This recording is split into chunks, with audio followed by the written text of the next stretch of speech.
Manicures and Mayhem, Beautiful Beasts Academy, Book 1. A Reverse Harem Academy Romance. Written by Kim Faulks and Mila Young. Narrated by Caitlin Johnston. Chapter 1. Do not embarrass thy family name. Diamonds sparkled. Heads were thrown back in raucous laughter. But it was all fake. Every single thing here. Fake smiles, fake alliances. Everyone at this goddamn party would bury a knife to the hilt in the person that I sat next to, or a set of fangs. And I didn't care. The threat of death was a joke here, to most of us at least. It's what happened when you were the most powerful vampire family in the city. I sat at the table in the center of the room, bored, counting the carrots in Glorian's ring across the table as they sighed. Anything under 10 was considered lowly at these dinners, and she was sporting a measly 5. Pity. I kinda liked her. The others at this dinner would eat her alive, and if you think I was kidding, I wasn't. She wasn't mortal, but it wasn't against the pact. Still, all the killing and the biting bored me to tears. I just wanted to be normal, to have a normal boyfriend and a normal family. Instead, I got this shit show, which was my life. "Hermond," Mom cried out as the dark blue slid through the glitz and the glamour. She rose from the table, clutching the train of her body, hugging blood-red chiffon dress. I grabbed the dagger we used as cutlery and spun the sharpened blade on the table. The tip stopped at the same mark. Once, twice, 20 fucking times. God, I was bored. "Over here," Mom called, stealing my hand. I lifted my head to see the most powerful vampire in the city. He was the reason we were here. He was the reason for this whole thing tonight. I scanned the packed tables of the gala, catching all heads turn, especially my father's, and felt my stomach sink. Panic sent a shiver through that undead thing in the middle of my chest. I scanned for a way out, to slip between Dad's 4 close protection bodyguards and the pain-in-the-ass demon who was always one step behind me, like a goddamn lapdog. That particular demon turned his head, dark eyes glistening with power-hungry madness, and smiled at me. I swallowed a shudder and forced a smile. Thorin. Ugh. He'd been trying to get me on my own all night.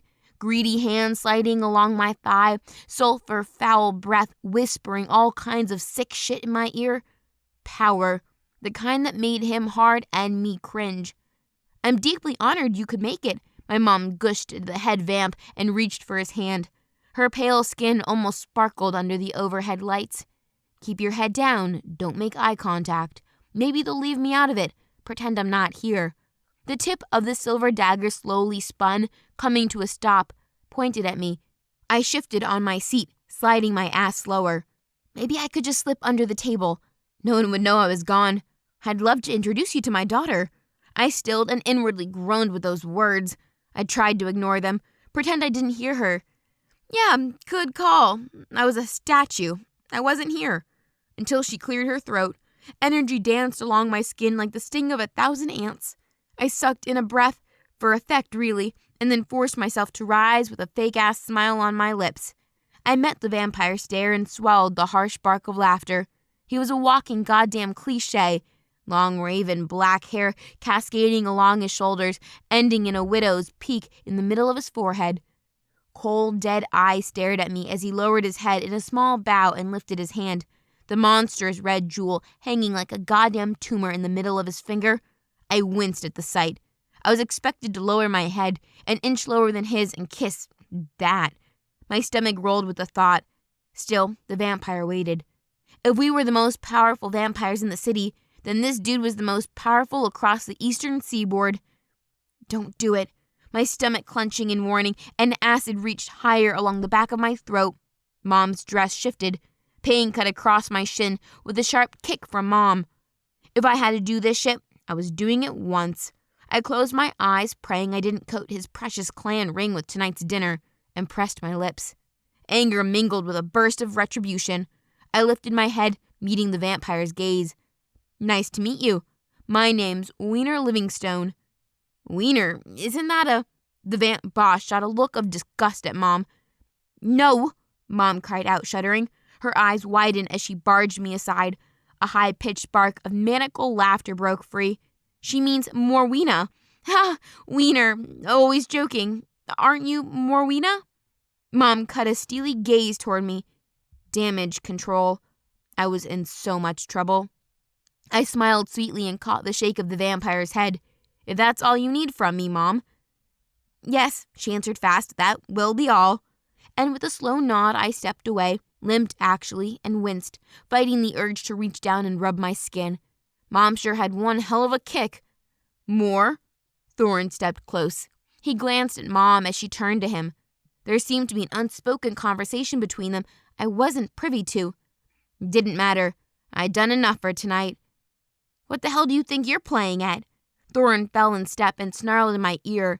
Not playing at anything. I growled softly and worked my way through the battleground of the immortal elite, putting as much distance between him and me as possible. More, can we get a close-up? Screamed a paparazzi from the edge of the cordoned-off area. The flare of a flash followed. Camera shutter snapped. The glare blinding. The family ring on my finger encased me with a kind of enchantment that held my reflection in a mirror and made me appear in photographs. I winced and turned my head as the thunder of footsteps followed. There was a shout and then a scuffle, and the hunter with the camera was gone. Are you okay? Thorin slid his hands along my arms, trying his best to pull me against his chest and pretend he cared. I shoved my splayed hand against the hard swell of his muscles and shoved away. Of course I'm fine. This is my damn life, isn't it? All on fucking display. What's got into you? He snarled and cast a panicked gaze across the rest of the party behind us. He didn't understand me. Didn't even like me, really. All he saw was my name. Morwena Livingstone, daughter of the royal line, heir to all this. But I didn't want it. None of it. Thorin's fingers dug into the flesh of my arm, grinding against bone as he tried to pull me closer. I scanned the others, searching for a way out of this damn mess, and caught the red eyes of a goblin. They were all here. Anyone who was anyone. Except for the wolves. There was no way they'd been invited. Our clan hated them above any other immortal, especially Dad. So fucking pretentious. I'd set fire to it all if I could. Nothing, I snarled and shoved away from the boyfriend I never wanted. We need to look perfect, Morwena. Dad's words rang inside my head.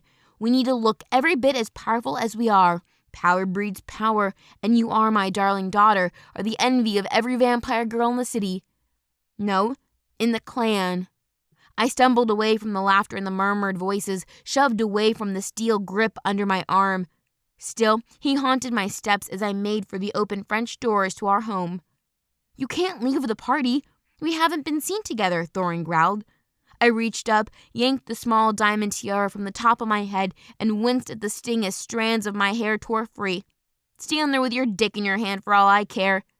You really are a bitch, he growled, his eyes darkening. I stilled, narrowed my gaze, and then slowly turned. You know, that's probably the most honest thing you've ever said to me. Congratulations for finally finding your balls.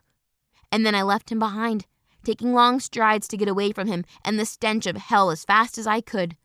I turned at the foyer and raced along the carpeted marble stairs to the 3rd floor, then made for the south wing. Servants waited at the head of every level, hands folded, heads bowed. Vampires, all of them, slaves to my father, but still vampires. Mistress? Helene murmured and stepped forward. May I assist you tonight? It wasn't a question. It was never a question. It was a plea. I gave a nod and listened to the soft thud of her footsteps behind me as I strode into my wing and made for my bedroom. My bathroom was on one side, an expansive robe crammed with Prada and Gucci, and a glass cupboard with every expensive handbag in the world. It was a wardrobe to make a chic daughter weep with envy, and a wardrobe that would feed the entire homeless population 1,000 times over. But still, it wasn't enough according to my parents. There was always one more dress, one more handbag, one more token of just how perfect we were supposed to look. I reached behind my back for the zipper and strode toward the ornate dresser and matching seat. Mistress? Helene's fingers gently replaced my own, working the pearl buttons first before she deft hands worked the hidden zipper, and I stepped out of the Oscar de la Renta masterpiece designed especially for this night. I shouldn't have provoked them tonight, I murmured and lifted my gaze to Helene's careful expression. I embarrassed them. Your parents love you, mistress. It was the only answer I'd get, even if it was wrong. For once, I wish I had someone to give it to me straight, to shove when I pushed. Someone who didn't care that my father was the equivalent to the head of the vampire mob, but someone who saw me, the real me. I lifted my hand and fingered the hand-stitched ornate brosserie, and not all this. The dress slipped free and crumpled to the floor at my feet. I stepped out in nothing but silk underwear and then sat at the stool, reaching down to unhook the clasp on my heels. Would mistress like her goat's milk bath tonight? I shook my head. No, thank you, not tonight. Helene bent and plucked my dress from the floor and then disappeared into the wardrobe. Overhead lights sparkled just like the stars at midnight. Dad had them mapped out, each tiny light sparkling for me. It'd been a gift when I turned 99. I couldn't wait for the day I turned 100. It'd be the party of a lifetime. It'd take another 400 years until I hit the prime of my life. Then I'd be unstoppable. I slid my heels from my feet and massaged my arches. Faint laughter echoed all the way to my wing from outside. I'd not hear from them tonight. I unhooked my bra and slid my fingers into the edge of my panties as Helene walked from the wardrobe. There wasn't a blink as I stepped free and strode toward the bed naked. She'd seen me this way ever since I was born. A tiny ache burned across the inside of my upper arm as I grasped the negligee draped over the end of my bed. A small bruise was already rising to the surface. 3 small marks in the shape of Thorne's fingers. The bastard was lucky I didn't nail his ass to the damn wall with a cross. I wonder what Daddy Dearest would say if he saw these. I doubt Thorne would be his favorite for long. But the marks would be gone in the morning, along with the memory of every embarrassing thing I said tonight. Just like it always was. Helene picked up my panties and bra as I slipped on the negligee and crawled into the fresh silk sheets. I slid a hand under the pillow next to mine and pulled out the white tablet. I didn't want to be out there with their hierarchy and greed. I wanted to be with friends. I hit the button and the screen came to life. My fingers danced across the glass and then the cheeky smile from Luke Perry appeared. "Oh, Dylan, why can't you be real?" I whispered as Helene dimmed the lights and slipped from the bedroom. Crystal glasses clinked before a faint scream echoed for a second and then was cut short. Looked like they finally had enough of Glorian's 5-carat ring and her broke-ass betraying family. But I didn't care. Not when I stared into Dylan's eyes and lost myself in Beverly Hills 90210. "Are you proud of yourself, Morwena?" I winced at the sound of my name when Dad used it like that. "It depends. Should I be, Daddy?" He lifted his gaze from his desk and seized mine. He was pissed, more than normal. "You embarrassed your mother last night. Hermond is a powerful ally, one we desperately need." There was an edge in his voice, one I hadn't heard before. A flare of concern cut through my center. "Daddy, is everything okay?" He smiled, but it was a forced smile. He was never fake with me. "We are, but we can't afford another stunt like last night. Do you understand me? We have to be careful and always watching each other's backs. It's why I was hoping not to have to entertain." He cast a quick gaze to an envelope in the middle of his desk. It was the 5th time he looked at that damn thing. "Daddy?" Gold sparkled as he reached across the desk. The soft, filtered ray of sunlight hit his hand. There was a small sizzle and the faint stench of burning flesh before the power of his ring held the danger of the sun at bay. The ring on his hands meant we could be out during the day, but it didn't always stop the burn, not when we were tired or when we were sick. And Dad didn't look tired. Fear gripped like a fist, fingers clenching tight like steel bands across my chest. "Daddy, are you sick?" There wasn't even a second before he answered, a fraction of a second really, but for the most powerful, most influential vampire in the city, and my father, it was far too long. "No, I'm fine, but I need to talk to you. We have a responsibility as living stones, one that unfortunately has landed on your young shoulders." "I'm not that young," I muttered. He just chuckled and shook his head. "Nevertheless, we have to show the rest of the world we take the pact seriously, even if it's on the surface. I was hoping to keep this from our door. Hell knows I didn't want this for you, but it seems after last night's antics, there's no room to ignore the command of my superiors. You embarrassed me last night, and not only that, you brought the entire clan under scrutiny. So, my hand's been forced on this one. There's a school for children of the most influential immortal families. He didn't want this for me? Lightning coursed through my chest. The undead muscle in my chest gave a small throb. A school where we, as a family, will be watched. Every word and every action will be weighed and measured by those far more powerful than me. You'll have to leave us, for a while at least. You'll have to leave Thorin and all the things you love.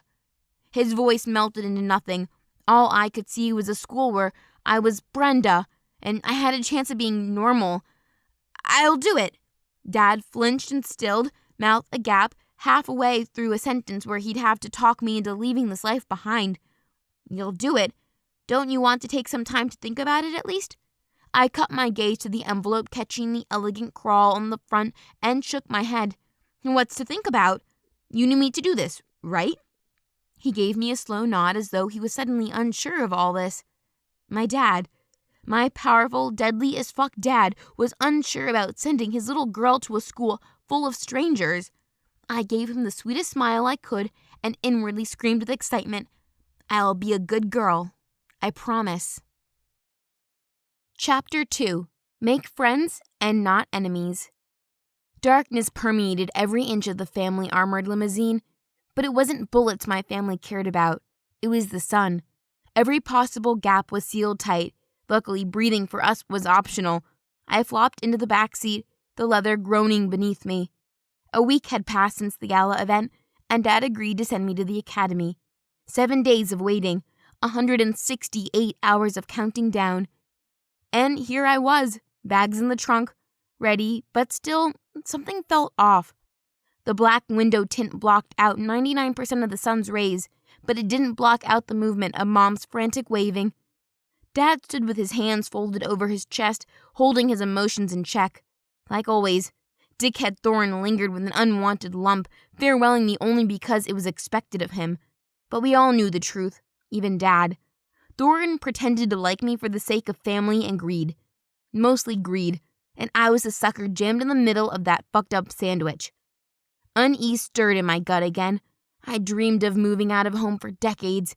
Countless reruns of 90210 and Pretty Little Liars fueled every fantasy. So why was I worried now? I attended all family functions like the good vampire. I had no friends, unless Daddy approved. Not that there was anyone outside the backstabbing, vein-puncturing girls who moved in certain circles. And there was no way I was dealing with that. You ready for this? A voice came from the darkness. Chuck leaned forward, and I sensed his concern. Ice Pick, others called him, but not me. To me, he was Chuck, my bodyguard, my friend. But he had a reputation to uphold. So, Ice Pick it was, given to himself for driving an ice pick into his victims on every kill, right before he bit through the side of their neck. And I'd bet my kick-ass stiletto, Manolo Blahnik black boots I'd find this weapon of choice somewhere in this limo if I checked. But I honestly didn't care. Half the time I assumed the muscle in the immortal elite gang made up their own name to sound terrifying. No idea why, when Dad's name alone sent the fear of death into most people, immortal or otherwise. Yep, lots of death and blood in my past, but not my future. That I was determined to change. If it was up to me, I'd change my name to Brenda, be an ordinary girl, and catch a bus to the academy without drawing attention. Dad would be mortified. Only I had a shadow. Chuck. The vampire had been with me for as long as I remembered. A warrior from the Night Court clan. He was more my father than Dad ever was. He'd attended every birthday party, every defense class, and even my first aid lesson with vamps. On my 13th birthday, Dad forgot to get me a present. Not that I needed one, but Chuck was sweet enough to give me something in secret. A thigh strap for stealthily carrying a blade. I loved it because Dad would disapprove. If Chuck had a beating heart, it'd be made of gold. Do I have a choice? I replied through the dark, the speakers delivering my response to the driver's compartment out front, where he sat with the driver. You always have a choice, Morwena. I groaned under my breath, turning the gold ring on my middle finger, the power rushing through me. It pricked along my arms like ants biting my flesh. Then I guess I'm ready, I added with a sigh. We pulled away from the curb. I glanced back at my parents and waved, but felt stupid because they couldn't see me.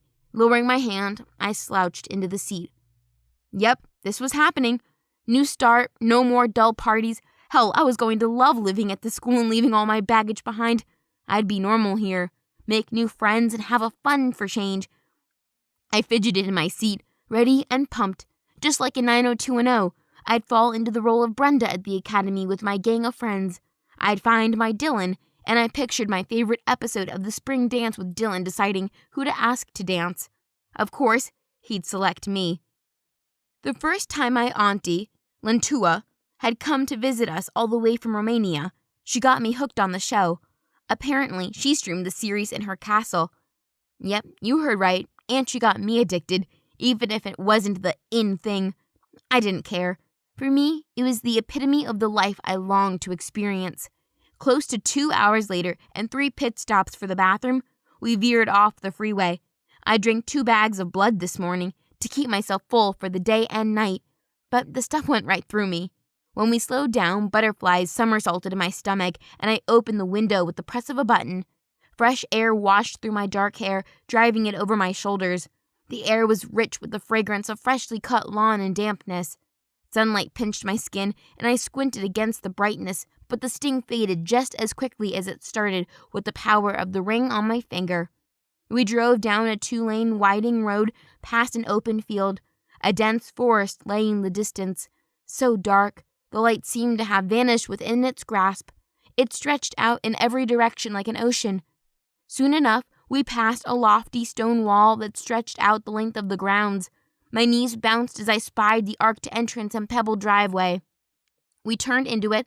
The school name, Bestias Academy, was chiseled in stone near the entrance, worn and aged. I remembered the sign from my internet searching, having learned the word meant beast in Latin. Wrought iron gates lay open as our black limousine glided through and guided us along a driveway to the academy. Perfectly manicured lawn spread out across the property. We approached an oversized Baroque-style stone building with clusters of sculptured winged creatures perched on the roof's corners. The place could pass for an old church. Twisted columns at the front flanked a small set of white stairs leading to a set of grand doors made of rich mahogany. Ivy clung to the edges of the walls. The buildings had that rich old money feel to it, but also a touch of macabre. Totally my vibe. I'd spent the past week researching the school. Attendees came by invite only, so I guess I ought to feel privileged. Or maybe it was another don't upset the head vampire in town, so we better invite his daughter pity party. At least it wasn't an old asylum or death row prison. Yay, it was just a boring old school. Bestias Academy. Originally, it'd been built for training boys to control their beast side. Now it just housed beasts. We came to a dead stop and unease crawled through my insides again. When Chuck appeared at my door and opened it, the feelings clenched tighter, and I knew what I felt. I'd never been on my own, so what if I didn't fit in? Didn't pass the classes and got kicked out? Didn't make Dad proud and became another disappointment to him? Then I'd be forced back home to marry Dominic Dicknose Thorin. And I was better than that. I wanted to so much more out of life. Not quite sure what yet, but it wasn't to follow in the family footsteps of knocking off other vampire clans. So I lifted my chin, swallowed back the uncertainty, and readied to make my time at Bestias Academy work, whatever it took. I climbed out into the bright sun, and already the first threads of a headache weaved through my skull. In front of the doors was a woman, dressed in a tight pencil skirt which fell to her knees, matching red heels and a white button-up shirt, tucked and cinched in around her tiny waist. Short, cropped blonde hair parted at the side, the longer strands tucked behind her ears. She stood, her hands held behind her back, waiting steadily. When I met her pale blue eyes the color of the sky, she smiled, and lines curled around the corner of her mouth, showing the age she otherwise concealed so well. So, she was the welcoming party. Only one person, which I appreciated. No making a big deal, and already I liked this place. Quickly, this way, Mormina. Chuck scanned the entrance and building behind him before he waved me forward, but a camera's flash from across the limo caught my attention. Chuck's face darkened and he bared his fangs, hissing at the two paparazzi who must have driven in after us. They rushed back into their sedan and raced away. But they got their shots of the vampire girl's first day at a new school, and it'd be all over the social feeds in a couple of hours. I was convinced the paparazzi worked for Satan, as they appeared everywhere, following me like a bad smell. The driver was collecting my bags from the trunk, along with an oversized duffel bag he swung over his shoulder. "That's not mine," I called out. But when the driver met Chuck's gaze, the guard gave him the approving nod to continue. My world spun as my hopes and dreams faded away, and the rerun of all the episodes of Beverly Hills 90210 in my head switched off. Chuck took a step closer and I froze. "Wait, you're not... You're the only heir to the Livingstone Empire. What do you think?" He cocked a brow. "Oh, hell." I clenched my jaw because this was my chance to start fresh. How could I make new friends with him shadowing me everywhere? I promised to blend into the background. "You won't even know I'm here." He tried to smile, and all I could see were fangs and the tattoo that covered half of his face, telling every immortal who saw him how much of a badass he was. I stared at his 7-foot towering muscled frame and shook my head. I doubt that very much. "This way," the woman said, her voice delicate as a bird's song. She opened the door and waved us inside. I sucked in a calming breath. I could do this. Warmth greeted us as we stepped into the grand marble hallway with an elaborate chandelier overhead, dripping in crystals. Ahead, the stairs twisted in a perfect spiral upward. I expected something a lot grander, textured wallpaper or something, but the walls were plain, cream, and covered in a painting of old people I didn't recognize. Had to be teachers from the school. Everything looked pristine and new, unlike the exterior. There was no one else around either, and the lady in red heels clicked-clacked in a hurried walk to the first door on her right. Chuck nudged me forward with a hand on my lower back while he collected our bags from the driver. So I followed her into a large office overlooking the grounds outside. An oak desk stole most of the room, and the walls draped in shelves filled with books. The aroma of sandalwood wafted in the room. "Hello, Morwena. Welcome to Bestias Academy, your new home for this year. Sorry for the informal greeting outside, but we don't normally create a grand entrance for new students. Most prefer to come in quietly." I shook my head, almost laughing at the irony that she assumed I wanted a grand entrance. "No, this is perfect." "Good. Take a seat." She rounded the table and I slid into the chair across from her, and only then did I notice her name on the table. Principal Briar Stone. She collected a bunch of papers and handed them over to me along with a pen. "Due to your last-minute acceptance, we ran out of time to send the paperwork for your attendance. Just something small, so we have all your contact details on hand should any emergencies arise, any medical conditions we should be aware of, and agreeing that should anything happen to you during your stay, you take full responsibility and we're not liable." She laughed nervously, which I guess had more to do with my dad's wrath should anything happen to me. "I've already arranged payment with your father, and I have your dorm ready along with your class schedule. Your father has informed me about your ability to enjoy the sun along with your meal requirements." I sat there, the pen in my hand, trembling because everything was suddenly happening fast. Too fast. I felt small and lost and overwhelmed. I normally did my own thing, but this here was different. I'd been homeschooled most of my life, only the best tutors teaching me everything from Latin to piano to trigonometry. But this seemed too sudden and real. What if I choked and failed? The principal's gaze settled heavily on me, along with the pressure to sign everything just to get out of her office. The walls seemed to close in around me. Was I sweating? What was wrong with me? I flipped through the pages, scanning the words, but my head floated in the clouds. Stringing together 2 words seemed impossible. I shook my head and searched for the line at the bottom of the page and signed each one. It came out scribbly, but I couldn't work out why this room had me so shaken. Miss Stone rambled on about the layout of the grounds and kept piling a mountain of things for me to review. Maps, timetables. Wait, where did she say the blood bank was located on the property? Perspiration rolled down my spine.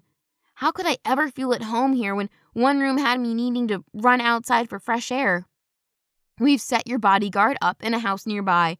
He can't reside in the dorm so close to the students. I hope you understand. I glanced up, finding my voice. In all honesty, I'd rather he didn't stay here at all. But Miss Stone's expression fell. Those are your father's rules. I nodded, realizing even far away from my family, Dad would control my life. Hell, by the time I finished, the principal marched to the door as if she couldn't wait to get me out of her office and opened the door. Your dorm is located behind this building. Follow the path to the right. It's dorm 2A.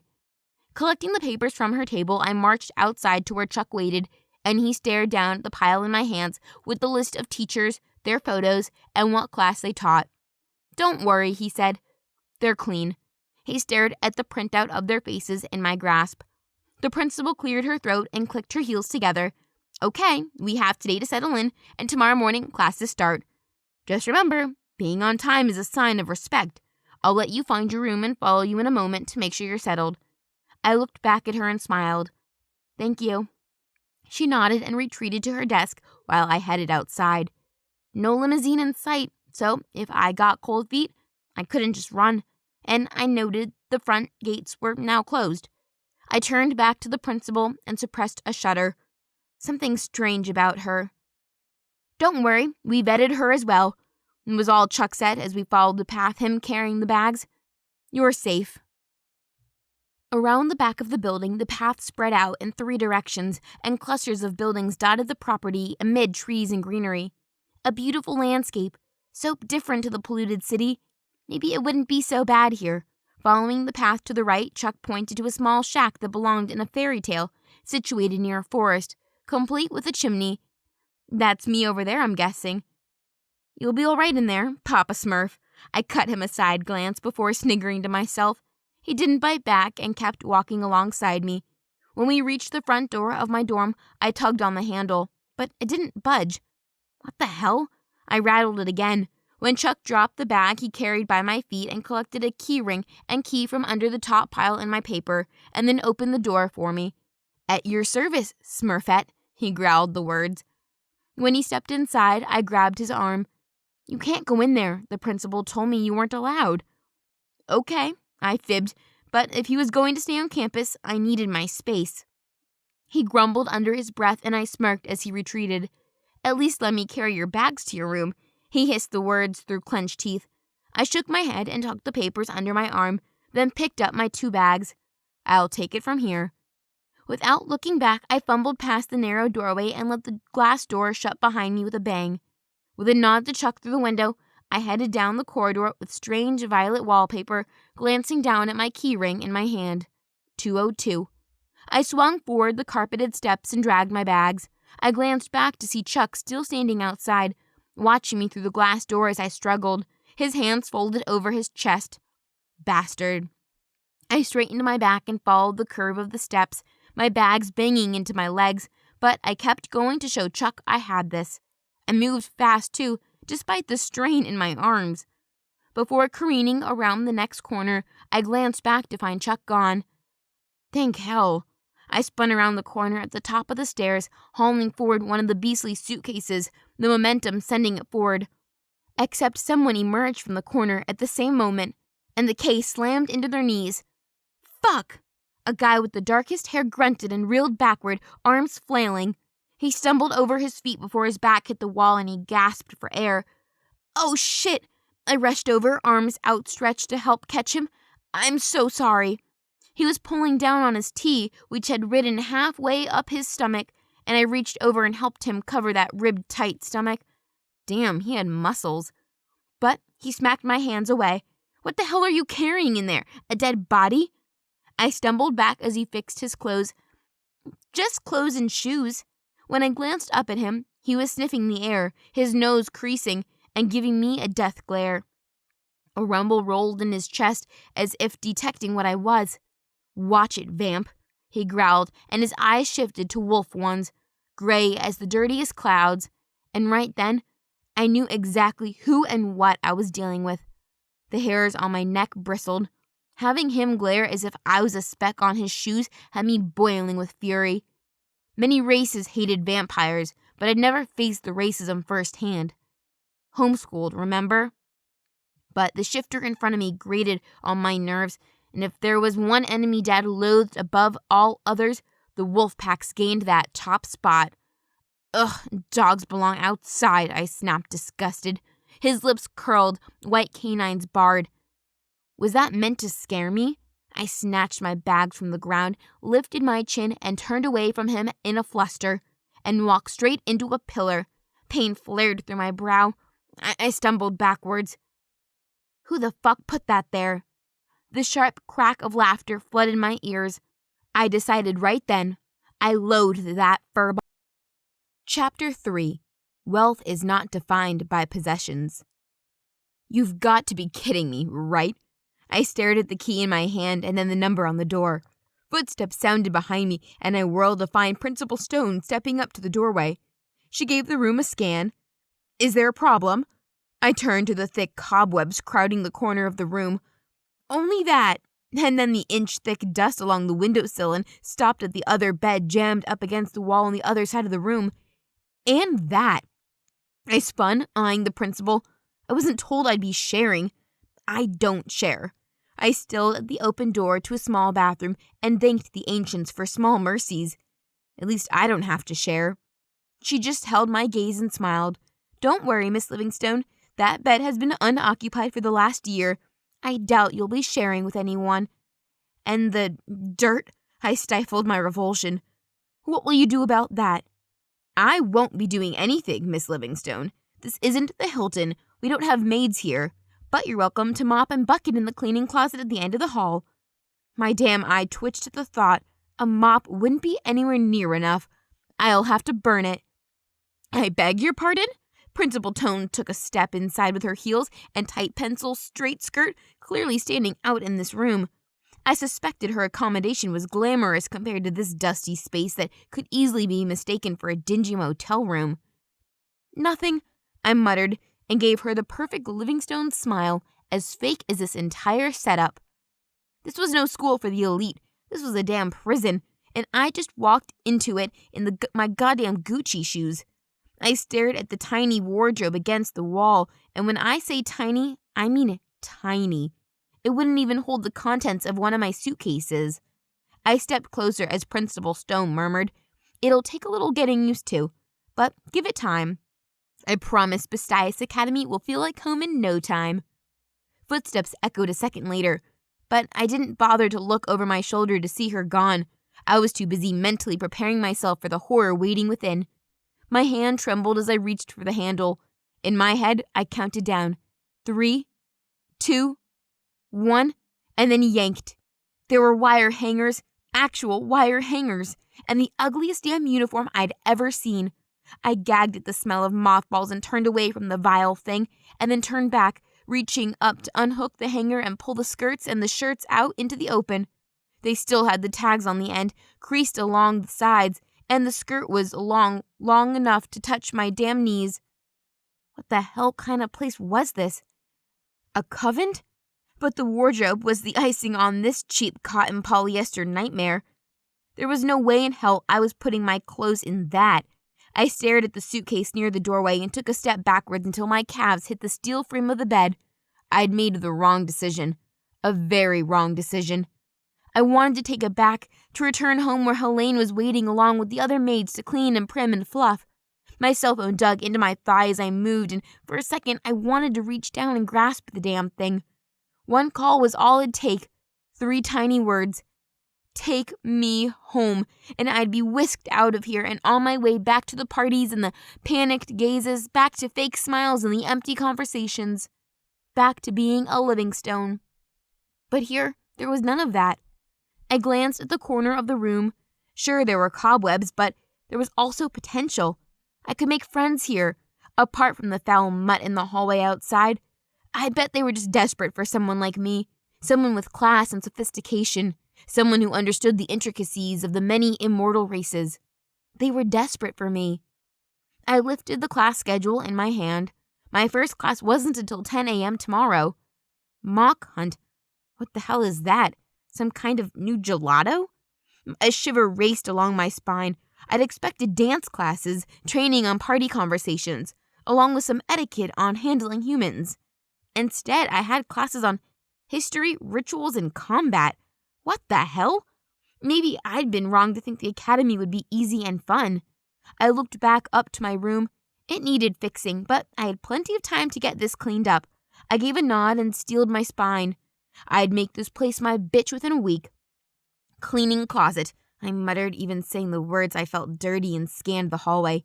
There was a door at the end of the hall. That had to be it. I scanned the closed doors of the rooms next to mine and strode toward the damn thing before I reached out and grasped the handle. The lock held with a thud. I could force it, shear the steel, and maybe break a nail in the process. I jerked my hand away at the thought and then turned. It didn't matter. Within a week, they'd be giving me their room anyway. Knock the wall down in the middle and voila! I'd have a walk-in closet once more. I strode to the end of the hallway and peered at the wording on the doors. Stairs. Not a cleaning closet more. I spun and strode back the way I came until I passed my open door and headed to the door at the end and glanced left. There were rows and rows of rooms up here, and more on the level higher. Stony walls had that chilly feel, throwing shadows in the corners. I found the door marked cleaning and turned the handle. The sharp scent of antiseptic made me gag. I reached up, pinched my nose, and scanned the space before dragging a broom and dustpan free. I couldn't believe I was doing this, stooping to things like cleaning and fussing. Still, I ground my jaw and carried the equipment back to the room and set to work. First, the corners. I swept and moved things around, watching my nails as I shoved the vacant bed aside and cleaned around the corners. For a second, I thought about the old occupant. Maybe she detested cleaning as well. And after producing a film of sweat on my brow, I stood back and admired my magic. The place was clean. Not spotless like home, but no cobwebs, no dust, no mothballs or wire hangers. I felt good, fueled with purpose as I carried the dustpan back to the cleaning closet and shoved the door closed before I yanked my phone from my pocket. Chuck, I need my hangers. I cannot deal with the wire ones here. Can you please have my padded scented hangers and my silk sheet sent to my room? Oh, and some of those delicious blood muffins Claire makes. Kisses, M. I hit send and then strode back to my room and the first suitcase, dragging it over to the bed. One heave and the thing landed with a thump. I worked the zipper, revealing silks and Armani shoes. I packed what I could into the now dusted shelves and stowed the half-filled suitcase next to the wardrobe. Now what? I moved toward the window and peered out of the woods surrounding the grounds on one side and the distant buildings on the other. I could go for a walk, get to know where this mock hunt was taking place. Voices filtered in from somewhere in the building, making me feel isolated and lonely. Maybe I could head back to the main building and find all my new friends. I surveyed my handiwork one last time, smoothed my skirt, and then touched my hair before I strode from the room. Only one chance to make a good impression, and this was my moment. I made my way out of the dorm and back along the path. Trees crowded one side of the academy lands, shadows and the scent of something foul. I wasn't used to being this confined. I wanted the busy city streets and shops and shoes. God, I missed the shoes. This place felt like a damn prison. The sounds of others grew louder as I neared the main building. I shoved through the doors and scanned the foyer. The smell of blood and flesh filled my nose. My stomach gave a twinge, but I wasn't hungry. Not yet. A sharp bark of laughter cut through the air, and I figured that was my cue. One sweep of my hair and I was headed along the hallway. The smell of fried food wafted toward me. Voices droned. Laughter and chatter. Sounded like feeding time at the zoo. Mom would be mortified. I left the hallways behind and stepped through open double doors into the dining hall of the cafeteria. I've arrived. I scanned the packed tables and all the little cliques. Vamps, wolves, stilling at the asshole who ran into me earlier. He sat with his ass on the table, one foot on a chair, and the other dangling while he chatted with two other furballs. 3 girls sat at the table opposite. A flash of wide, piercing eyes and 3 girls turned my way. Glorious raven black hair, perfect pale skin. I smelled feline. Such a shame. Conversation stilled. Heads turned, as I knew they would. I kept my focus straight ahead, my heels clacking against the floor. They were all here. Vamps, demons, ghoul, all kinds of damn shifters. My gaze lingered on a girl sitting on her own. Her head was down, eyes fixated on the open page of a book, hands curled into the sleeves of a sweater 4 times too big. She looked weird. She lifted her head at the last minute. Her brown eyes found mine before she looked away. I strode toward the feeding troughs, disgusted as a buffet, cringed at the sight, and forced a smile at the poor woman standing behind the counter. "Hungry, love?" she called. I stifled my revulsion and shook my head. "No, thank you. I ate earlier." And then in a second the conversations returned to normal, as though they didn't see me standing in the middle of their hall. I frowned, scanned the groups, finding the small cluster of my own kind standing in the corner of the room. More vamps? I narrowed my gaze, fear mingled with aggression, until one of them stepped forward, out of the shadows and into the soft light. She held my gaze for a second, and then lowered her focus to the floor in an act of obedience. At least someone knew who I was, and in an instant the flare of the unknown left. I gave the dining hall one last scan, making sure there wasn't a missed opportunity for someone to rush at me and claim me as the center of attention, and then turned. Boring. I was already bored, already kind of done with it all. Where was the fun? Where were the secret parties and kisses pressed against the lockers? Where the hell was my Dylan? I left the dining hall behind. They never even stopped talking, never gave me a second more than they had to. This shit blows. A sign hung in the hallway. It was identical to the one I'd seen in the entrance to my dorm. "No magic, no killing, no fighting. By order of Principal Stone." Can this place get any more lame, I muttered. Classes started tomorrow morning. I guess I was about to find out. Chapter 4. Hunting is never a spectator sport. Class, I want you to welcome our new student, Morwena Livingstone. I'm sure she'll fit right in, and I know you'll all make her feel welcome. I'm Miss Armor Lucas. I'll be taking you to primal studies. Please take a seat and we can get started. I winced at the sound of my name and stared at her stony expression. The teacher looked sweet. Thick tortoiseshell glasses, a white cotton blouse buttoned to her neck, and a thick tweed skirt that reached her knees. That proved it. Yep, as bad as a damn convent. Maybe it wasn't too late to ask Dad to get me out of here. I forced a smile, straightened my spine, and took a step. A deep snarl came from the front row. I cut a glance to the raven-haired beauty from the cafeteria and caught the curl of her lip and her feline stench flare in the room. Jealous bitch. Desperation surged as I scanned for a seat and found one, right in front of the weirdo with the book. The foul scent of wet fur hit me like a slap. There he was, the walking parvovius. He leaned forward, arms sliding along his desk as he watched me. He could watch all he wanted. I cocked my hips, swishing the bottom of my skirt as I stepped toward his seat and the next, leveling Chanel No. 5 to fill the air. Let him take a whiff of how a real woman smelled. Pardon me. I knocked into his seat, brushing the curve of my ass against his arm. So sorry. And a warning snarl rumbled a little louder from the front of the class. That's enough, Miss Lucas called out as I slid into my seat. I glanced over my shoulder to the weird girl and caught her gaze. She was pretty underneath the mountain of clothes and weird hair part. But there was a sadness in her eyes, a loneliness I knew only too well. So, this morning is a mock hunt, Miss Lucas called, and the entire class groaned. Come on now, I want to see what you've learned from the last time. And remember, it's not necessarily speed and strength that's important here. You need to work together as a team. Miss Livingstone, just try to have fun and observe. Shit. The mutter came from behind me. A chair scraped against the floor a second later before the weird girl scurried around the edge of the room and disappeared through the door. I've got 5 hairs out in the wooden area. They're marked 1 to 5, and all must be returned to me alive. I'm looking at you, Judas.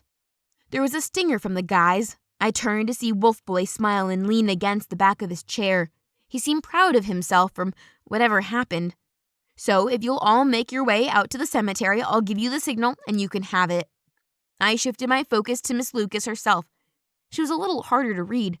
I stared into her eyes, searching for that shine of silver. Not wolf, definitely not vampire. Why, all the animal stuff. I was a damn vampire. The thought of a mock hunt sounded terrifying. I didn't hunt. I didn't even mock.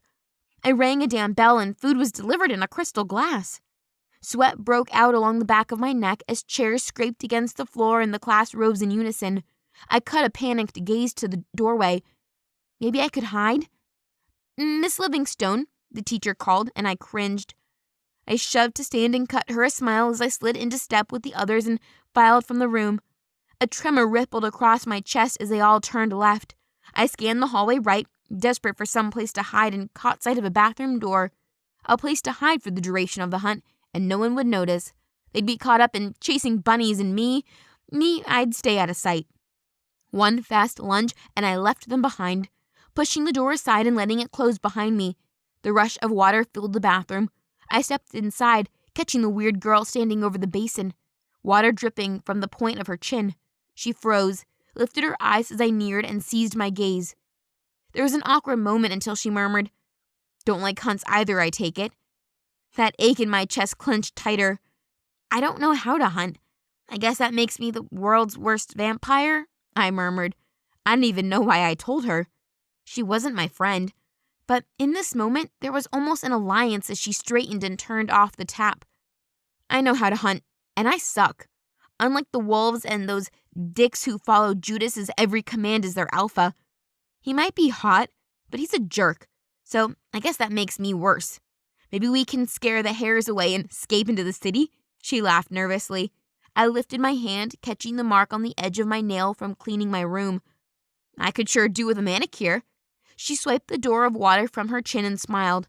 You know, for someone who was weird, she wasn't half bad. A little makeup, tame her blonde hair, and she could be quite a stunner. "Girls!" The teacher's voice cracked through the air from outside.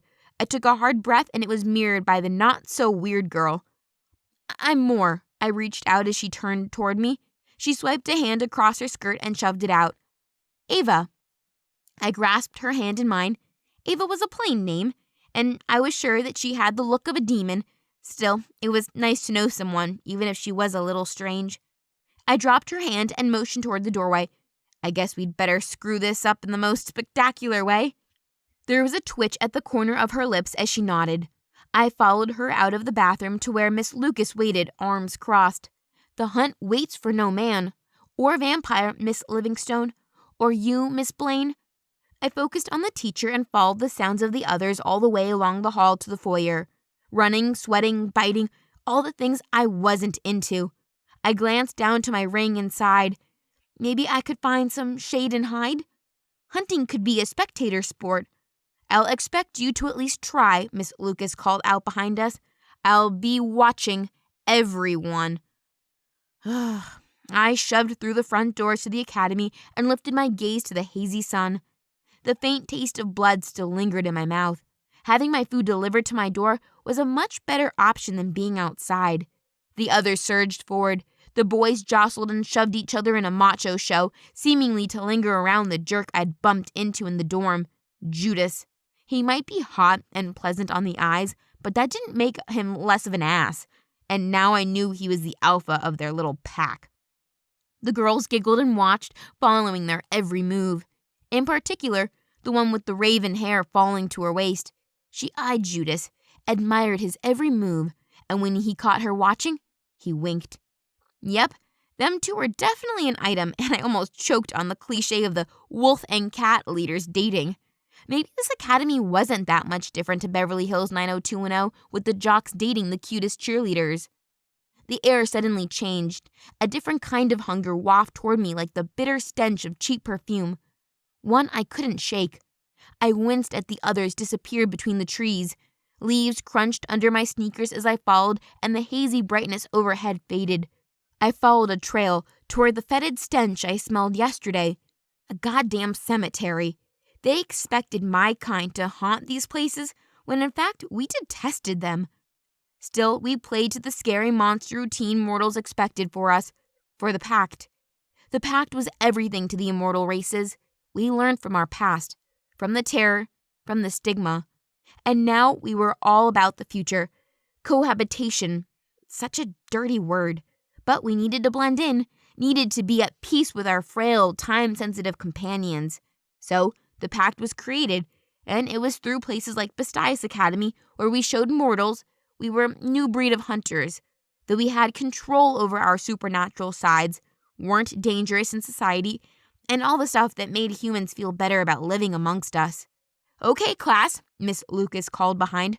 "We've changed things up a little this time." The hairs are marked with numbers 1 through 5, but that's not the only thing they've been marked with. I want you to hunt based not on what you see, but on what you feel. And remember out here, only the strong and the cunning survive."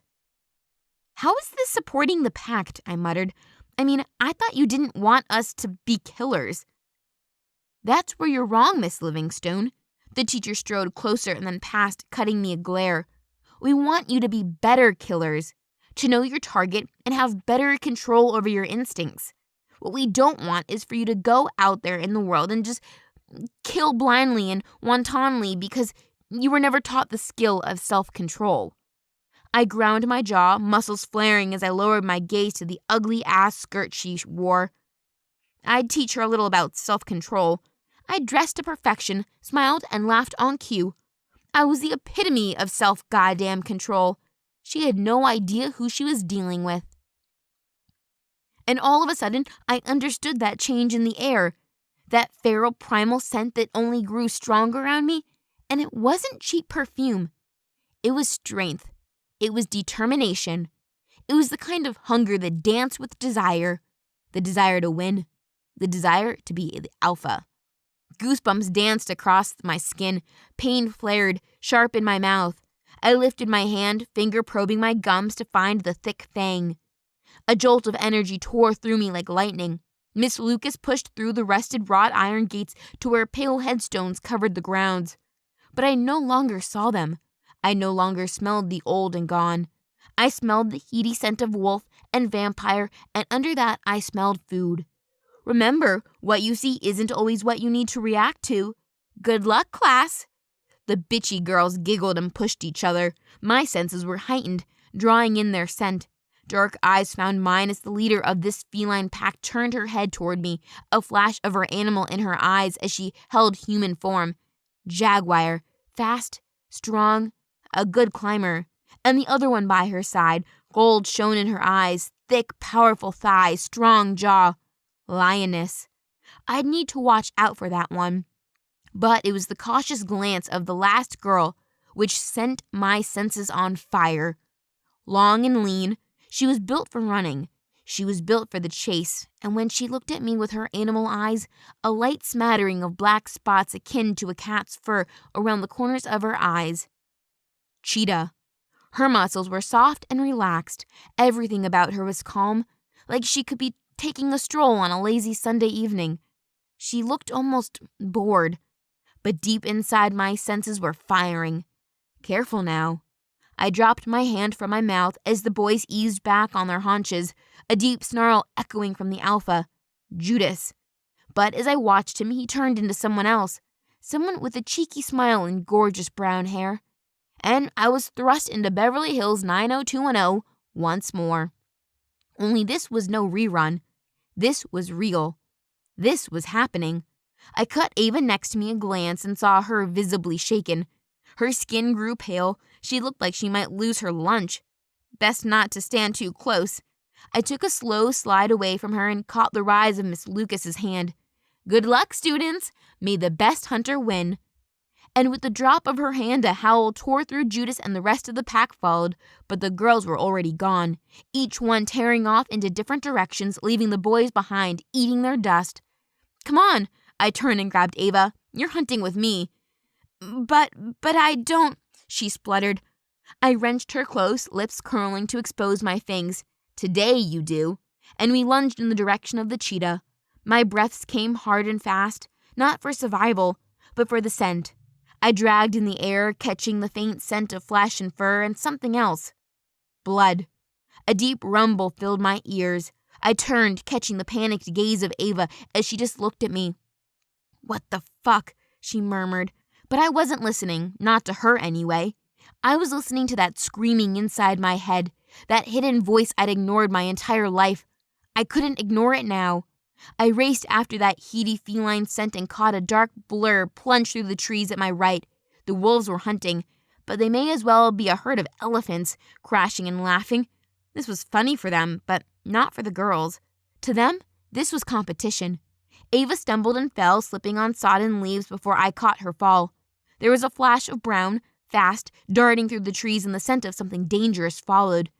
Something ancient. I can't do this. Ava tore her sweater from my arm. I said, I can't do this. Darkness came from me, in a flash of white teeth and black hair. I shoved Ava using everything I had and turned as the jaguar hit me hard. I took the brunt, flying backwards through the air before that hunger inside me took control, catching the fall before I landed on my feet. Hair flew into my eyes, blurring the feline. I brushed hair from my head. Watch it, bitch, she snarled, tossing her long hair over her shoulders. There was an edge of rage in her eyes. She didn't want me here. Didn't want me anywhere near her precious class. Or her boyfriend. And with a cruel smirk, she turned. What the hell was that? Ava grasped and shoved from the ground, flicking away stuck leaves against her ass. You just don't get it, do you? I turned to her. Get what? I can't do this. She threw her hands into the air. I'm not made for any of this. I'm not made for anything. Hysteria crowded her tone. I shook my head as she gave a brutal groan and turned and walked away. I thought you might be different. Thought you might be... Oh, well. I don't know what I was thinking. And she just left. Left me alone in the damn woods and confusion. A flash of brown cut to my left, low against the ground, and it was the ancient power that called to me. I knew danger when I sensed it, knew it in the cutting glance of my parents.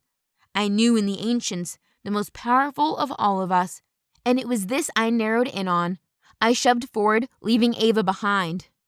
The flash of brown jumped and panicked. I could hear the tiny erratic beat of the hare's heart, a flash of white against its fur 4. It was number 4, but that was the one I wanted. A sudden snarl came from my left. The lioness was a locomotive, head down, golden eyes blazing as her yellow hair streamed out behind her. But it wasn't the hare she was charging at. It was me. I leapt as she reached out, swiping the air with savage claws. You're gonna wish you never came here, she growled. She was strong, thundering steps, punching the ground, but she wasn't agile. I lunged out of her grasp, turning on a dime to scan the trees. What the fuck do you want from me?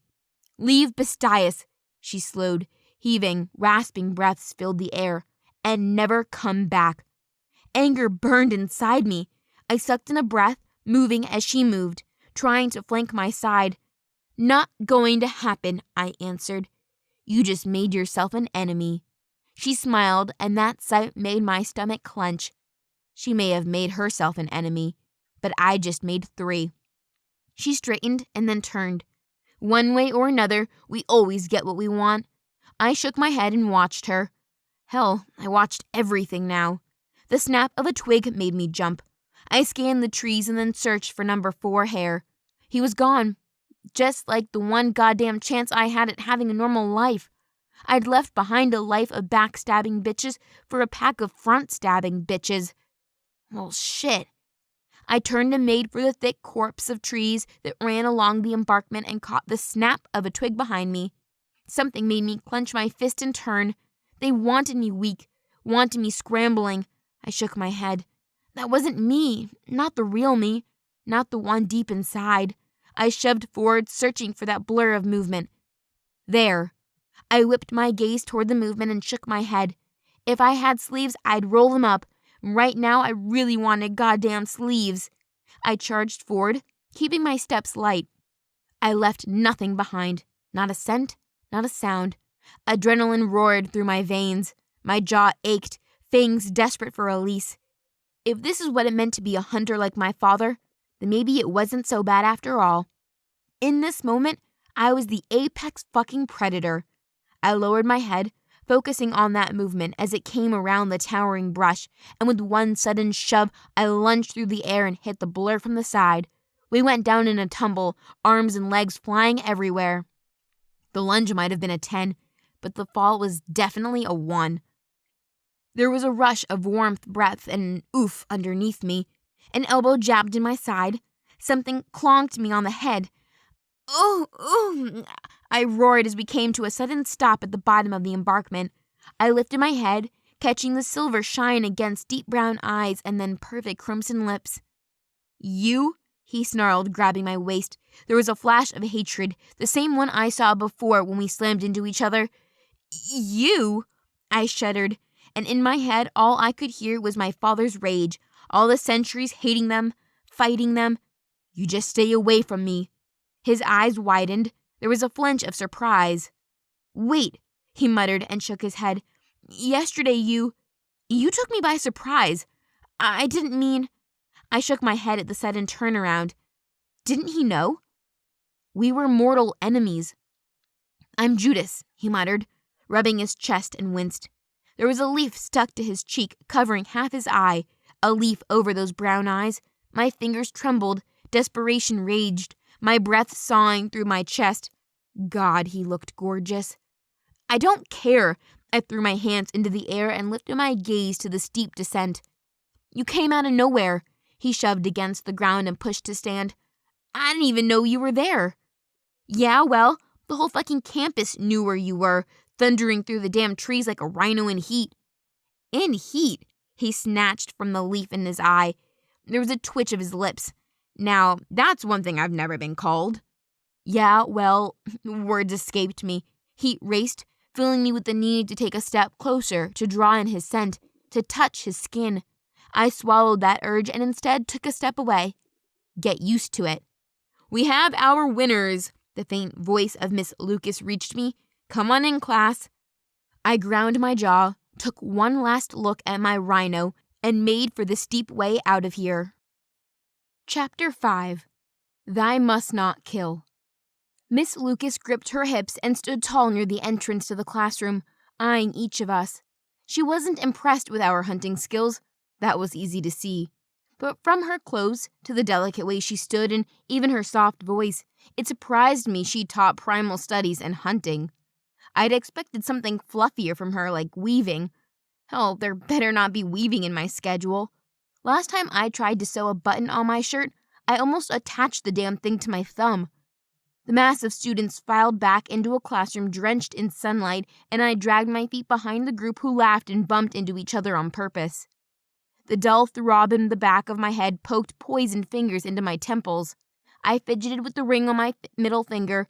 I needed to get out of the sun, get indoors where the dark would save me. The coppery smell of blood teased my nostrils, fresh, so sweet and ripe, and even without seeing the body, I knew it belonged to a rabbit. Miss Lucas clapped loudly. Quick, by the little show out there, we have a lot of work to do. She eyed me suspiciously as I passed her. Did she expect me to be a top vampire hunter? My father was renowned for his stealth as much as his brutality. Obviously, none of those skills flowed onto me. Everyone slid into their seats while I headed for the only remaining chair, right in the glare of the pouring sunlight. Great. All eyes were on me. Hated jabbed into my back. 3 felines watched my every step, their mouths twisted into silent snarls at their enemy. Me, the new student in class, hating me for hell knows what reason.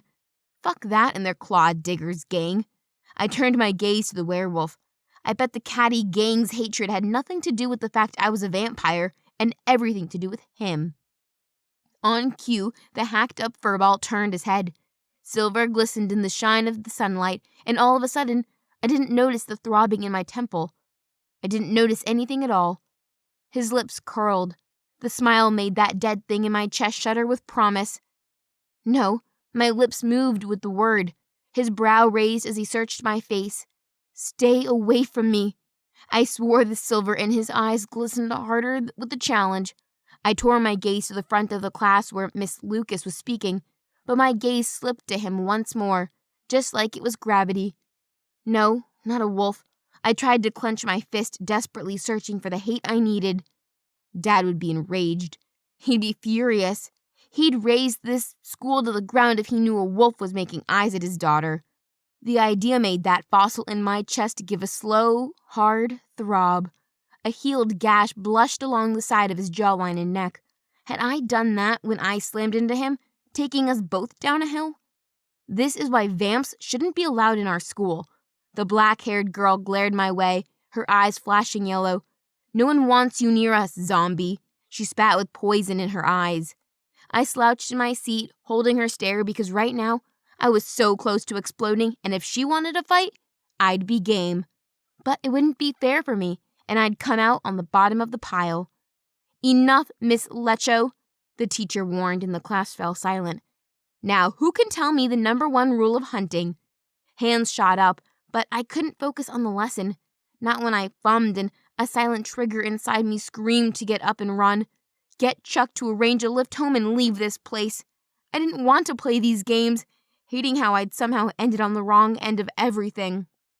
But when I got home, then what? Marry that demon knob? Hell waited for me at every turn, and knowing Thorin, he'd probably take me to meet Satan himself for our honeymoon, thinking it was romantic. Nothing that involved sweating like a beast was romantic. I scanned the room and found Ava 2 seats away in the back row, hunched over her table, head low, trying to curl herself into oblivion. An ache flared through me as I remembered the hunt. She'd pleaded with me to leave, but I didn't listen. Yep, no wonder I never made friends. The lights in the room switched off, plunging the room into darkness as the blinds started to descend. I glanced over to find Miss Lucas with a remote control in hand and a white screen dropping down from the ceiling behind her desk. I sank into the bliss as Miss Lucas started to talk once more. "We're going to watch how apex predators hunt in the wild, and your homework tonight is to write a 5-page essay on how another predator, and not your own, stalks and attacks their prey. I want you to focus on those skills they've honed and what it means to us as we live with the pact." Most groaned in the room. The cat girls whined and snarled. I leaned backwards, stretching my hand toward the bookshelf against the back wall behind me. I snatched the first book I touched. In haste, I set the text in my lap and ripped the corner of a page in slow motion before returning the book titled The Sex of Plants. Why the hell would we ever need to know that? I ought to rip out more pages, but didn't, and quickly turned around to find no one saw me. Scrunching the paper in my hand, I waited for the teacher to turn around, and the moment she did, I flung the ball in my hand toward Ava to grab her attention.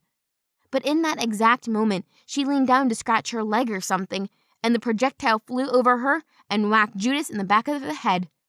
"Oh, crap," I curled forward. He snapped around with a snarl on his lips, followed by the panther girl who'd been oogling him. She had a crease down the center of her brow. Hatred spewed from her eyes and fixed on me and the torn pages of the open book in my hand. Judah's 2 wolf friends just watched our staring match, a deep snarl rolling in their throats. When one broke into a soft howl, Judas just smirked. Panther Girl mouthed something my way. Pretty sure it was, "You're dead." I jerked my gaze to the front of the classroom once more, yet my knees bounced in fear. I was fucking this up on a monumental level. The teacher cleared her throat, trying her best to draw everyone's attention. Still, they stared at me. I felt them all, even including Ava. I gave her a tiny wave, offering her a smile. But she gave me the death stare and wrenched her head around so fast she'd have whiplash. Yep, she was pissed at me for my stunt in the woods. Bitchface loathed me, and Furball must have thought I was interested. I exhaled loudly and sunk deeper into my chair, hugging myself, trying to hide in the shadows of the room. I focused on the screen where a lion chased down a gazelle. When he pounced on the poor animal, the whole class cheered, clapping and hooting. Not me.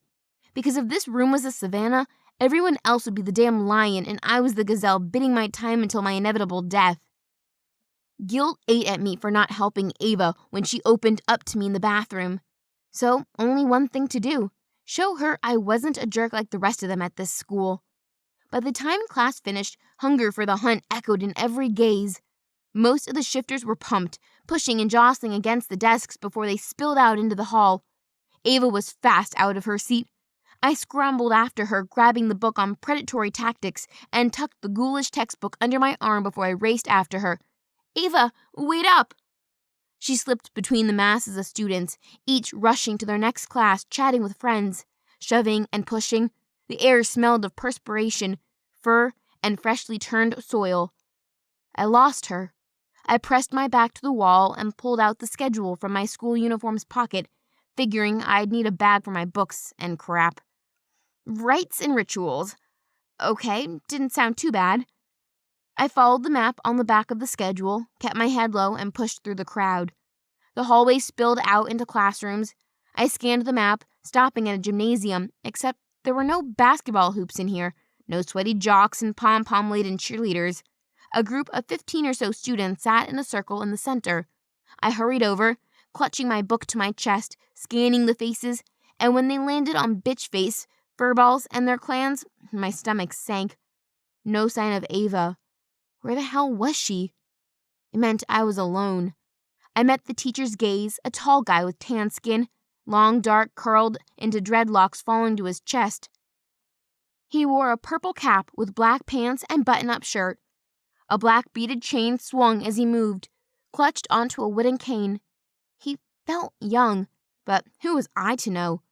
No one shifted to allow me to enter the circle, so he waved me over, then poked one of Judah's wolf boys to move. I squeezed in, sitting with crossed legs and my book behind me. I'm Professor Randall Gomez, your rites and rituals teacher.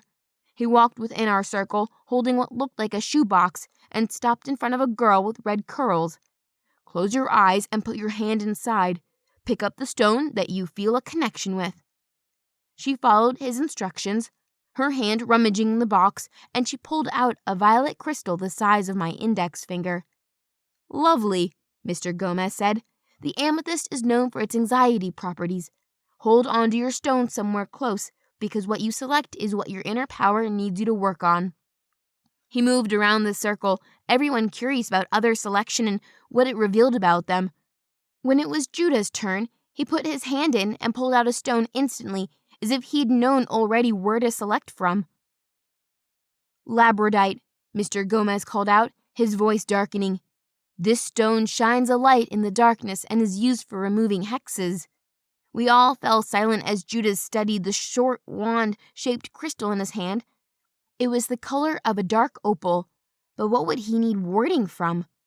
I'm so excited, Bitchface giggled. Clearly too much attention had been on someone else for too long. Mr. Gomez lowered the box in front. Your turn, Nezrin. So, she had a name after all. When she pulled out a red round stone, her friends cheered, clapped while I rolled my eyes. Garnet, the teacher said. This is strongly associated with magic. And you know that's illegal at this academy. Nezrin offered him her best puppy dog eyes, a hand to her chest. I'd never. I gagged a little at her sincerity and then stilled when he stopped in front of me. Dark, solemn eyes found mine before he gave a small nod. Just put your hand in. That's the way. Fingers skimmed the inside until they touched the smooth, cold surfaces of all the crystals. God, she's taking forever, someone whispered. A crystal vibrated under my touch, just slightly, sending tremors through my fingers, and I grasped it, pulling it in tight against my palm before I dragged my fist free. Show us, someone called out, and the teacher just nodded and offered me a smile that said everything would be all right, but I somehow doubted that. I uncurled my fingers to the square-shaped form. Light spilled from the edges, half red like a ruby, and the other side a perfect pale green. Someone else snorted while Mr. Gomez rubbed his jawline. Been a while since anyone selected a tourmaline. He met my gaze. Morwena, this is a rare selection. And someone snorted a laugh, but he continued, and the most powerful stone for protection against negative energy. Keep it close at all times. A worrisome tone lined his words as if a piece of rock could really make a difference. I nodded and pocketed my pick. All right, he began. Let's begin with the cleansing circle. Close your eyes and push everything out of your mind. I followed, shoving the worry in my head away, and settled into the meditation, letting my muscles ease. Mr. Gomez's voice was smooth and soft, counting down the steps I followed inside my mind. My breath stilled, senses eased, and that throbbing in my temples drifted away. By the time class finished, I was floating. I headed to the next class and then the next, in a blissful kind of trance. Nothing could touch me in this moment. No hate, no jealousy. No demon boyfriend waiting in the wings. Gaze after gaze, lesson after lesson, until I slipped, exhausted, into the seat for the last class. A class filled with lessons of the pact and how not to kill humans. I almost whimpered with relief when the bell finally rang. I shoved up from my seat, following the others. My arms were laden with books. I fumbled, stacking one on top of the other, and rushed out the room. Away from the prying eyes, the whispers, the hatred, I hurried past Judas, who leaned against the wall. He just watched me, deep gray eyes focused on my every move. The furball was hot, tousled dark hair, brown eyes the color of a stormy sea, jawline hard like it was set in granite. Panic filled me. I fumbled with the books, poked my tongue out at him, and hightailed it out of there. Nice one. I wanted to sink into a hole, heat flooding my cheeks. He knew he'd affected me now. God damn it. Who the hell sticks out their tongues these days, huh? The heat burned me up from the inside out. I pushed past the doors and ran toward the dorm. The books tight in my grasp, I didn't stop until I reached my room and sank into the darkness. The heavy books gave a thud as I dropped everything on the table and then flopped onto the bed. I dug into my pocket, digging out my phone. Desperation welled inside me. It was so hard here. Too hard. More. How's your day? I waited, tapping the screen for him to respond. When he didn't, I sent half a dozen more. More. What are you having for dinner? A or O? More. Have anything planned for this afternoon?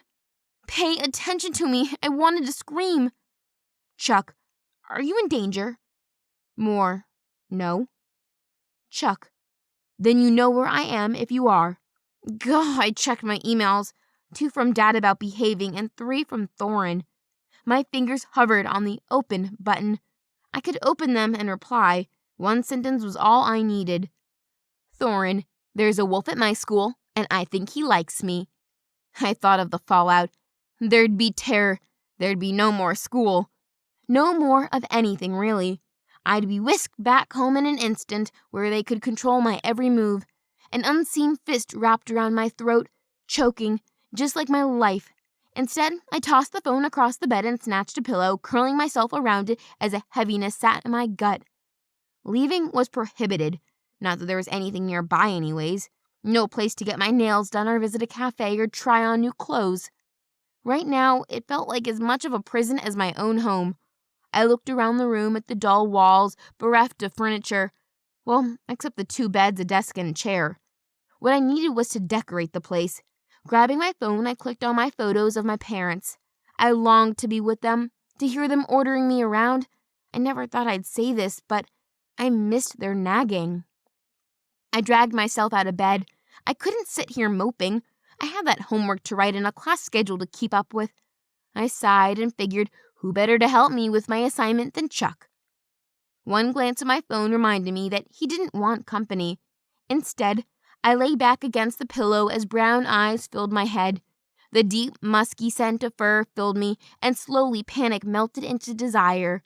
I saw him standing against the backdrop of his pack, the 3 of them more of a menace, a powerful, determined menace. This is not happening, I snarled and rolled over, shoving my face into the pillow. Something clattered outside my room as though a tray had fallen to the ground. I jolted upright, senses on fire, and glanced to my phone. One grasp of the cell and press of the button and showed it was midnight. Must have fallen asleep. I craned my head, listening for another sound, but none came. But I was awake now. With a sigh, I pushed my feet out from under the overturned sheet and headed to the door. One turn of the lock and the door cracked open. Dim light spilled under closed doors. I stepped out and shut the door behind me before padding across the room to the balcony. A cool breeze brushed over my thighs and I hugged myself, rubbing my arms. An empty lawn lay below, and not far in the distance were the woods, black as a raven's feather. Who knew what was in there? It gave me the chills, so I headed back inside and shut the balcony door.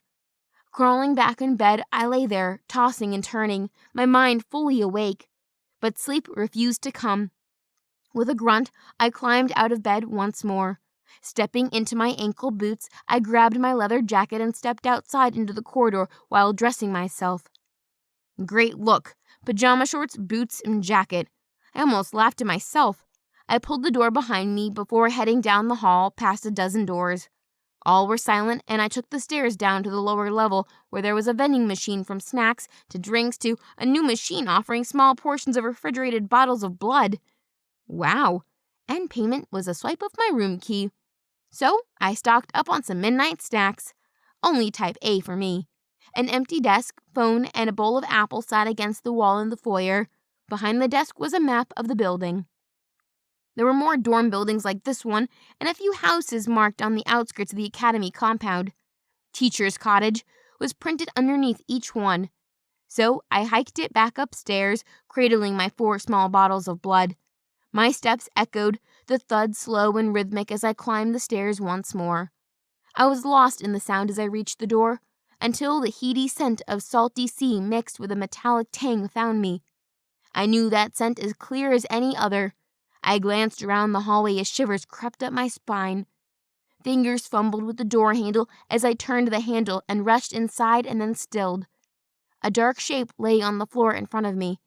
I stuck out a hand, tapping the wall for the light switch, and blinked into the glare as the light flicked on. A man lay on my floor. A mortal man. Lifeless. Dead. In his blue striped pajamas. His cheeks were bluish and sunken, his face stained with dried red marks. Fuck! I wobbled on my feet.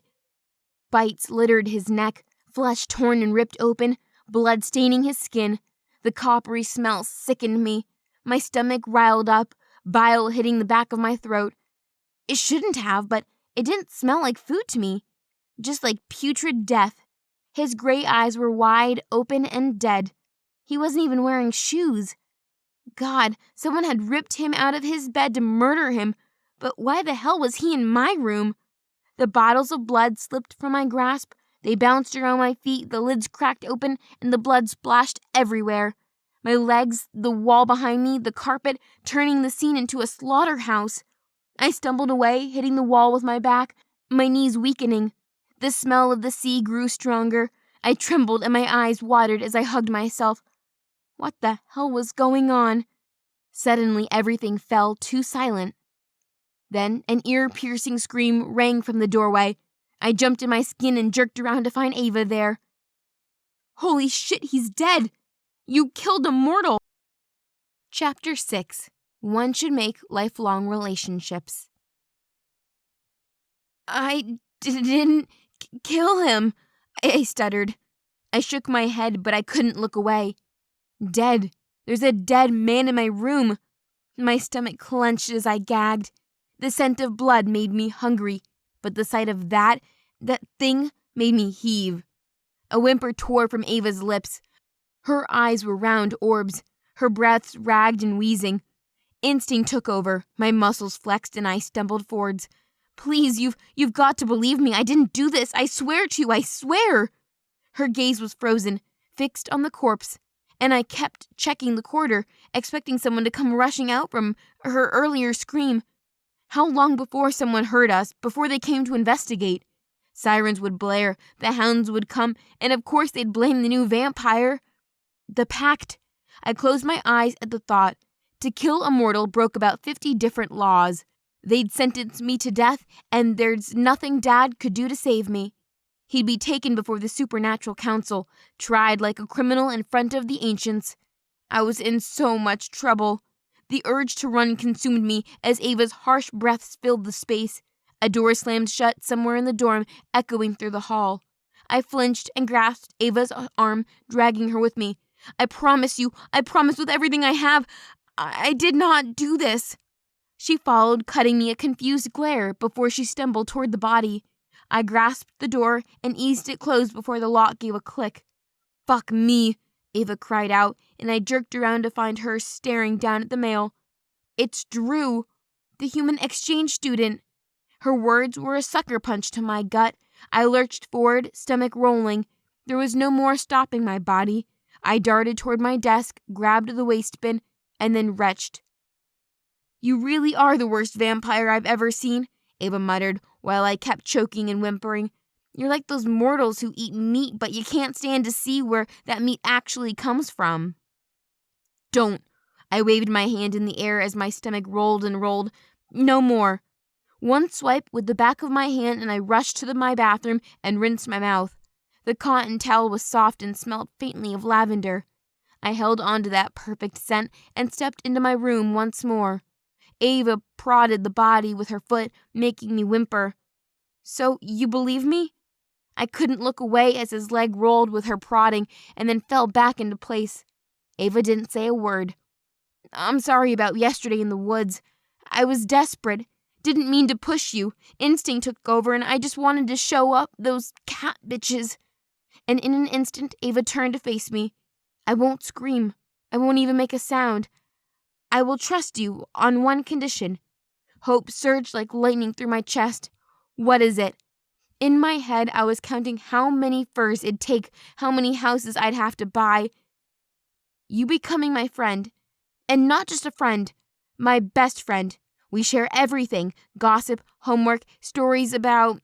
Her face grew red. "Sex. I want sex stories. I want everything.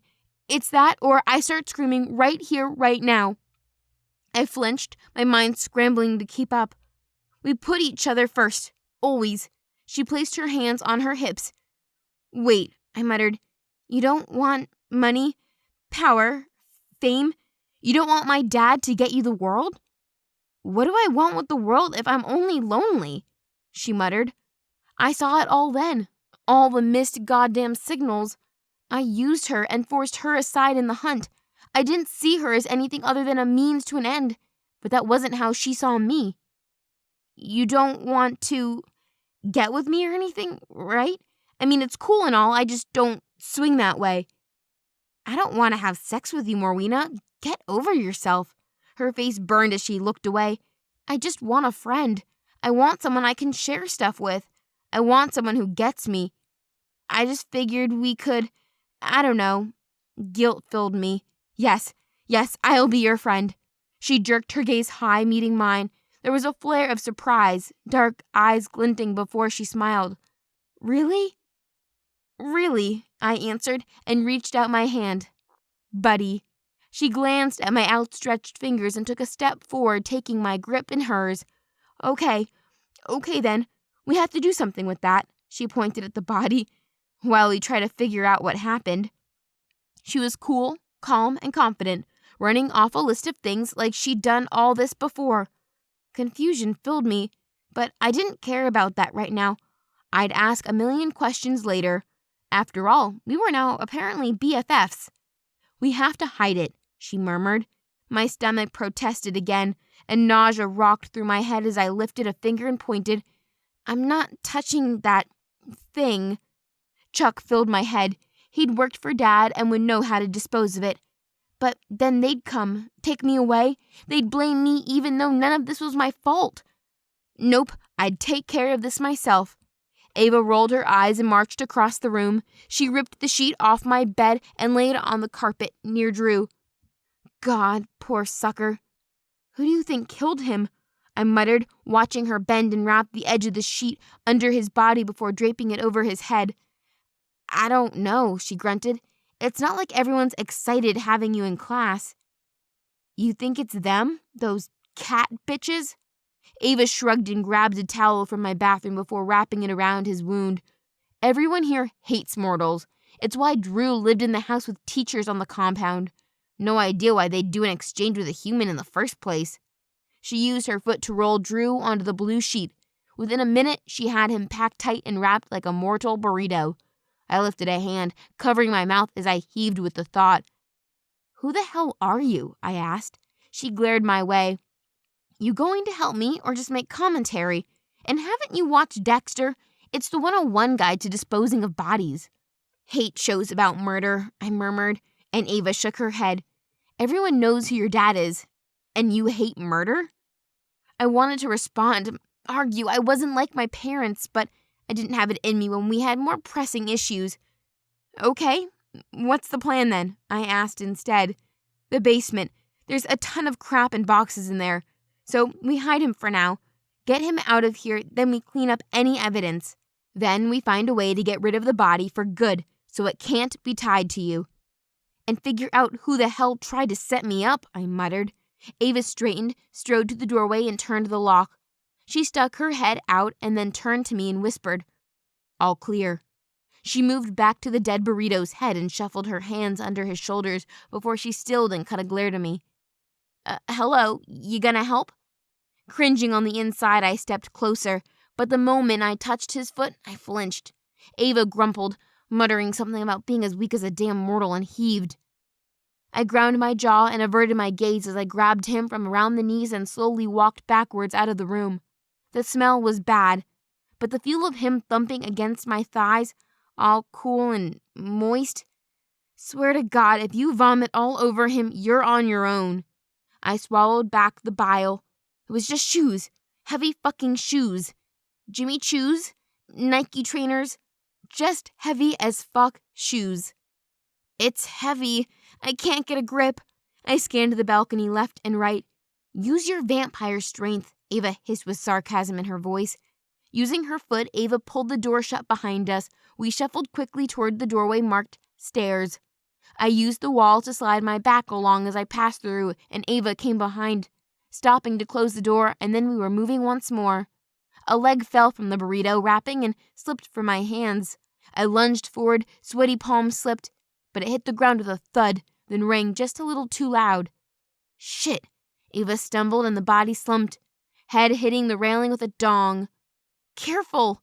I bent and tried to stuff his foot back in. Me? You were the one who let him go, she hissed, moving past me and picking up his feet. Thump, thump, thump, she dragged him feet first down the stairs.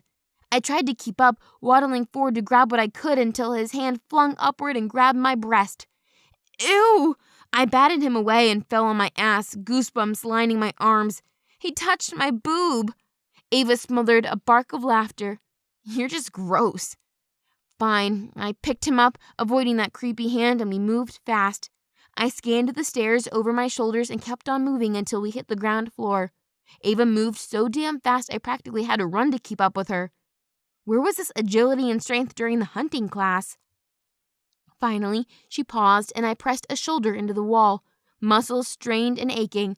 Holding Drew with one arm, she pushed open the door to the basement and we darted inside. I shut the door behind us with a small kick and we were thrown into darkness. Shit, I can hardly see a thing. Follow my lead. I have nocturnal sight. Stunned, I stumbled after her and curiosity got the better of me. I didn't know you were a cat shifter too.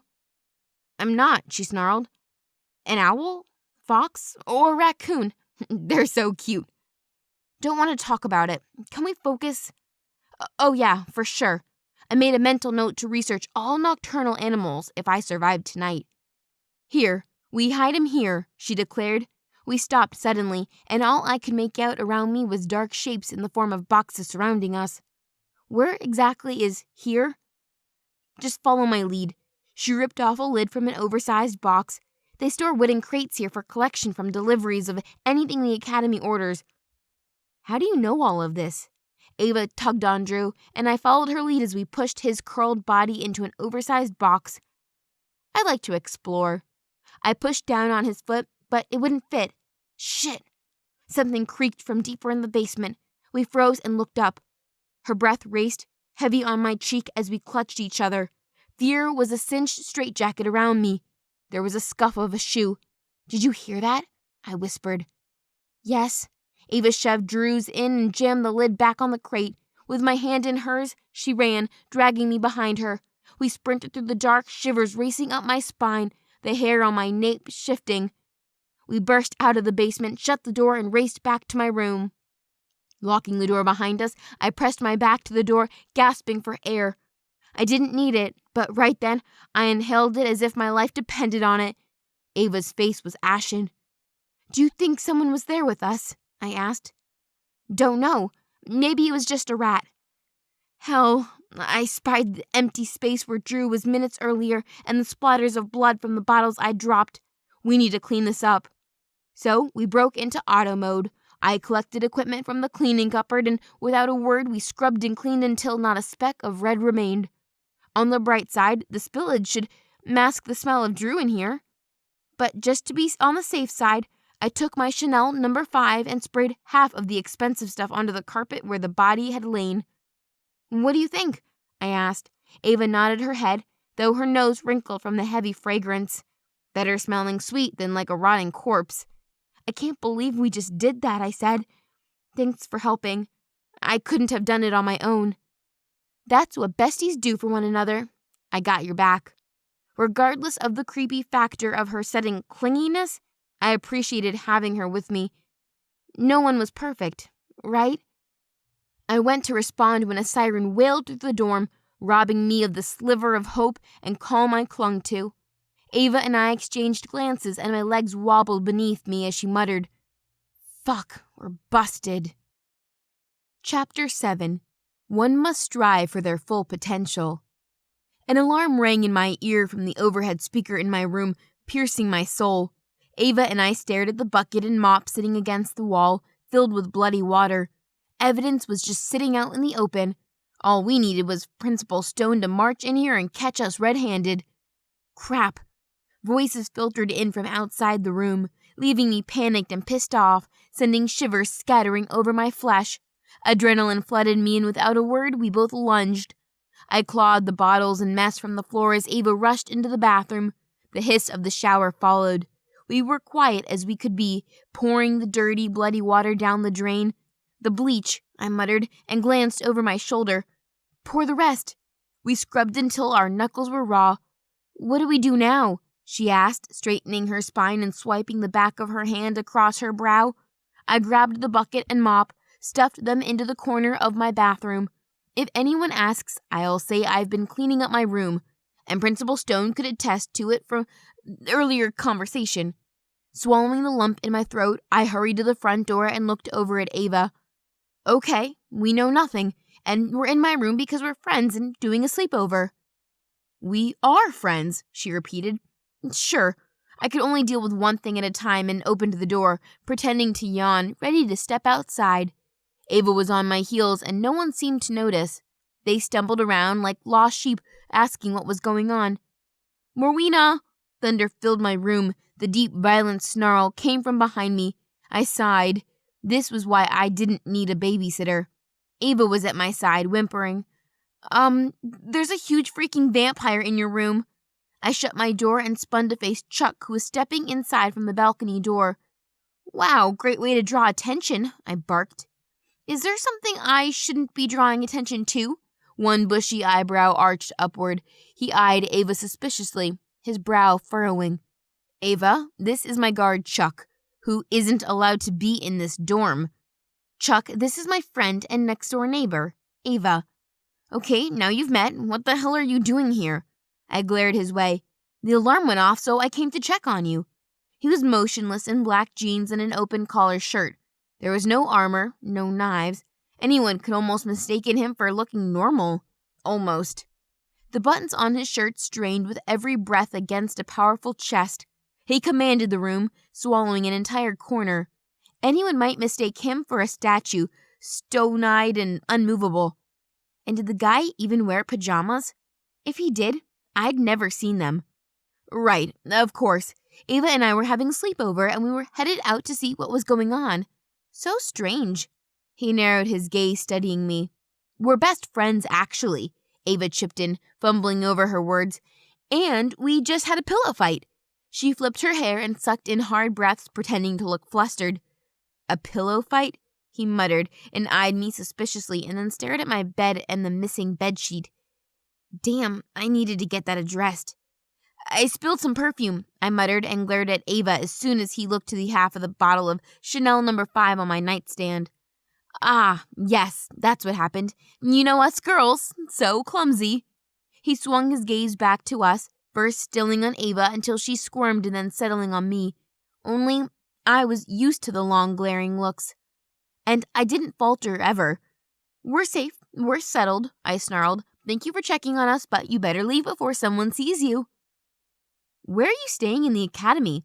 Ava was curling her finger through her blonde hair, staring at Chuck with those eyes. The dewy-eyed ones. I grabbed Ava by the elbow and drew her closer to me and spoke through clenched teeth. "I'm sure he has better things to do."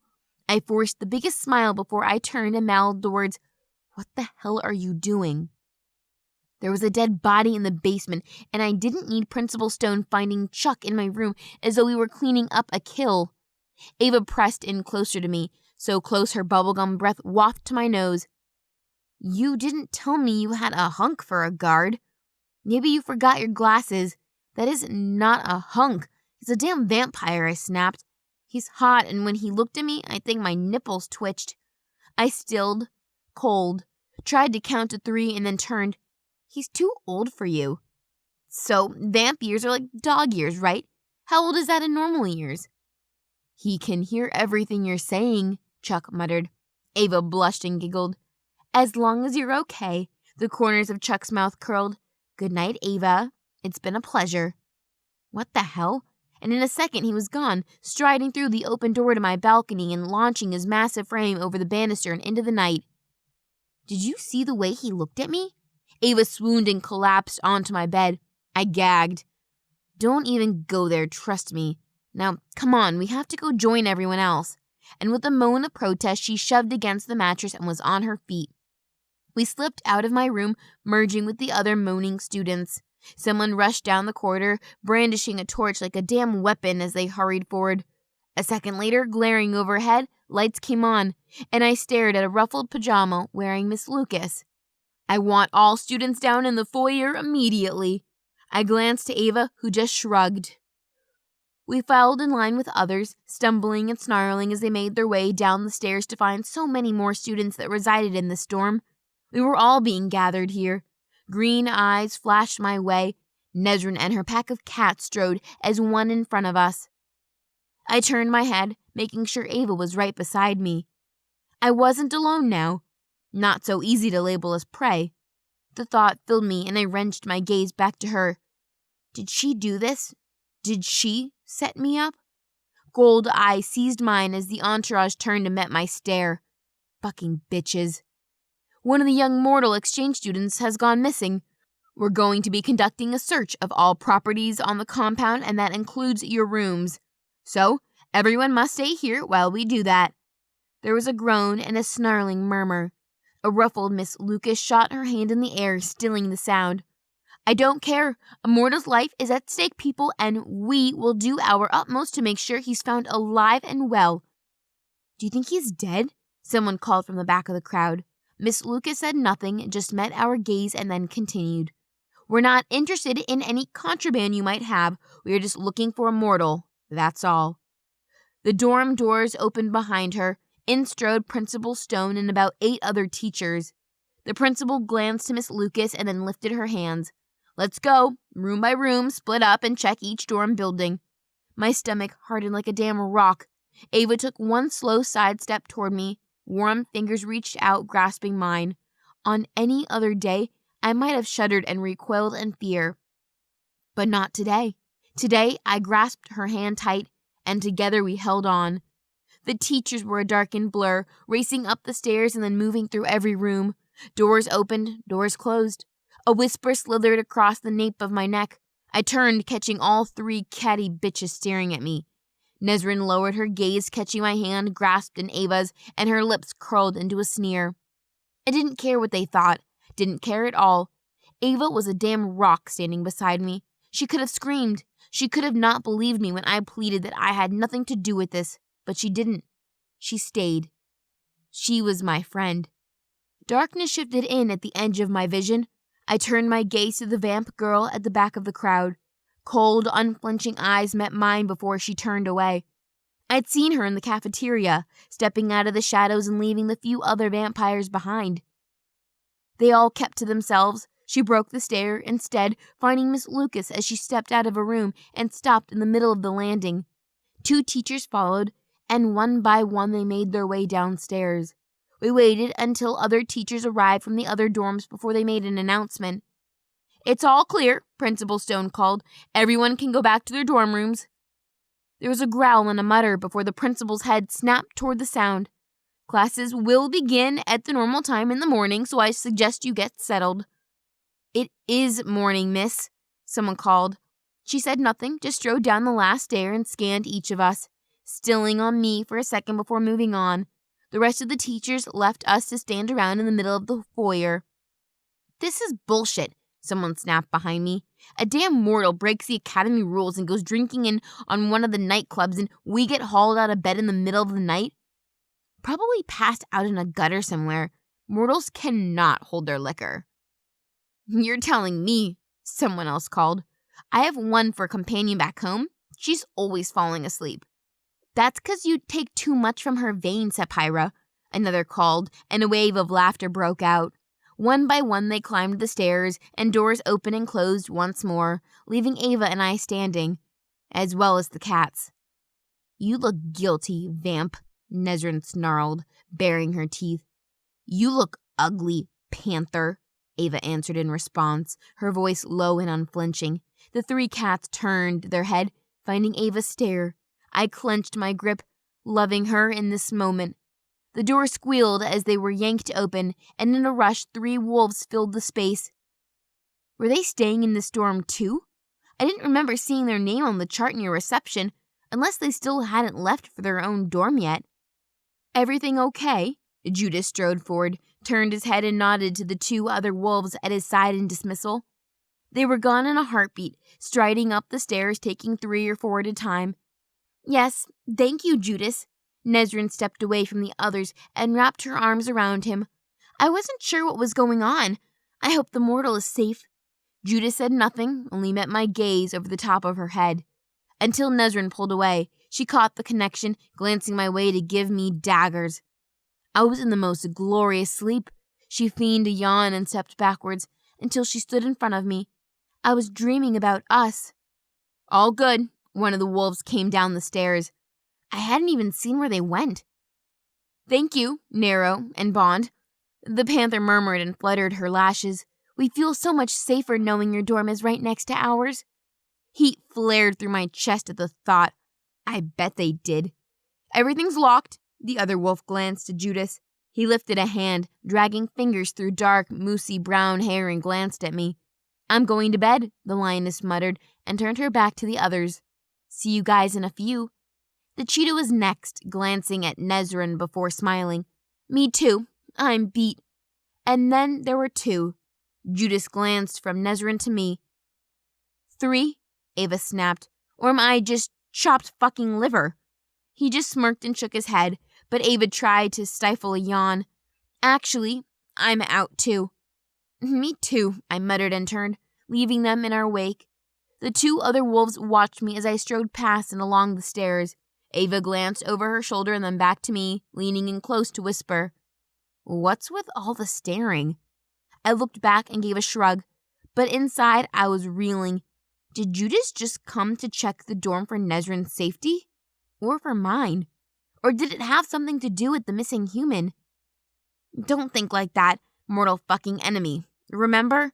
I'd warned him. I'd given him every opportunity to stay the hell away from me. Murmured voices reached my ears. Nezrin was whispering goodnight. I didn't turn my head, just kept my focus forward and walked Ava to her room. Her deep brown eyes flashed as she stepped inside her room and then closed the door. But she never did tell me why she was passing my room in the middle of the night.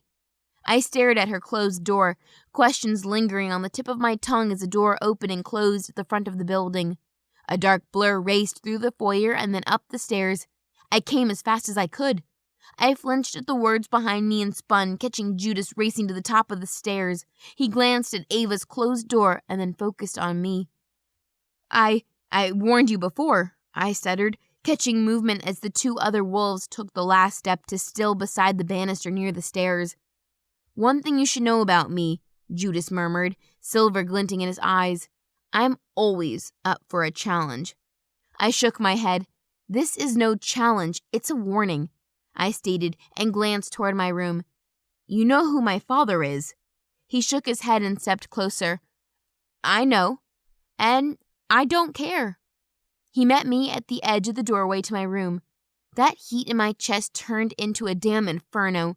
The dead muscle in my chest throbbed to life as Judas braced one hand against the wall, cutting me off. I should be angry. I should be pissed. But that silver in his eyes seized me.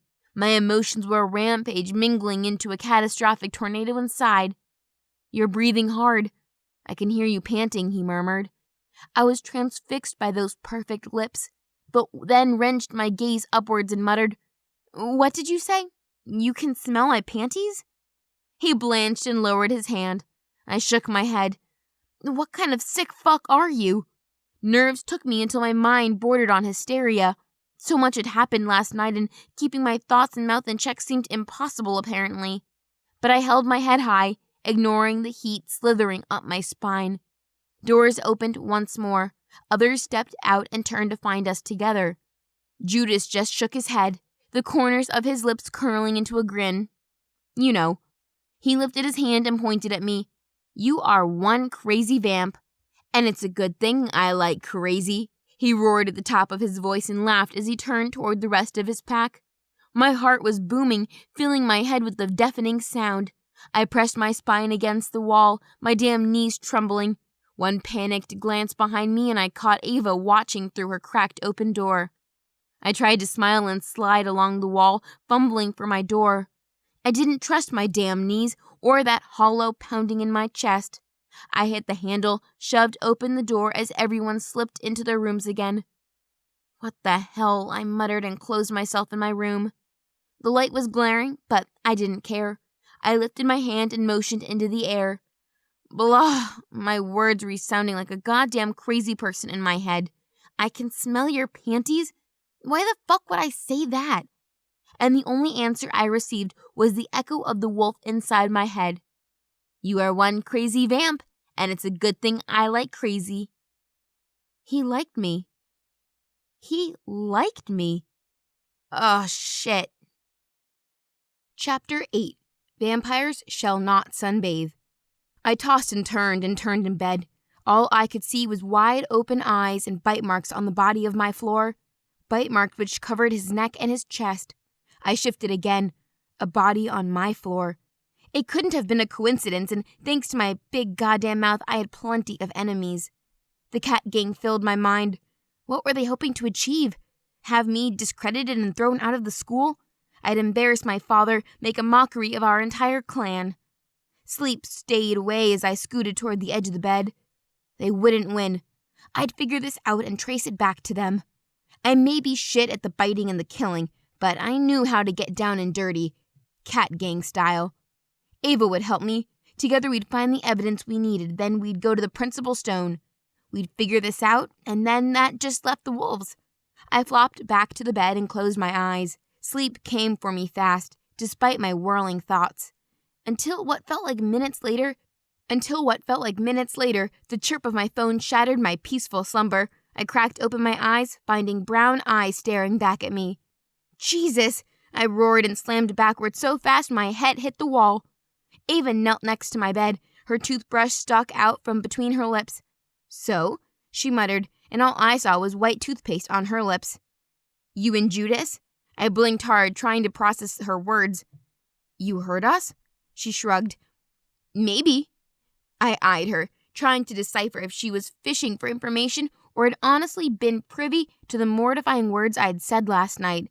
And if she'd heard them, hell, how many others in the nearby rooms did as well?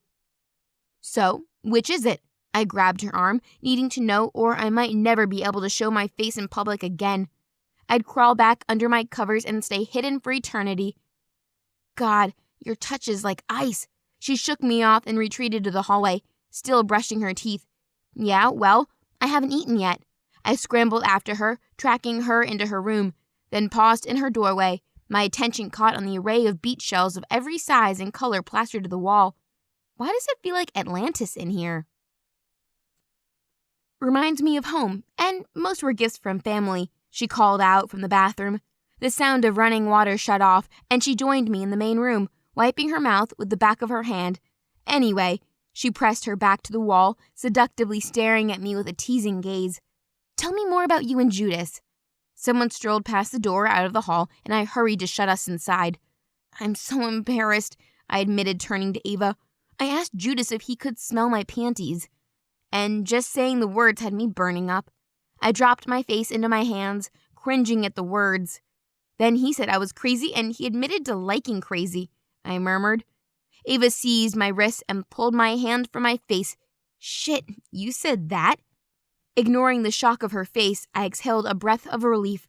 She hadn't heard, so neither did anyone else. Well, except Judas and most likely his 2 wolves. And I could live with that. I'd ignore them, stay away, and not melt in a puddle of humiliation. He likes you, eh? Perhaps I misunderstood him, misheard his sarcasm when he said he liked crazy. Don't think he meant it like that, because I didn't need that kind of complication in my life to be involved with Dad's mortal enemies in any way, to get dearest Daddy hyped up and threatening my peers. Ava raised a perfectly sculptured eyebrow as her gaze scanned over me. She slouched on one leg, arms folded across her white school blouse with the academy emblem above her heart. A wolf's head, mid-howl, encased by a simple black circle. That's not how it sounded to me. My mouth dropped open. You did hear us, she giggled. Hell yeah, I had my ear to the door once I heard voices in the hall. My knees softened a bit, just enough to remind me others could have done the same from their rooms, and now a fiery furnace climbed up my neck and over my cheeks. Ava patted my arm. I'm sure no one will remember it, plus we've all done worse things. I turned after her, somehow not believing I'd ever forget. What worse things have you done? Misery loved company, right? She opened the door to the hallway. You gonna change out of your pajamas? Looking down, I completely forgot I hadn't even showered, so I hurried back into my room to get ready, needing to push aside the embarrassment. After I made a decision to stay low, not draw attention to myself. Focus on finding out who killed that human and dumped his body in my room. Watch the cat gang's every move until they slipped up. Everyone slipped sooner or later, and I'd be there to see it. The rest of the day flew past in a blur of classes, mock fighting training, and even a cooking class until only ingredients from the woods thrown into the mix. Every lesson came down to survival, raw, primal instincts to live off the land without human intervention. To protect ourselves.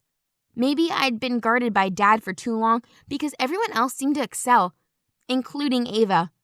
Except me, the protected vampire.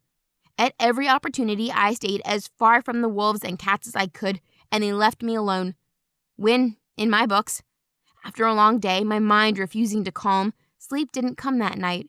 I climbed out of bed, tired of stirring, tired of worrying, tired of not knowing who'd set me up. I had to do something, anything to stop the panic spinning my thoughts into tangled knots. Stumbling about in my room in the dark, I got changed into jeans, hoodie, and my boots. Perfect stalking outfit.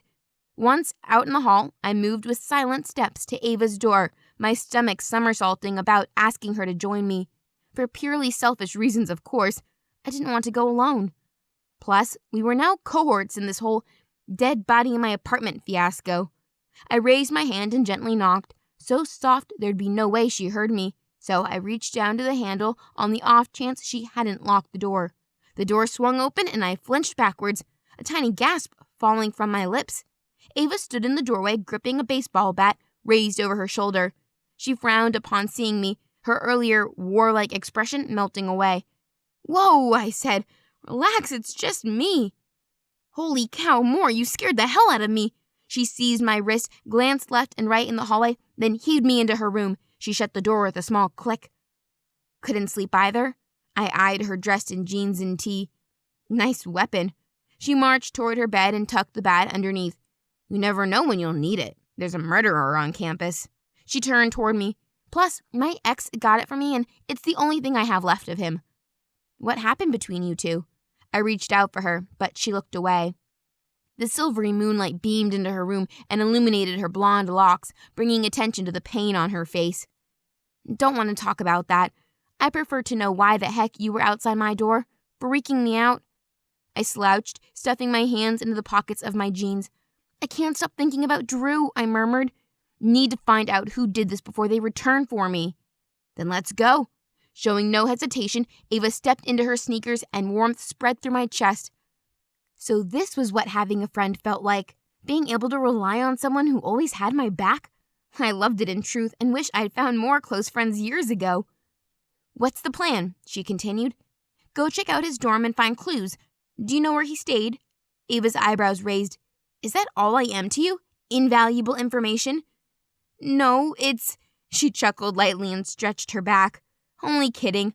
Now, should I bring my bat? We could say we're playing midnight baseball.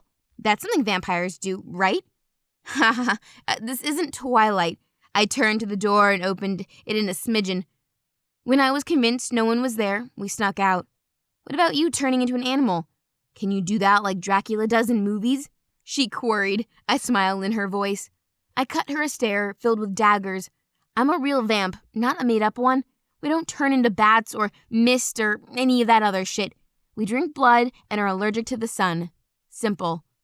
You make it sound like a disease. I didn't respond. Couldn't, because I'd often wondered if being born a vamp was a curse. We had so many limitations. Constantly needing to feed to keep our hunger in check, no sunlight, and everyone seemed to hate us for some reason. Sure, being part of a mob vampire family didn't help, and I'd never hurt a soul. Our blood at home was ordered from donors, and it was organic. With Ava on my heels, we hurried in silence down the stairs and crept outside the dorm. A cold breeze wrapped around me, tossing my long hair across my back. Something about the night heightened my senses. The sharpness of the shadows, the tiny sounds of critters nearby, the peacefulness of the moon shining in the tapestry overhead. Which way? I glanced over to the left, the same path that led to Chuck's shack, and coldness curled in the pit of my gut. What if he stalked the grounds and saw us? We needed to move, and fast. This way. Ava swung right toward the brick 2-story building where everyone ate meals most days. Beyond that, we ran side by side in the dark. I had no idea where we were going, but I followed Ava's lead. Trusted her. She cut me a strange look. What? Your hair shines in the moonlight. Did you know that? It does?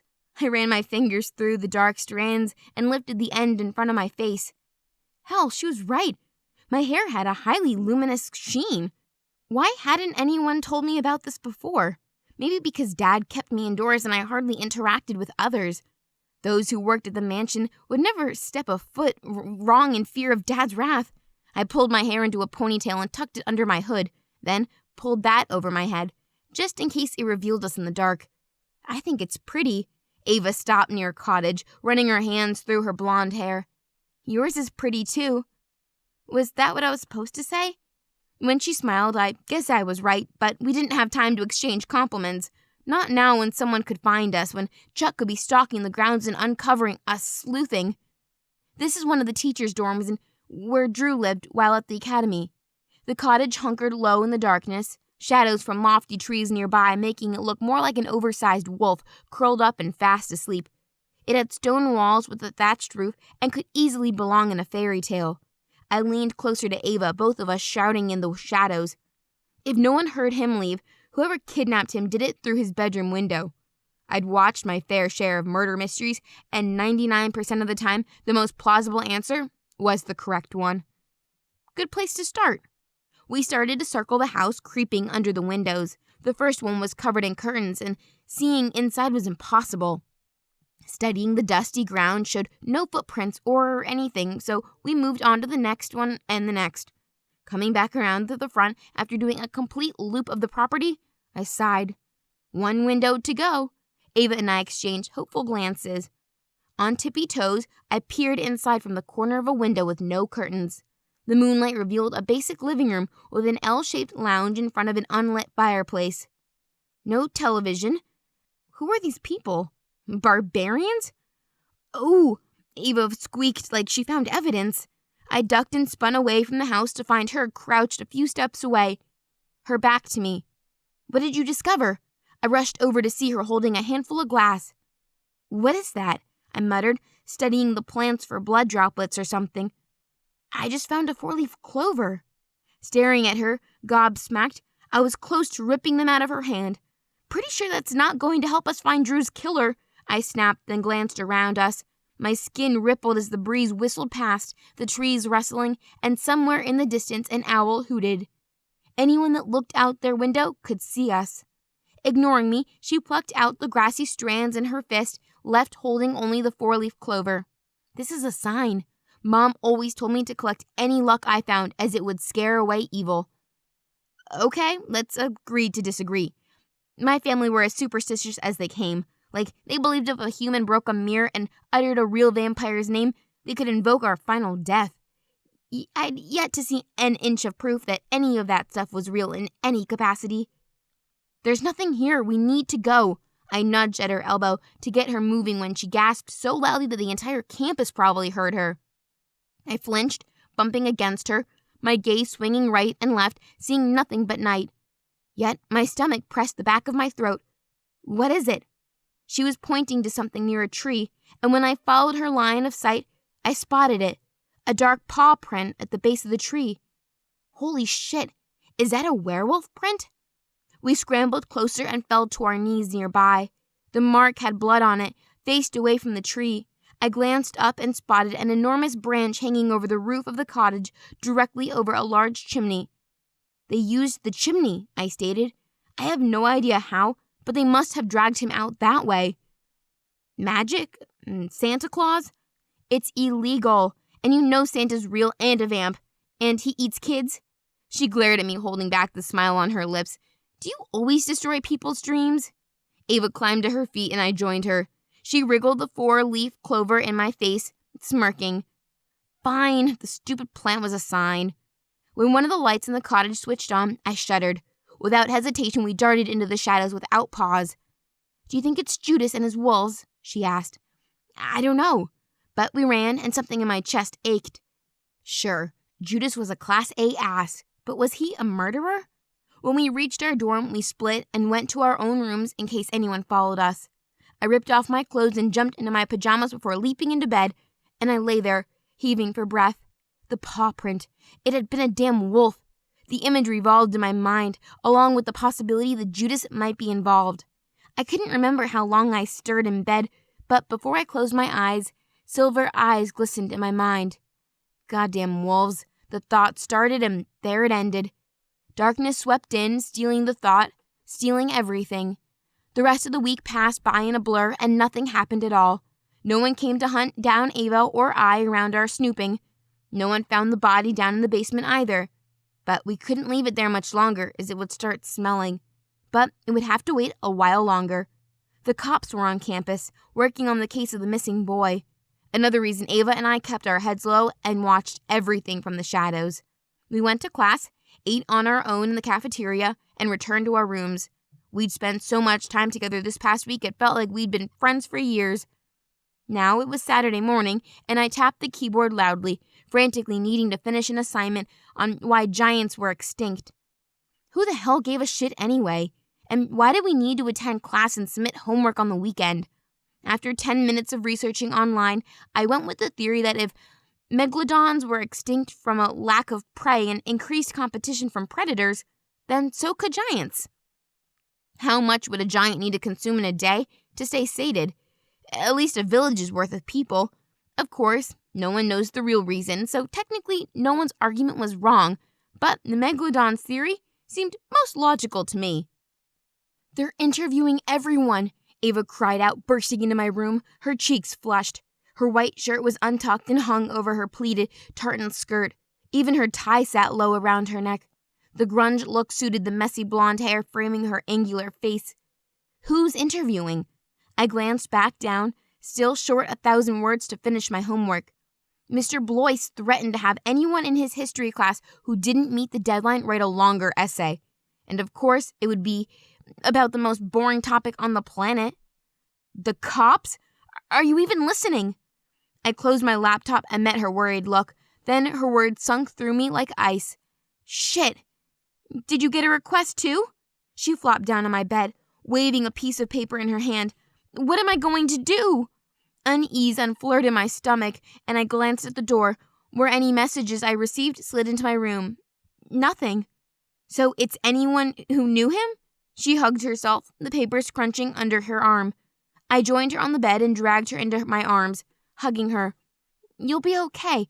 This must just be normal procedures. What if my notification hadn't arrived yet, or they'd arrest me once they found my accomplice?" My mouth was parched and the ache in my stomach deepened. "We didn't do anything wrong," I whispered. Her face paled. "Only stuffed him in the basement and didn't tell anyone." The words turned over in my head. She had a point, and I breathed deeply to calm myself because I'd been trying to get on with normal school, pretending it never happened. Ridiculous because a body lay at the bottom of this building. We need to move him, I suggested, lowering my voice. Her eyes flew wider. Not with the cops here. Of course not, but we need a place that's not connected to us. Unease shuddered through me for the poor sucker who'd lost his life, the family who worried about him, and then there was the real killer still out there. Or killers. Would the cat gang really stoop this low, all for the sake of harming me? And why? Because I stared at her boyfriend the wrong way? Ava whimpered and I hugged her tighter before dragging us both to our feet. We did nothing wrong, I kept telling her. And when they ask you, just tell them everything you knew about Drew. See if you can find out some details about who might have wanted to harm him. She nodded, smiling. Yes, good plan. I broke our hug and figured I'd pop back to my room during lunch and sneak in more of the essay. Plus, I also had an hour free after rites and rituals this morning. So, I looped an arm around Ava's and we headed outside, making our way downstairs. After a quick pit stop at the vending machine to grab myself 3 blood bottles, we headed to class while I guzzled down my meal. Ava didn't react once and even wiped a droplet of red from my chin. Rather than the gymnasium, Mr. Gomez held his class outside underneath an enormous oak tree with low-hanging branches. A cool breeze swished through my hair, and I appreciated him picking a shady location. Today, he began, we're splitting everyone up into groups. Ava and I exchanged quick, fearful glances. Yep, I didn't want to be paired with anyone else in the class but Ava. Each group will receive instructions on the ritual to perform, and it's about working as a team. The wind buffed his purple cap, which billowed behind him as he might take off into the air at any moment, his long beaded necklace not moving, as if unaffected by the weather. He was tall and broad, and for the life of me, I couldn't work out what supernatural creature he was. But his eyes, they were as dark as the deepest pits of hell, or at least what I'd imagined them to be. He leaned on his cane, while in his other hand he held a bunch of yellow notes the size of postcards. Judas, Bond, Nero, Ava, you're in group 1. Please band together, Mr. Gomez said, and Ava seized my hand, squeezing it. The cat gang were eyeing my friends like prey. Damn petty bitches. How the hell did Judas and his 2 betas get to stick together anyway? They were high-fiving each other, bumping chests, while Ava gave me a strange look of sorrow as if wishing it was me selected for their group. Part of me wished it wasn't that case too. She leaned over and whispered in my ear, I'll try to get the dirt on Judas for ya. Panic seized me at what she might accidentally say, but before I could grab her arm, she slipped out of my grasp and sauntered toward the 3 predators. None of them paid her heed, but rather studied me, waiting for the hell knew what. Their eyes lingered on me, only on me, and I felt their heaviness, their chests rising and falling deeply. Had I missed something? My stomach gurgled from breakfast, though I bet it had everything to do with being in this situation. Here you go. Mr. Gomez stepped between us, handing Judas one of the notes. Read it as a team and determine where you'll hold your ritual. We regroup in an hour. The wolves broke into howls and Ava glanced back my way, grinning. A fiery blaze spread through my chest. I'd have to be completely dead if I said I wasn't slightly jealous, especially when the guy with long chestnut hair falling halfway down his back and the palest blue eyes started chatting with Ava. Yep, all of them were so damn hot, and only now that I studied them, the sun illuminating their faces, did I see how deliciously gorgeous they were. Tanned, built with strong muscles, they were a perfect package. Wonder if they dated as a trio, because whoever that girl was, she'd be the luckiest female in the world. Judas glanced my way and winked. Heat seared over my flesh. I'm not jealous. Not one bit. It was better this way. I didn't need wolf complications in my life. Morwena? Mr. Gomez called out and I cringed. Sniggers broke out instantly from the remaining students. The ground should open up right now and swallow me whole. With a deep exhale, I approached the teacher and collected the note from his hand. As he called out the rest of my group, Briley, Salome, and Nezrin. Oh, come on, this wasn't fair. 3 cat bitches pranced forward, hips swinging, wearing their Cheshire grins filled with venom. And dread crawled over my skin because this class event was going to suck for me. And while part of me contemplated unleashing my fangs and taking them out, then I'd end up sentenced to death. Very tempting, though. Yep, I was cursed. I always stood up for myself, but now I just wanted to curl up under a rock and be left alone, to stop fighting. Ava got sexy wolves and I received bitches ready to scratch out my eyes. No wonder my stomach hurt worse. I didn't want to do this class now or ever. I glanced up at the teacher, imploring for him to change our groups with my gaze alone, but he patted my shoulder. Better go and review your ritual with your team. I grumbled under my breath as he called out the next group, but Nesrin interrupted him by shoving her hand into the air. Oh, sir, can we do ours someplace different? The old church is so wonderful for this. I don't agree. I grabbed my waist, glaring at them. Doesn't seem fair, Judas interrupted, and I was stunned. He was standing up for me? Mr. Gomez hushed everyone with a wave of his hand. Majority rules, so get started. Remember, this is a team assignment. I almost wobbled on my feet. With those few words, I'd been outvoted by 3 feline shifters to run a ritual in a goddamn church. Why the hell did they have that on campus anyway? Let's go, the blonde, called Briley, said, her curls bouncing perfectly around her face and over her shoulders. Cat-like makeup curled around her eyes, emphasizing her green pupils, especially against her ashen skin. So, I dragged my feet after them, away from the class and buildings, and headed into the woods, following a worn track. I glanced behind me at Ava, who laughed as she joined the 3 wolves, entering the forest in a different direction to us, happy as a loon. So, how are you enjoying Bestias Academy? Briley asked, almost sounding genuine. She fell back to walk alongside me as the others marched onward. She offered me an honest look, like she was interested. I shrugged. It's not what I expected. No Beverly Hills 90210 as I'd imagined, but more like Addams Family School, if it existed. Nesrin chuckled with the other girl before saying, What did the penis say to the condom? And I rolled my eyes because I'd heard of the dick jokes all my life, and this was why I loathed my name. Cover me, I'm going in. The 2 of them in front burst out laughing, and the joke wasn't even that funny. Briley smiled but shook her head. Was she the nice one out of the bunch? I wanted to be anywhere but here, and I looked up into the blue sky that had no right being glorious. You want to hear a joke about Judah's dick? Nesrin continued, and I clenched my fist. Never mind. It's too long. The brunette near Nesrin cracked so loud, several birds burst out of a nearby tree, startled. I ground my jaw, ignoring them. Nothing I said would change the situation, but with each passing moment, I hated them more. Half a dozen wiener jokes later, and we arrived in front of a decrepit wooden church. Narrow, the building stood lofty with a pointy roof, the windows shattered and broken. The small porch dipped in the center from overuse, paint on the wall had mostly chipped away. I swallowed hard. My head fogged over, and for a moment, my world spun around me, while my gut gurgled again. Yep, even my body resisted going in there.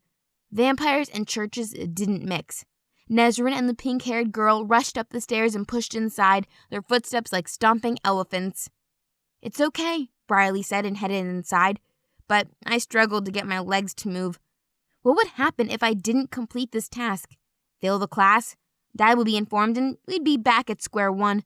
Me marrying Demon Boy. Nesrin appeared in the doorway, leaning against the frame. You chicken. It's just an old building. Her words shouldn't have gotten to me, but my neck bristled and I pictured myself ripping her throat wide open with my fangs. But instead of showing her she'd won, I raised my chin and headed toward the church. The porch steps groaned under my boots, and when I entered a bright sunlight room, it felt as if someone had punched me right in the chest. I gasped for air, filling my dusty lungs, staring at the walls covered in crosses. Pews filled the large room, with cupboards near the transept covered in shadows. I curled my fists, fingernails digging into the fleshy part of my palms, anything to absorb some of the agony ripping through me. The choking sensation smothered me, my muscles growing heavier, more sluggish. But this place wasn't going to kill me. It just hurt like a fucking bitch. I turned the ring on my finger over and over. It protected me from the sun, but not completely from the holy grounds of this building. And Nesrin knew this. She'd counted on it. Let's get this done, I hissed through clenched teeth. Agreed. She whirled on her heels to face me. Her raven hair glistened beneath the sunlight pouring in from a broken window. But it shocked me to hear her agree to anything I said. I eyed her suspiciously, waiting for a smart-ass comment, but nothing came. We all moved to the front of the room. Cobwebs dangled from the corners, from the rafters overhead.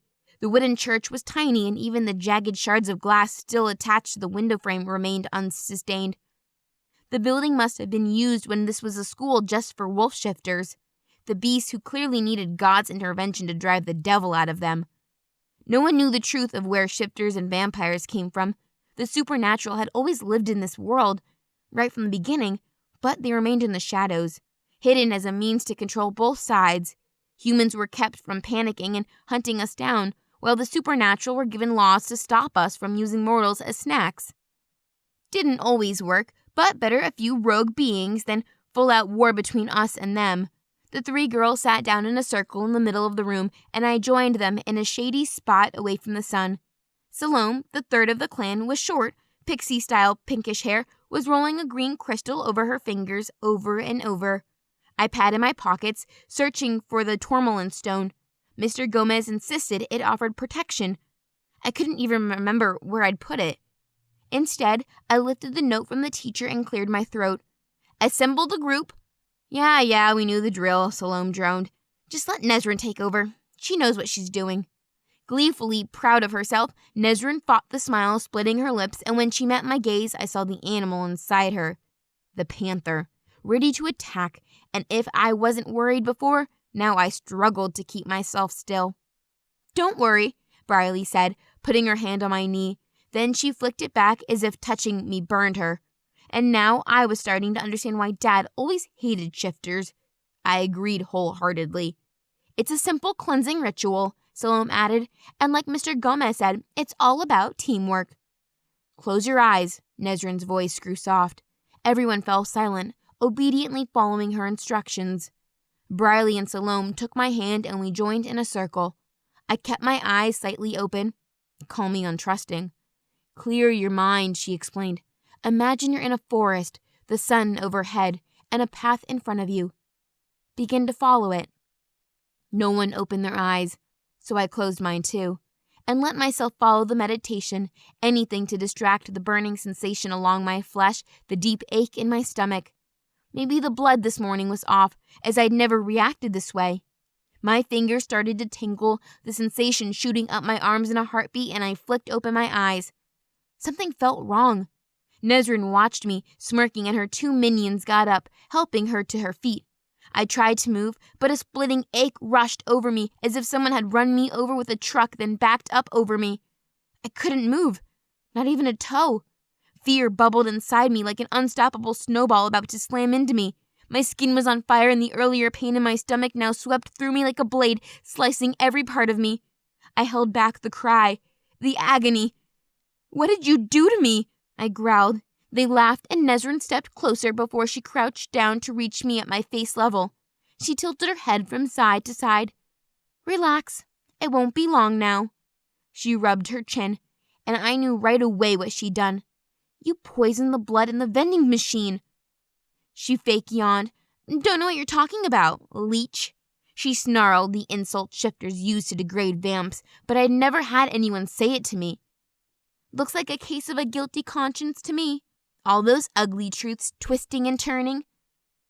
I shook my head as her voice swept me away with the spell. I tried to hold on, tried to keep my thoughts in order. It's about the body in the basement. You thought I'd be kicked out, but that didn't happen, did it? I winced and tried to swallow the pain. So now you try to kill me? She smiled, widened, her eyes gleaming with delight, and she grabbed my hand, studying my ring. So pretty. You know, I heard it takes a human sacrifice for each of these rings to be created.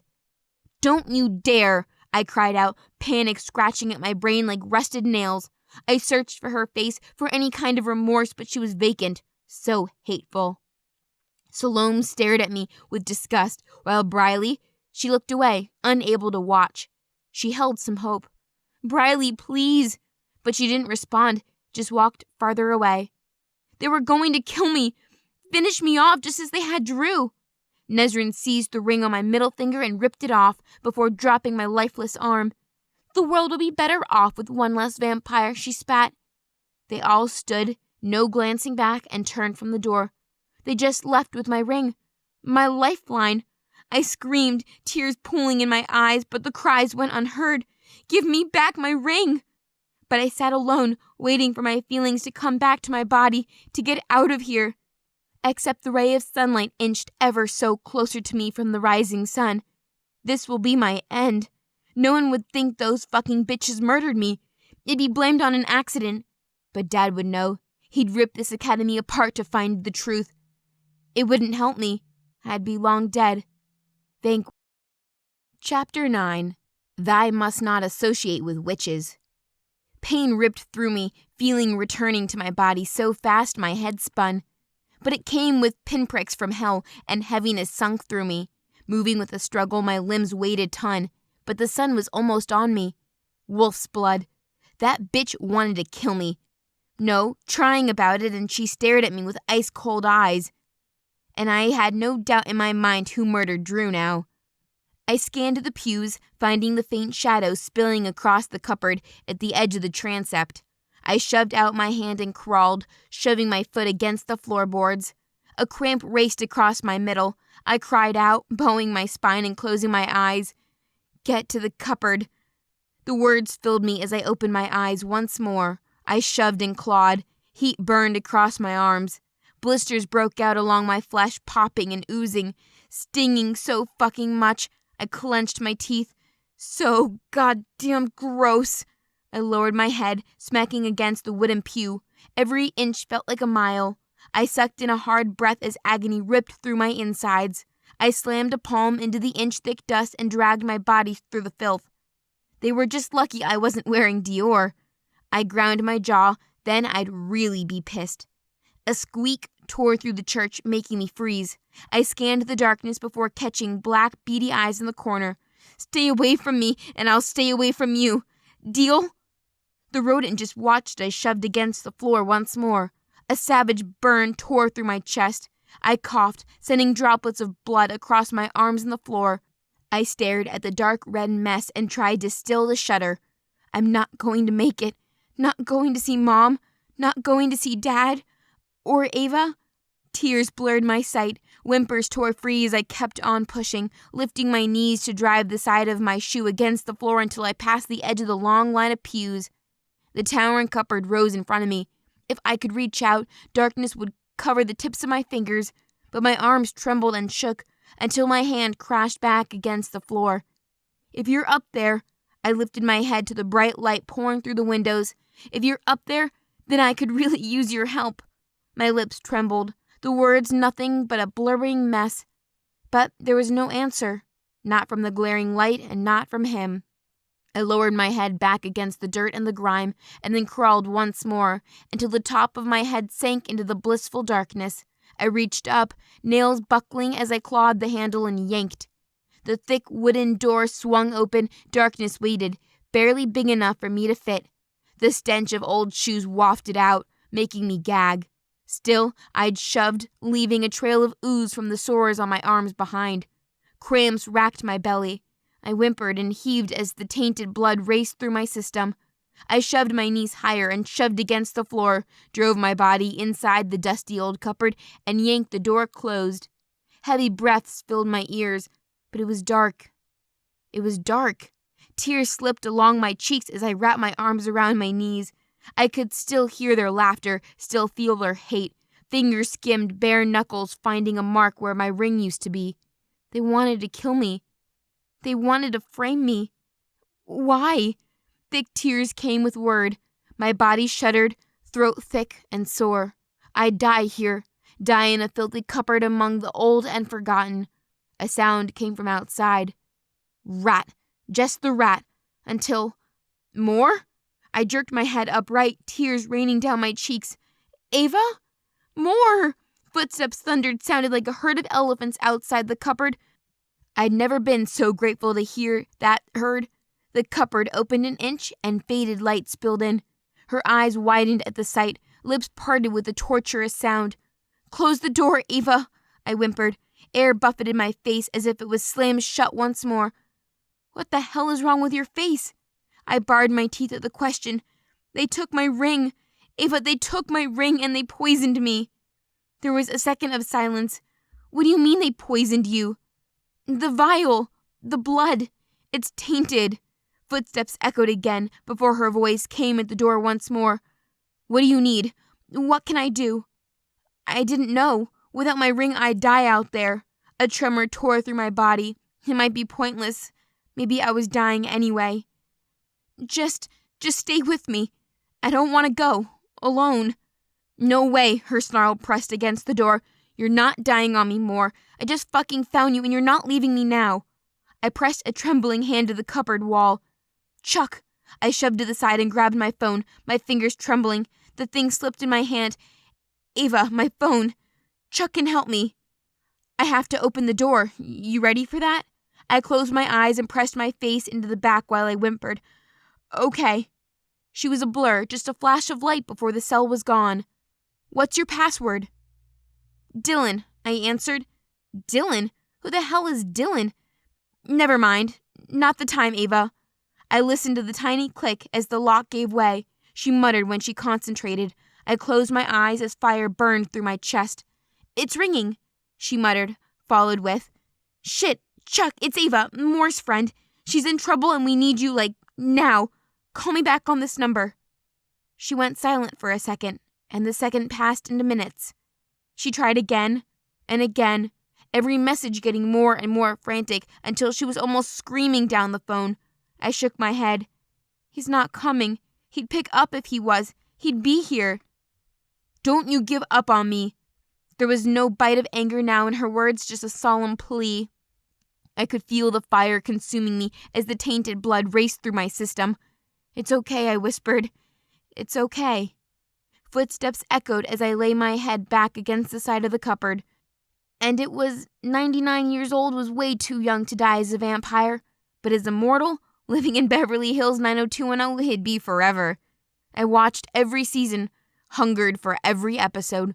I pretended that it was my life, all the good times, all the dances, and the fun times we had. I closed my eyes as a cough ripped through my chest. Wet spittle hit my arms. I didn't care anymore. I tried to suck in a breath, tried to hold on for one last second. "Where is she?" The roar punctured the haze. But it wasn't Chuck. It was Judas. "In the cupboard over there," Ava cried. Her words were thick and distorted. The door was yanked open. Silver eyes blazed like a knife severing the air, savage and fueled with hate. "We need to move her." The door was slammed shut once more. My world tilted, rocking me backwards until my head slammed against the wood. I tried to lift my arms, tried to stay steady as I was rocked from side to side. Screams came from outside the wardrobe. Ava and Judas, savage snarls of wolves. Wolves who were my enemies, and in a gust of wind the door was thrown open. But this time there was no glaring sunlight burning my skin. There was only darkness. I blinked as hands found me. "I've got you," the words whispered in my ear. I fell into him, hands slapping his arms before they fell away. He was all around me, my waist, my mouth. His hands brushed away my hair as he looked into my eyes. "They stole your ring?" Tears fell as I nodded. "Fucking bitches." Venom spilled from his lips. The tainted blood. Do you know what it was? Pain savaged my chest at the thought. There was only one thing that could cause this. Only one that was toxic to vampires, enough to kill them. And the panther had confirmed it. I nodded, my words a whisper. Werewolf blood. He flinched and then pulled away. There was a second where he was silent, where words failed him, until he turned his head. Every single one of them had devastation in their eyes. Do you know anything about this?" he murmured. "Hell no," Nero snarled. Bond just shook his head. "We'd never do that. You know us." There was a nod before he glanced at my face. I had to ask. "Now that we know what's caused it, how do we fix this?" Ava murmured, standing behind them. Judas turned to me. "Any suggestions?" I just shook my head. "Blood. Powerful blood." "We're out of the equation then," he murmured. "We can carry her." "What, through all the blinding sunlight we just passed?" Ava threw her hands in the air. "It's midday out there. She'll be crispy before we make it out of the damn door." The thought made me cringe. "I'll do it," she declared. My breath stilled. I found Ava in the dark. "No, Ava, it won't work," I murmured. She dragged her hands to her hips. Why? I love you for wanting to help, but I need powerful blood. I have powerful blood, she growled. I'm the princess of the great creatures of the sea. I stilled, the wolves stilled, and then we all turned our heads toward her. She took a step closer, lowered her hand, and shoved out her wrist toward me. So, do it. Take what you need. I looked to Judas, who just shrugged. What do we have to lose? Only my life, right? I was only aware of werewolf being toxic to my kind. The frantic thunder of her pulse called to me. I stared at her exposed wrist and felt the pointed tips of my fangs. I don't know how. What do you mean you don't know how? Judas muttered. How to what? Drink from the vein? My tongue pressed against thick fangs as tears spilled free. I could only nod. It's true. She's not like a normal vamp. Ava came to my defense. You can say that again. Judas brushed my hair from my shoulders and stared into my eyes. Okay, so I don't know veins, but I know flesh. I'll walk you through it, okay? I felt pathetic sitting here with oozing sores and fangs that ran over my lips. But what if I hurt her? Ava knelt in front of me, drawing my gaze. You won't. I don't think you'd know how. But I promise to tell you if you do, okay? I just stared at her, the weird girl who'd somehow become the best friend I'd ever had. Okay. Now, take her wrist and place it to your lips, Judas murmured, watching as I lifted my hand, my fingers wrapped around the small, fragile bones. Instinct raged inside me. I could hear Judas speaking as I closed my eyes, but I was transfixed by that thud, thud, thud in her veins. Warm flesh met my lips. I was already opening my mouth, already finding that jumping beat with the tip of my tongue. Okay, now all you have to do is... I opened my mouth wider and struck. Ava's tiny gasp filled my ears as warmth flooded me. So warm, so alive. It was liquid sunlight spilling down my blistered throat, slipping through ruptured veins. I drank greedy gulps, taking draw after draw as I opened my eyes and stared up at her. Her eyes were wide, breath panting. I tasted her breath, tasted her food, tasted salt. The sickening taste filled me, like she was coated with it. I opened my mouth, yanked my fangs from her veins, and coughed and splattered, dragging the back of my hand along my tongue. OMG, gross! What the hell is that? Did you drink the entire sea or something? Ava slapped her wrist to her chest and rubbed the spot I'd bitten her. You're welcome. And I told you I was from the great creatures of the sea. She was almost pouting. I licked my lips as power flowed through me. Warmth danced across my skin, and as I watched, the sores slowly disappeared. Power roared through me like the draw of a tide under a full moon sky. I shuddered with the energy. My bones vibrated, veins sang. I licked my lips once more and sucked in a hard breath. Holy shit, it's like lightning. Just wait, you haven't gotten the full effect yet, Ava murmured. I opened my eyes to find her. What creature? What? She stuttered. But she heard. I saw the panic in her eyes. You said great creatures of the sea, not creatures of the great sea. So you must be powerful, right? She wrenched her gaze toward the wolves as they just stared at her. So, what creature? Her lips moved, and yet all I heard was a mutter. I shook my head. I can't hear you. Kraken, okay? I'm a goddamn kraken. She threw her hands into the air again. Holy shit! Judith's eyes widened. For real? For real, she growled and wrapped her arms around her middle, and in an instant her brown eyes gave way to gray. I knew she was something, but I didn't know she was that something. And the wolves were smitten. Their eyes sparkled with excitement. She was, after all, a rarity, and I was an everyday boring vampire, only the daughter of the most powerful vampire in the city. That is fucking awesome! Narrows smiled wide and looked to Bond. Your home is far away, right? Judas turned to her. It's why you stay here when we all get to go home. Must have been a massive transition, Bastias? No, not really. So why did you come? I mean, we all had different reasons. What's yours? Judas asked. Her face burned bright red. Gray eyes seemed to spark with danger. She wrenched her gaze toward me, eyes pleading. I had to save her. I'm sure it's something boring, right? Me, I embarrassed my family for the last time. It's my own special brand of hilariousness. I shoved against the floor, feeling my body sway a little more than it should. Inside, I was churning and rushing like a turbulent sea. Yeah? What's that? Judas turned on me, his voice deep and insistent, and in the corner of my eyes I caught relief sweep through Ava's gaze. I call myself a penis. Judas stilled, the other wolves followed. You what? I call myself a penis. I straightened my spine. When my mom wants to introduce me to important people, I call myself Wiener, short for my full name, Morweena. No. Judah's eyes widened until they bulged out of his head. You don't. Why do you think I'm here? I wobbled until I found my sea legs.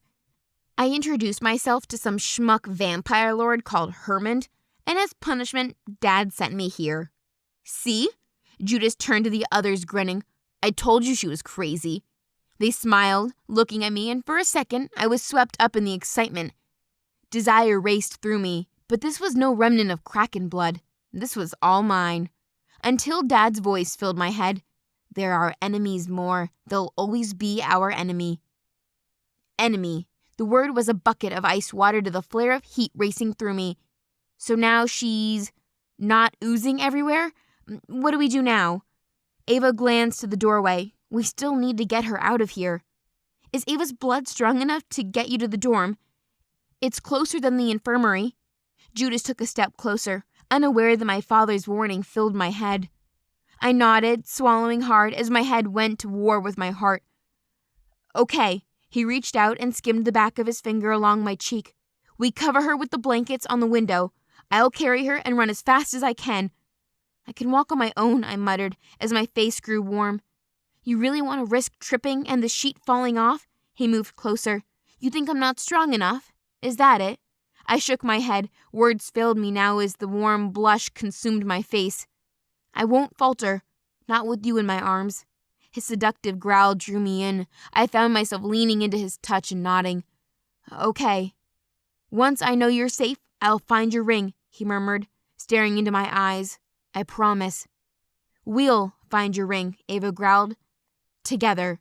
My hands started shaking. My arms and knees, followed by a million volts, raced through me. It's starting, isn't it? Ava watched me. I feel like I'm going to explode. I stared at my trembling hands. Then we need to hurry. She looked at the wolves. You do not want her here a second longer, or she'll tear this place apart. One nod was all she needed. Judas turned to me in an instant. He stepped close, bending down to sweep one hand under my knees and the other at the small of my back. Ready, boys? They moved fast, striding over to the windows covered with thick, heavy drapes. I saw the room then, the musty, empty storage room. One yank of the canvas and the dust-burdened fabric fell over my head. Be still now, Judas murmured in my ears as hands ran along my body, tucking and smoothing under there wasn't a sliver of light left behind. I grabbed Judah's arm as we moved. Heavy steps echoed around me. I closed my eyes, ready for the pain and the light. Hinges howled, seizing me with the sound until the canvas sheet smashed against my face. My body rocked, hard, short movements as the wind roared in my ears. A grunt tore through Judas's chest as he drove his boots into the soil and we climbed. I pressed my face to the sound and his arms tightened around me. No light found me, and no pain followed. In this moment, I was safe in his arms, safe in the arms of an enemy. The musky scent filled me, sending warmth to places it shouldn't. I turned my head as we crested the rise, and his thunderous steps smothered, pressing my lips against the hard swell of his chest. Thank you, I whispered. Thank you for taking care of me. I'd had servants. I'd had guards. But they were obligated to my father, and some were scared. But Judas was neither of those. He didn't care about climbing the ladder of power behind my father like Thorn. He only cared about me. The screech of hinges sounded again, only these were different. These ones I knew. Boots thundered on hard stairs, and in an instant we were inside, and the familiar scent of my room surrounded me. Tears filled my eyes. I didn't think I'd breathe the musky scent of old mattresses again, or hear the voices of those I loved. I thought I'd die there. in that musty old cupboard with last century's shoes. Curtains were drawn. Hard, jagged breaths pressed Judas's chest against me, and for a second, I didn't want this filthy old sheet to move. I wanted to stay here, in his arms forever.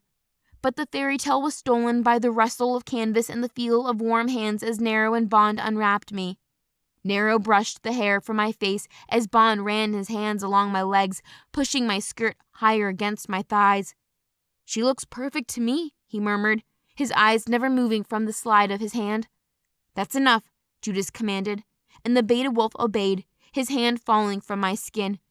Still, I held on to Judas, staring up into his perfect gray eyes as I pursed my lips and closed my eyes. "Are you going to sneeze?" Ava muttered, and then snorted. "'Cause I am."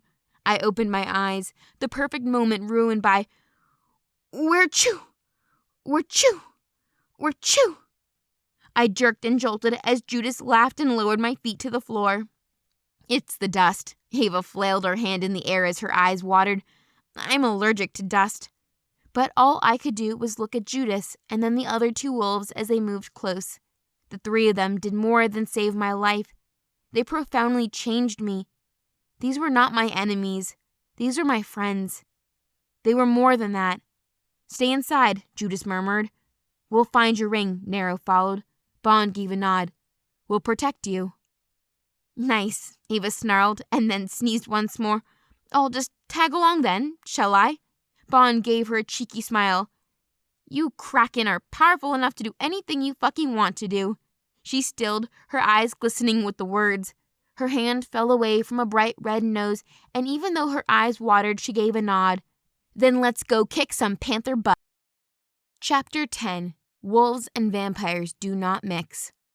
I wrapped my arms around my middle. They'd left me here.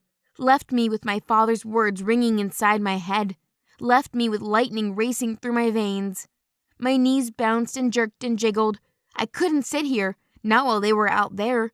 I shoved my hand against the mattress and stood. My muscles were twitching, fingers dancing in the air. I needed to do something. But what? I kicked the dusty canvas sheet and strode into the bathroom. The mop bucket sat in the corner. Muscles tensed, nerves twitched. One pulsed and jumped near the corner of my eye. Do something or go insane. Ava's blood was powerful, very different from anything I'd had before. Not regular old type A, that's for sure. I turned my head, catching the mess of the canvas sheet in the middle of my room. I couldn't have it, not in my room, not anywhere. I strode back in, twitchy fingers reaching out to grasp the corner of the sheet before I walked to the door. I grabbed the door handle and inched it open, taking a look at the shadows. Sunlight speared into the dorm, splashing against only one side. If I kept to the right, I'd be fine. My body was on fire, burning with the energy rolling around inside me. I needed to work, so I jerked my gaze to the cleaning door at the end of the hallway and then stepped out. The rest of the dorm was quiet, most of the students in class. Would they notice me missing? The thought stayed with me as I hurried to the cupboard at the end of the hall. I yanked open the door, folded the dusty sheet, and put it on a shelf before grabbing a bucket, cleaning rags, and disinfectant, and then one more bottle before heading back to my room. I scrubbed the bathroom, starting with the basin and the shower, using the rhythmic action to steal away my worries, and then I started on the floor. The tiles gleamed as I bent down on hands and knees and scrubbed. Before I knew it, I was into the bedroom, heaving the spare, unmade bed into the air with one hand while I dusted and wiped. The steel frame gleamed with a swipe of the cloth, and the air was filled with what fresh smell once more. I didn't think about my ring as I cleaned. I didn't care about my nails. Didn't worry about anything other than the motion of my hands and the feel of doing something. I was out of my room before I knew, staring down the landing to the foyer. Dust motes floated in the air. I could see them landing, see the filth left behind. I grabbed the bucket and the cloth and kept to the shadows as I made my way to the foyer. Sweat broke out along my brow as I sank to my hands and knees once more. I scrubbed and shoved, moving aside sofas and cabinets to clean skirting boards and walls, until the place was spotless. Still, I twitched and scanned the foyer, stopping at the vending machine, the same machine which held tainted blood. I walked toward it, placing my hand on the gleaming glass I'd just cleaned. But it wasn't the blood which drew me. It was the chocolate, rows and rows of chocolate. I grabbed my student card and swiped, punching the button for the biggest mint chocolate bar I could and watched it topple to the bottom. I reached it, grabbed it, and yanked it free, tearing off the wrapper with one savage bite. Sweet, chewy goodness filled my mouth before I swallowed. So good. I bit and swiped my card again, punching the buttons for another bar. Before I knew it, the pile in front of me was all gone. The door opened and closed behind me. You've got to be kidding me. I turned, chewing half a bar still in my mouth, and lifted my gaze to Ava and the wolves. What? Judas glanced to the machine and then stepped closer. How much chocolate have you eaten? I shook my head. Don't know, I said, and then stared at the mess of wrappers all around me. A bit. Ava bent beside me and snatched the card from the floor. Your card's almost worn out. I stilled as fire lashed my insides, and with a belch, that fire reached a little higher. I grabbed my stomach. Bit of nuts fell from my mouth as I lifted my head. I don't feel so good. No wonder. You just ate your own damn weight in carbs, Ava muttered and bent down. I know you're a vampire and all, but you really have to watch the damn calories. I stared into her eyes as she grabbed my arm and slid it around her shoulders. Did you get it? Do you get tit? She steadied my lips and then my eyes. Oh, did I get it? You had a bit of... Never mind. A high-pitched screech came from Nero. Yeah, we did. He had his hand between his thighs, holding onto his balls. I lifted my gaze to his face. Only then did I really see them. All four had blood smears across their faces. Ava's hair was a tangled mess of knots. Her uniform was dirty and skewed. But it was the wolves who had it bad. Judas had a deep gash on the side of his neck, a gash that was already healing. And if it took this long to heal on a wolf in the prime of his life, then how bad was it before? The sight was enough to sober me from the chocolate-induced high. I straightened, sliding my arm from around Ava's shoulders, and asked, What the hell happened? Judas shook his head. It's not important. Only this is. He reached out and unfurled his fingers. My heart leapt at the sight of my own ring in the middle of his palm. I jerked my gaze to his. My ring! I stumbled forward, grasped the weight from his hand, and slipped it onto my finger. Thank you. Thank you all so much. Power rushed as the sigil slipped into place. I sucked in a hard breath as the slight tremble raced through my bones. I could feel it, the strength from the witch's spell. Only one way to know for sure. I took a step forward, the gold rays of sunlight, and reached out. Warmth touched the tips of my fingers and consumed my hand. I moved deeper, letting the golden rays reach along my arms, but this time there was no blistering and burning. This time, the stench of my own incinerating flesh didn't make my stomach churn. I think it was the last 10 chocolate bars. Ava bent and grabbed my arm. Okay, now we've established you're not going to go poof anytime soon. We need to get you out of bed. My stomach rolled and the room went with it. Okay, Ava muttered. To bed with you. What about class and Mr. Gomez? We've taken care of it, was all Judas said. We left the wolves behind and slowly climbed the stairs. I glanced at her, staring at her sandy blonde hair. You know, you're really pretty.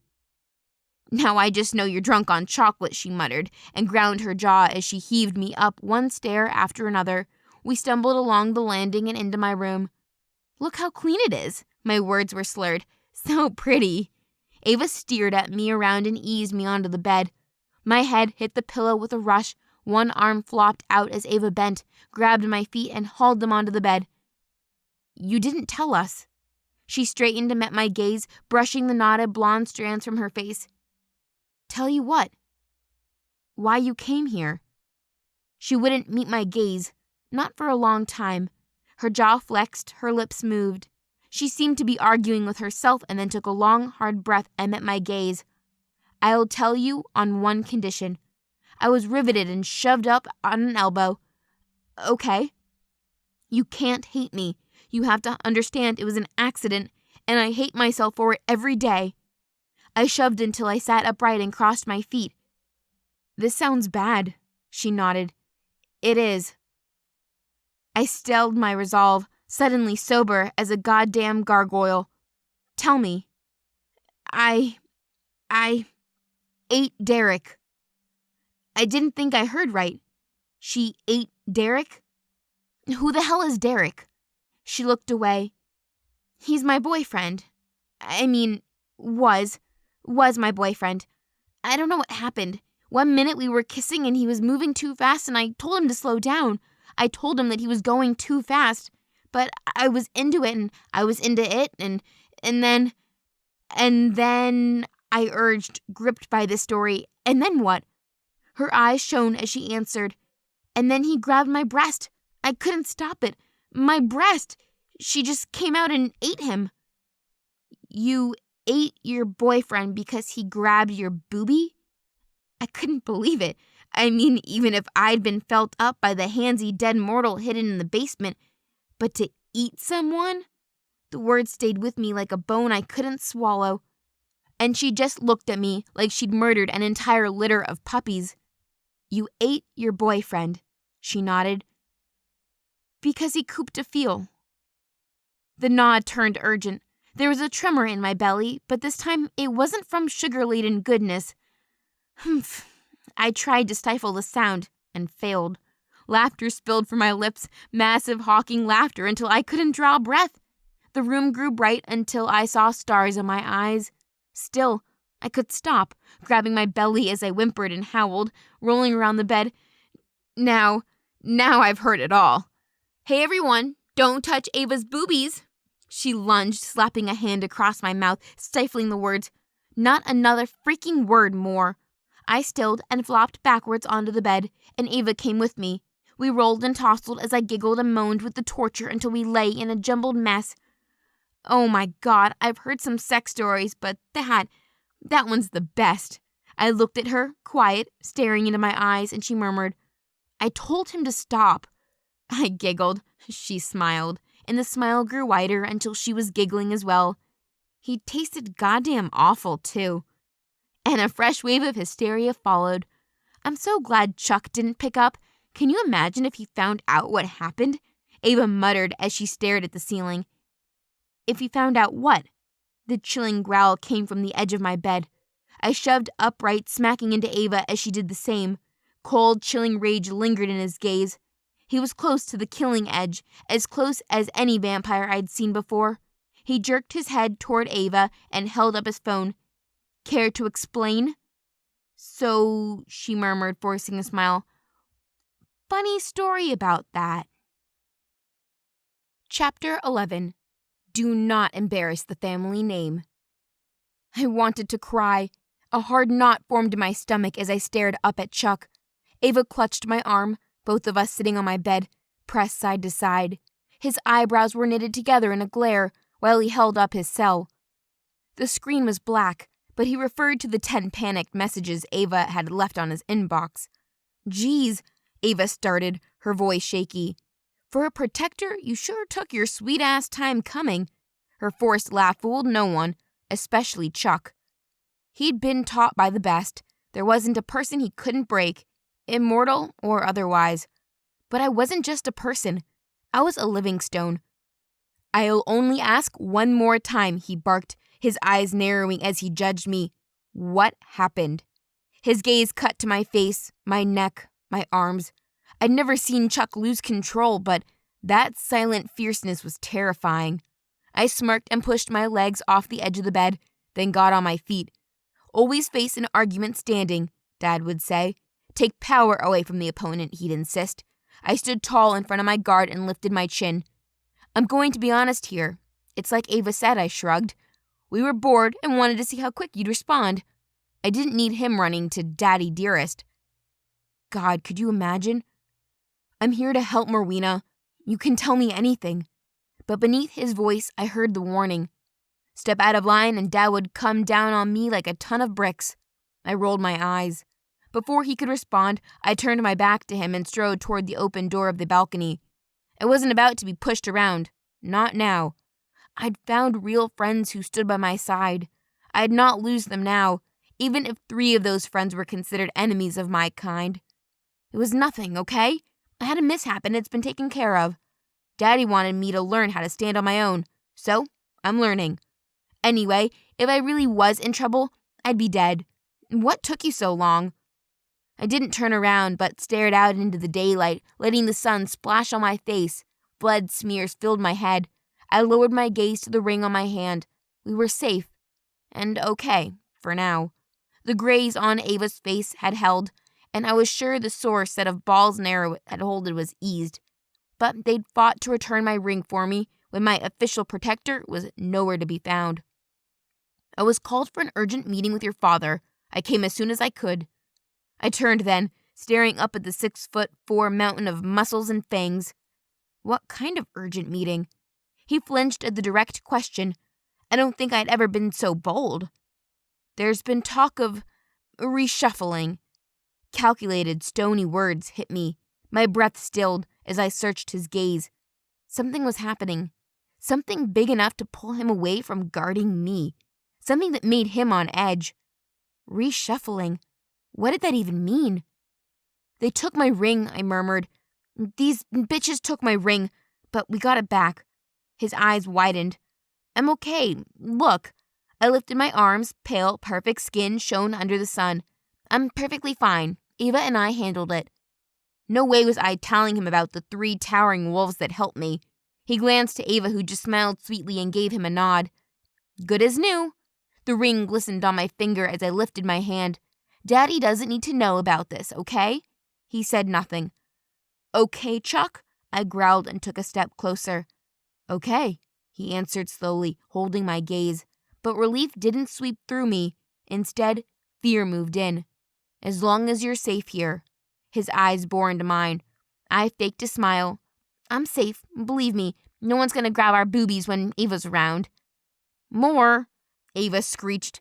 "Do I even want to know what that means?" He snarled and cut Ava a glare. "Has someone touched you?" My stomach dropped. "No, God, no." I stuttered at the phantom touch of Bond's hand skimmed my thigh. "No one's touched her." Ava shoved from the bed to stand beside me.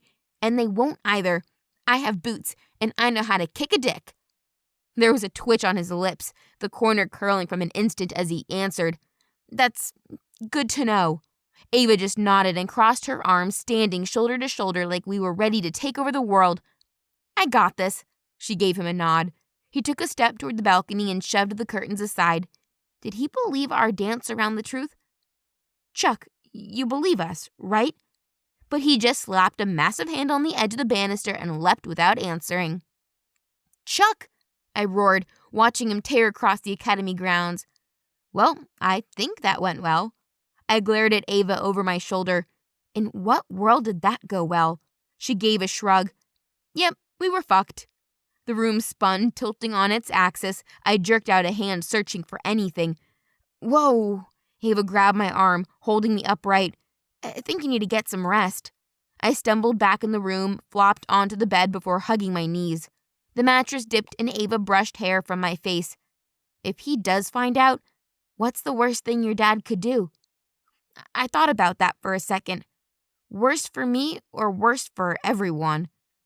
I turned my head, thinking of all the beautiful old buildings in the academy Daddy Dearest would raze to the ground if he knew what had happened, and I shuddered. I closed my eyes. I could have been a bed of thorns and I wouldn't have cared. I dozed and then surfaced, clawing my way through the nightmare where I was still in the cupboard, still screaming, until I woke with a jolt, the room dark and still. Thud, thud, thud.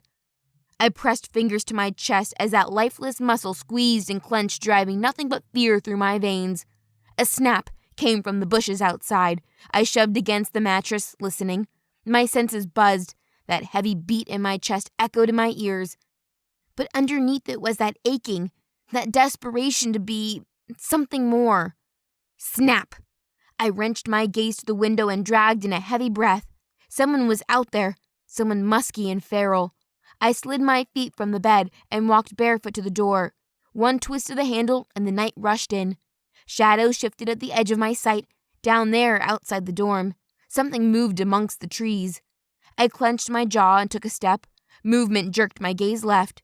Fear danced along my skin, but I wouldn't let it win. Not this time. I curled my fingers around the edge of the banister, and with one smooth jump, I launched over. I hit the ground with barely a sound and scanned the dark before I moved. Toes sunk into soft earth as I skirted the bushes at the edge of the building and made for a whisper of movement. It was just like a hunt, only this time, it was real. Real hunger, real death, real fangs that nipped the soft skin of my lip, and real blood, tasting like metal and tang against my tongue.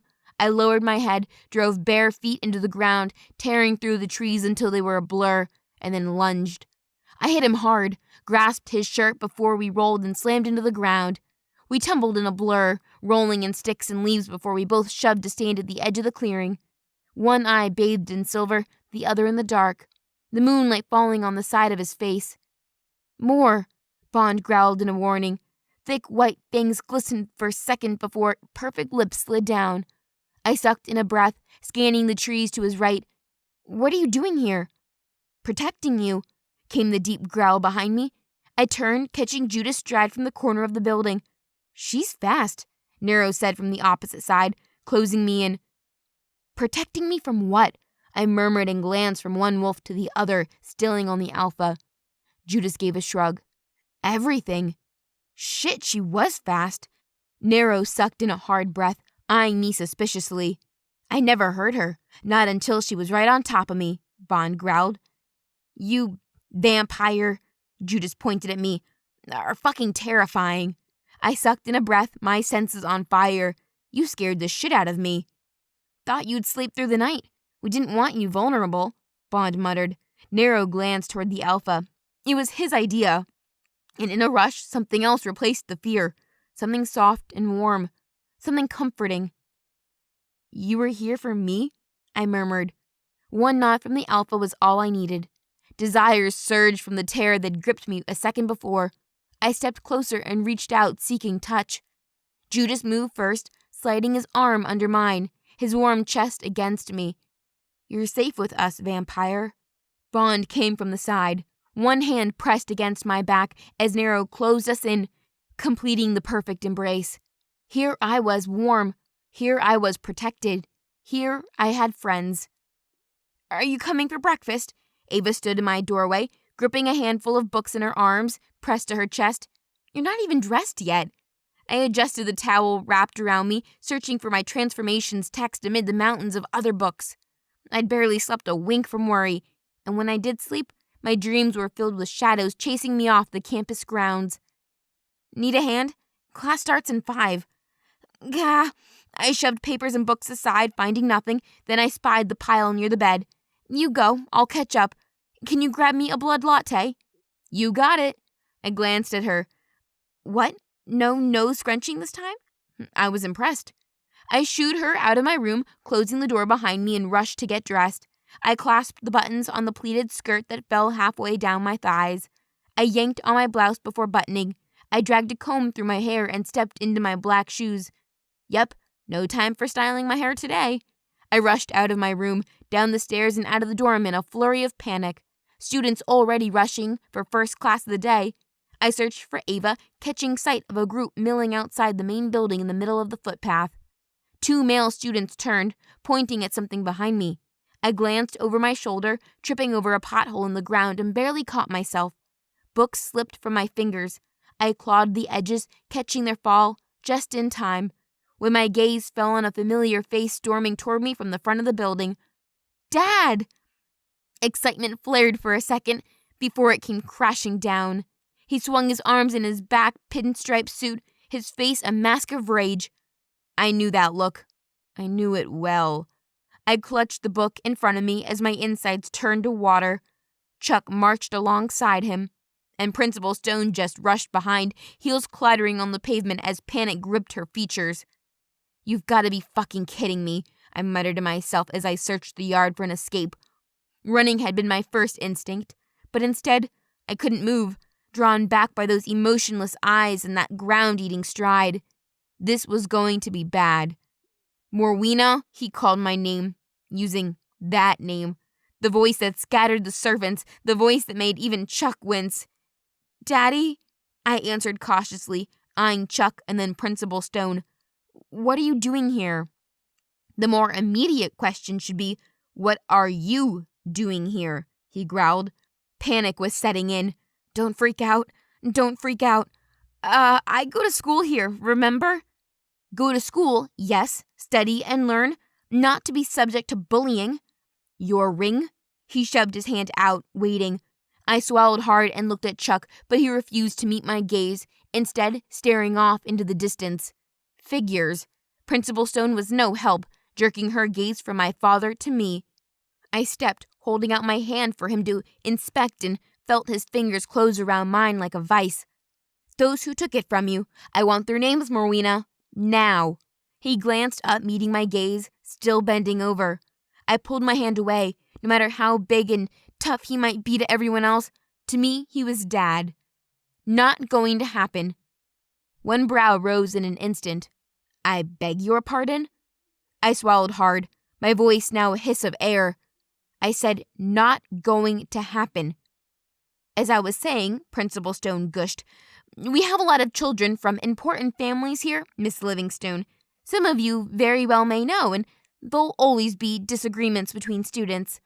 He turned on her like a viper with all its kill. Disagreements? My daughter's ring was ripped from her, Principal Stone, an act that's akin to murder. We seem to be rife with that at the moment, she muttered under her breath, lifting her gaze. I followed her focus, catching the men in suits at the edge of the field, pointing in the direction of the teacher's cottage and then the dorms. We'd found the prints at the crime scene, and now the catty bitches knew I was onto them. They were praying for something like this to happen. First, they framed me for murder, and then, when that didn't work, they'd try to kill me. They thought they were getting away with it. They thought wrong. I took a step closer, sliding the books into one hand and wrapping the other around my dad's waist. Thank you for coming to my rescue. I love you for that. I lifted my head to meet his gaze. But I can't give you what you want. I have to do this on my own, and I need you to trust that I can do this. I trembled all over, but I held myself strong. No showing weakness. Always face your opponent, Dad would say. And I did that, even if it was him I confronted. Movement from the corner of my eye stole my focus. I straightened as Ava ran awkwardly toward me, the blood latte splashing the sides of the clear cup with every thud. I took a step away from Dad. I have friends now, Daddy. Real friends. And I can't. No, I won't let them down. I hated how much my voice shook when I needed to him. I had control, full control of my life. I no longer needed him to babysit me. You were attacked, Dad roared. Say the word and I'll have you out of this school in the blink of an eye. Movement at the corner of my eye drew my gaze. Nezrin stumbled and ran after a powerfully built man with the most stunning long black hair I'd ever seen. Rage drove every ground-eating stride as he made for the main school building. Daddy, please, Nezrin whimpered and reached for his hand. He snatched it from her grasp, turning on a dime. The deep, feral snarl that rippled through the air made my father still, and the hairs in the back of my neck stand on end. Dark eyes glistened as Dad waited for my answer. Even though his gaze never shifted, he was aware of every movement of male panther. But if it was the terrifying way Nezrin's father towered over her, making her cower like a scared little kitty, looked like I wasn't the only one with daddy issues. Morwena? Daddy growled impatiently. I shook my head. Had he just given me the option to stay? And I jumped on that opportunity in a heartbeat. I can't. I have unfinished business here. Besides, I'll be home next week. I have lessons and exams, and a murder to solve, wolves that won't leave my thoughts, answers to find. The terrifying look in his gaze softened. Your mother is worried. I know, I sighed, well aware I'd be grilled about school, about the attack, but I have to stay here until semester is done. But I'll be home. For your reckoning, he added with a glint in his eyes, and then I'll have my head in a book studying the ancients. But right now, I want to make friends. I reached behind me as Ava stepped closer. The bell sounded, making Principal Stone wince. But my father said nothing, only glanced to Ava, and then settling on me before he spoke once more. Very well, but Chuck will no longer be confined to the edge of the school grounds. He will accompany you to all classes and all other events. I flinched at the command, my stomach hardening before Dad glared at Principal Stone until she visibly quivered. In an instant, he turned and strode away, leaving me with one terrified thought. How the hell was I going to find out who framed me now? Chapter 12. Family ties can bind you from wrong choices. The body, I muttered, watching my father disappear around the corner of the main building. And the wolves, Ava added, lifting her hand.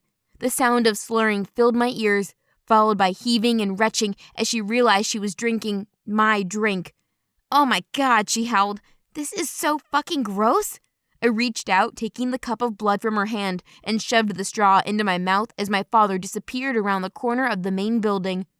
Ava shuddered and shook, swiping her mouth and her tongue, still staring at the corner of the building. We have to figure this out, Ava. I turned to her, taking a long straw of my latte. Before this gets worse. She dropped her hand and nodded. We need evidence, she murmured. Real evidence against the cat gang. Then we go to the police. I turned to face the dorm. Before we're through with them, they'll wish they'd never even heard of Bestias Academy. We made our way to class. It wasn't long before the heady thud of footsteps echoed behind me. I didn't have to turn my head to know who it was, and my gut clenched. I had a shadow now, a 6'4" stony-faced vampire who was tasked to haunt my every move. Last-minute stragglers still milled in the hallways, some yanking items from their lockers as Ava and I shoved through the double doors and marched down our classroom, clutching books against our chest. Wolves, ghouls, and a guy with gorgeous green eyes who smelled like the sea froze as we passed, their eyes widening as they settled on Chuck. Ava gave a heart-filled heavy sigh. I turned, caught her tight smile, and rolled my eyes. It looked like one of us was way more annoyed with one tail than the other. She jutted her chin in the air and marched past the gawking kids like she'd just made prom queen and Chuck was her king. I swallowed a groan and drank the last of my blood latte before throwing the cup in the bin outside the classroom. Ava pushed through the door and I followed, scanning the faces before I caught Judas, Narrow, and Bond. The alpha turned, eyes shining as he found me, his lips curling into a smile. There was a vacant seat right next to him, his back thrown casually across the desk. He motioned to the seat, reaching over to grab the straps of his pack and yanked it clear. But I couldn't sit with him, no matter how much I wanted to. I just gave a small shake of my head and watched the hope fade in his eyes before I stepped past, heading for a vacant seat in the rear of the classroom. Pain followed, tearing through my chest as Ava slipped into the seat that he'd been saved for me, and Chuck followed me to the back of the room. I tossed my bag onto the desk and slumped into the seat, hating the world right now. Ava cast a pain-filled glance my way and mouthed the words, "Sorry." I wrenched my gaze to the front of the classroom as Mr. Hensey raised his hand with the dull roar. "Okay, come on. Quentin, down. Yes, we all see the vampire bodyguard in the room. Unfortunately, a few events have transpired in the last few days and Mr. He looked to Chuck, who met Mr. Hensey's eyes with a chilling stare. "Mr. Guard," the teacher continued, "is here for added protection." "I heard he works for the mob," one of the other kids called out. "Better watch out." He cut a glare my way. "I bet it won't be a horse head you find in your bed. I bet it'll be a wolf's." He glanced to Judas, who sneered. Anger turned bright gray eyes to steel. There was a flare of his jaw, and the motion was mirrored in the two wolves at his back. "That's enough," Mr. Hensey barked. "There's no beheading in this class. We're here to talk about one thing." He pointed to the scroll on the board behind him. "How to live in a human world." There was a collective groan. I stared at the front of the class as the teacher droned. He could be giving the How to Kill a Vampire for Dummies lecture for all I cared. My mind was elsewhere. Judas glanced over his shoulder at me before he turned back to the front. Narrow followed, and so did Bond. I wanted to meet their gazes, ached to meet their gazes. Instead, I bore a hole into the whiteboard with my stare and waited for this damn torture to end. I scribbled in my book, avoiding the many glances from Ava and the wolves. But there was only one glance I wanted to capture, and when Nesrin turned, I seized her gaze in mine. She curled those full lips into a pouted sneer and then glanced at the ring on my finger. The others had come back bleeding, limping, and talking in an unusual high-pitched voice. But she didn't have a damn hair out of place. Briley smiled sweetly, and Salome leaned against the back of her seat, like they hadn't had a damn thing to worry about. But they did. They'd set me up and tried to kill me, and I was making it my mission to prove it. The bell rang and I moved with the rest of the class, grabbing my pack and striding from the class. Chuck watched my every move, even when I tried to step close to Judas and whisper in his ear. So I just kept on moving through the next class, and then at break, avoiding his glances at every opportunity until finally the shrill sound of the last bell rang for the day. Ava fell in step as I headed for the dorm. That was painful, she leaned close and whispered. Not as much for you as it was for me, I muttered and curled my lip as the echo of Chuck's step behind. All my life I'd listened to that sure-footed, heavy gait and never given it a second thought. But today the sound wore at me like a broken nail. Ava shoved through the door to our dorm, and that last heavy thud of his boots drove me over the edge. I spun and lifted my gaze, trying hard to keep the sting from my nose. No, not inside. I draw the line at that. There's one way in and one way out. I need at least a sliver of privacy. Chuck, please. He stared at me and then lifted his gaze to the foyer behind me. I wasn't asking him to break the rules, just bend them a little. One slow nod of his head made the fist around my heart ease just a little. I'll be right here then, he murmured. The way he said it made me feel like an ass. Thank you. My tone softened before I turned and slipped through the door behind Ava. She was already at the top of the stairs, striding toward her room before I caught her muttering, I was looking forward to luring him in with my charms tonight. The sullen pout almost made me chuckle. I've heard all about you luring men in with your charms. I'd like to have my bodyguard alive after all this is done. She shoved her key into the lock on her door and smiled. That's fair. Anyway, I've got other plans for tonight. And in an instant, I was the center of her attention. I'm going downstairs. She glanced toward the foyer. No, I motioned my head toward the door at the end of the hallway. I'm going downstairs. Her brows narrowed for a second before an oh, the whites of her eyes shone. You're going downstairs. I nodded. Why? I glanced toward the front door of the foyer and took a step closer, keeping my voice low. 'Cause I think we need to look at it again. Both brows rose this time. Oh, you sure about that, given how squeamish you are? In this moment, me being squeamish was the least of my problems. I felt like I'd lived 100 years in the few weeks I'd been at Bistias Academy. This version of me was stronger, determined, and less squeamish than before. I'm sure. Okay, let me change and I'll be in. I turned to my door, shoved the key into the lock, and stepped inside. My thoughts were filled with basements and bodies and hulking vampire guards who watched my every move, until they turned to Judas, Nero, and Bond. These guys didn't understand my father, or the level of hatred he had for their kind. There might be an uneasy truce between the ancients, even though the wolves and vampires had been at war for thousands of years. But to my father, there was no truce at all. He held on to the past, listened to the ancients, their fear-mongering, and the remnant of that hatred lingered inside me. But Judas, Nero, and Bond were different. They weren't the killers Dad told me they'd be.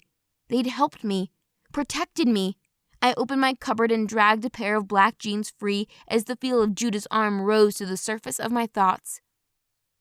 I looked at my ring, still hearing the heavy thud of his boots as he'd rushed through the woods to save me. Dad was wrong about them. I just had to figure out a way to prove it. I took off my skirt and stepped into my jeans before changing the school blouse for something a little freer and pulling on black boots. Time seemed to pass slowly while I waited. After grabbing my textbooks, I sat cross-legged on the bed and tried to flick through the pages, attempting to do something at least. You're such a fake, Ava muttered, glancing at the open books. You have about as much concentration as me right now. I closed the cover and shoved the textbook away. You're right. I can't think about anything else. We need proof, Ava. We need to do it before I return home. This birthday is important, isn't it? The reckoning of the dead. I leaned against the pillows. It's the day we get our assignment from the ancient. Hunter, healer, theologian. I finished and met her gaze as flopped down onto the bed. The Livingstones have come from a long line of protectors, some more notorious than others. But Dad's praying this time it'll change. He doesn't want me out there fighting on the front line. He wants me safe with my nose in a book and my head in the past. A nerd? I took a long breath and sighed. Yep, a nerd. And is that what you want? I shook my head. It doesn't matter what I want. Knowing my father, he'll have it all picked out. What I study, where I go, what I wear. Sounds more like a prison to me. Me too, I answered. Me too. We chatted about class and boys, about makeup and dresses and parties, leaving the hard reality of my future behind. Ava shifted and then turned to lay on her side, and even though we'd only just met, it felt like I'd known her my entire life. She grabbed my hand and raised it into the air, fingers entwined with the kind of love I'd always wanted. A sister's love. We need manicures, I muttered, staring at my nails. Before the party, we go all out. Hair, makeup, Gucci dresses. She snorted. Gucci dresses? That's so not me. For my birthday it is. It's what I want, what's expected. I turned to the girl who forced me to be her friend, but there was no forcing now. You're the best friend I never knew I wanted. She smiled, a heartfelt smile. I knew it the moment I saw you. I knew we'd be inseparable. And as the sun dimmed and night moved in, I knew she was right. No matter what happened, I'd found someone who always had my back.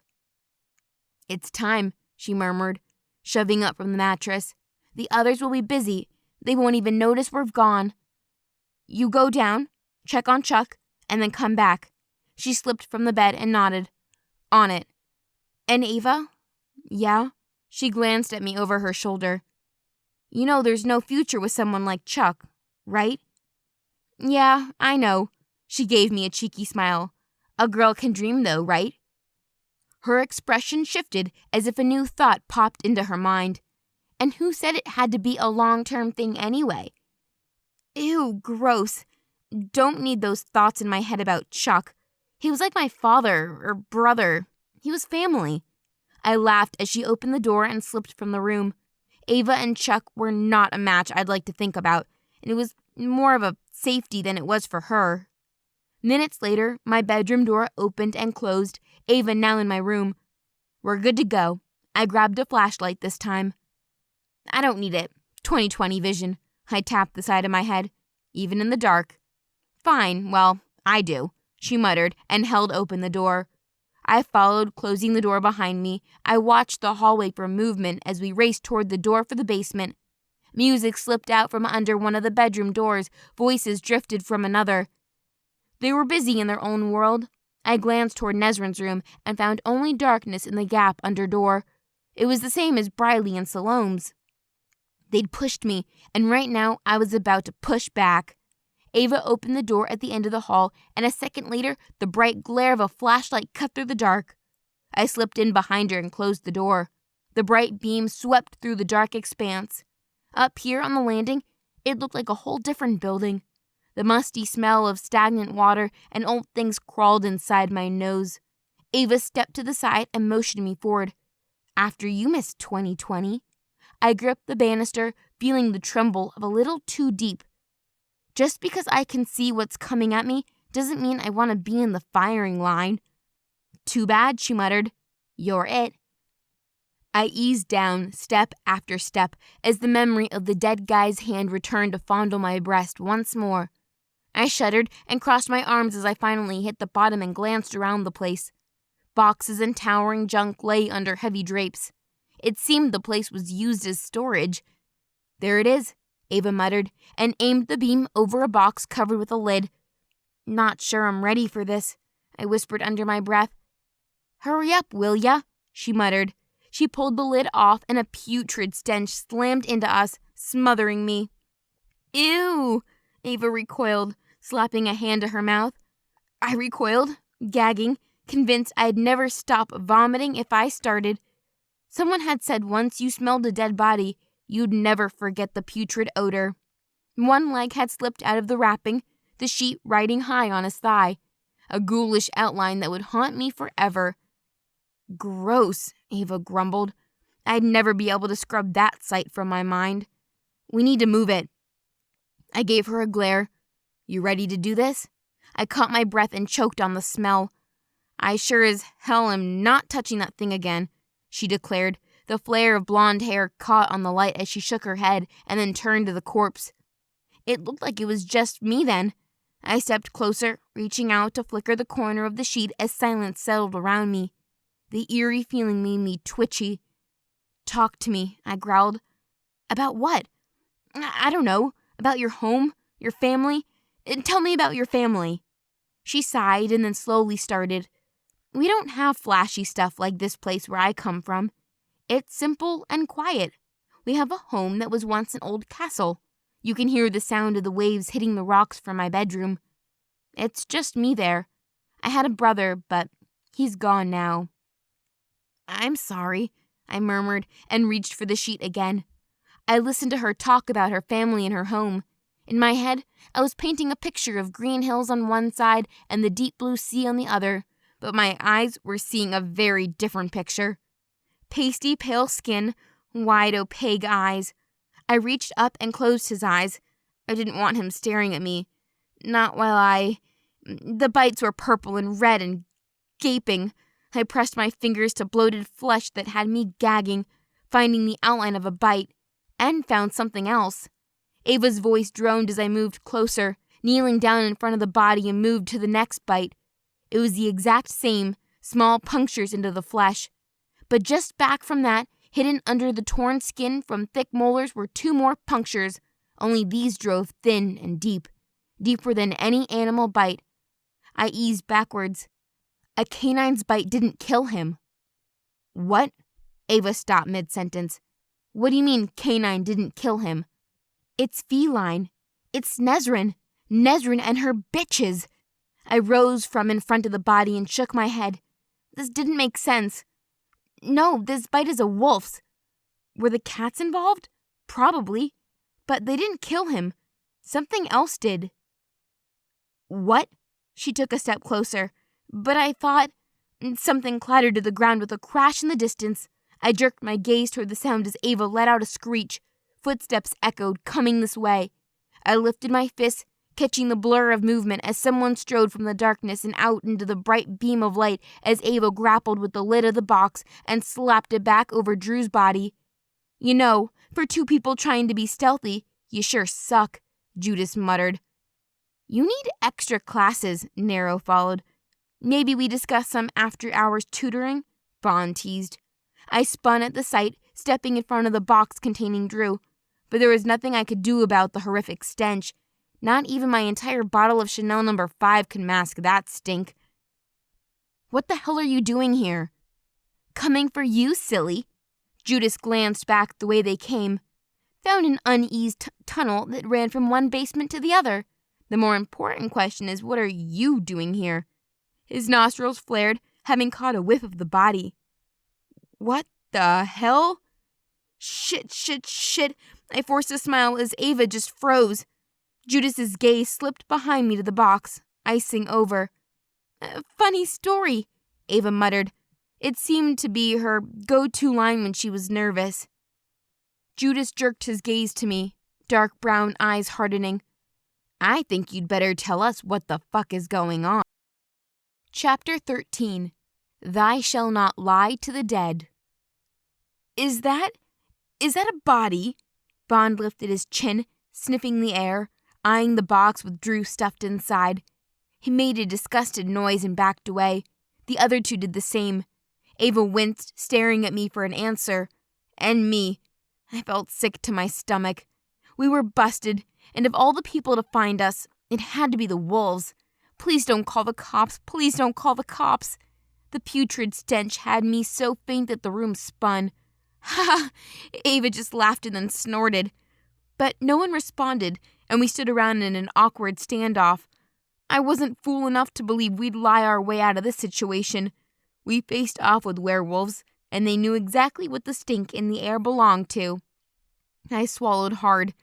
I've got something to tell you, but don't freak out. Judas studied me, his eyes darkening. What did you do? Ava broke out into a strangled laughter again. No, we did nothing, she declared. But I held Judas's gaze, well aware when we faced our match. The body in the box is Drew, the human exchange from the academy. I stiffened, waiting for his reaction. His face blanched almost immediately, while Bond exhaled loudly. Oh, fuck! Nero ran a hand down his face as if unable to believe his ears. But I kept talking, fast, before they made up their minds I was the killer. A week ago, I found him in my room, just laying there, dead, covered in bite marks. It's true, Ava was nodding quickly. I found Moore just standing over the body in her room. She laughed louder, nervously. Not like she killed him, but like, she found the body. Hell, she was panicking. Judas folded his arms over his chest, glaring at us. Drew was a decent guy. He didn't deserve this. I hugged myself around the middle to stop myself from trembling. I'd done nothing wrong, so I shouldn't be scared. But I was so fucking terrified. Drew lost his life for no reason other than for someone to incriminate me. So I told the wolves everything, ranting on and on about what Ava and I had seen and done, including the paw prints near the teacher's cottage. You can check out the bites for yourself. Stepping back from the large wooden box, I welcomed the wolves to inspect themselves. Bond scrunched his nose while Nero stood there, unmoving. Judas stepped forward, holding back his emotions, but I saw the way his shoulders curled, the way his spine bent slightly forward. He wanted to run. They all did, and so did we. Ava pressed against my side, and we watched Judas peel the lid off, his head flinching back from the assault of smells. I covered my mouth with a hand. We needed to nail the lid shut forever. No one said a word. Judas bravely peered in, and then he stuck his hand inside. The other two wolves joined him, suddenly finding their courage. Ava and I stared at each other, unspoken words saying everything. Our fear, the urgent need to run.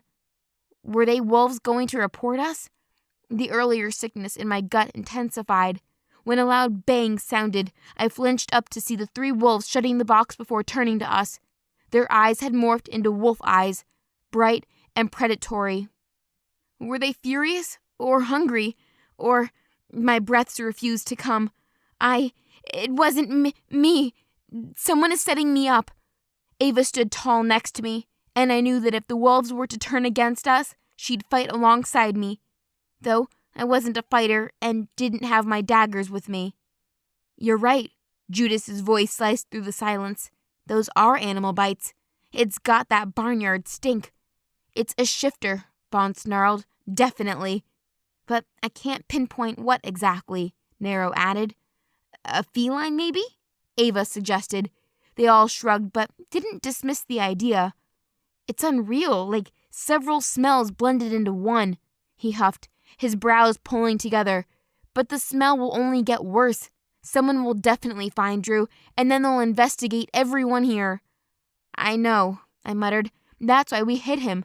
But it looks like now we need to move him someplace else. Where? Bond asked, his voice serious, his gaze judging us. But this was my first time dealing with hiding a body. My mouth opened and then shut again because I hadn't thought out that far. The woods, Ava declared. Maybe the river? Bond's nose scrunched, his shoulders squaring. Drew deserves more respect than that. Yeah, and so does Moore, Ava snapped back. She's the one being framed. Agree with Bond. Nero stepped forward. He needs a proper burial. What? Ava said. We're not looking to bury him, just hide him a little. Simple. You're all right, I said, touching Ava's arm. Here I'd been so worried about myself. I had given little thought to Drew and his family. We need to find somewhere to hold him for a while longer until we come up with a solution. Judas nodded and turned to his pack.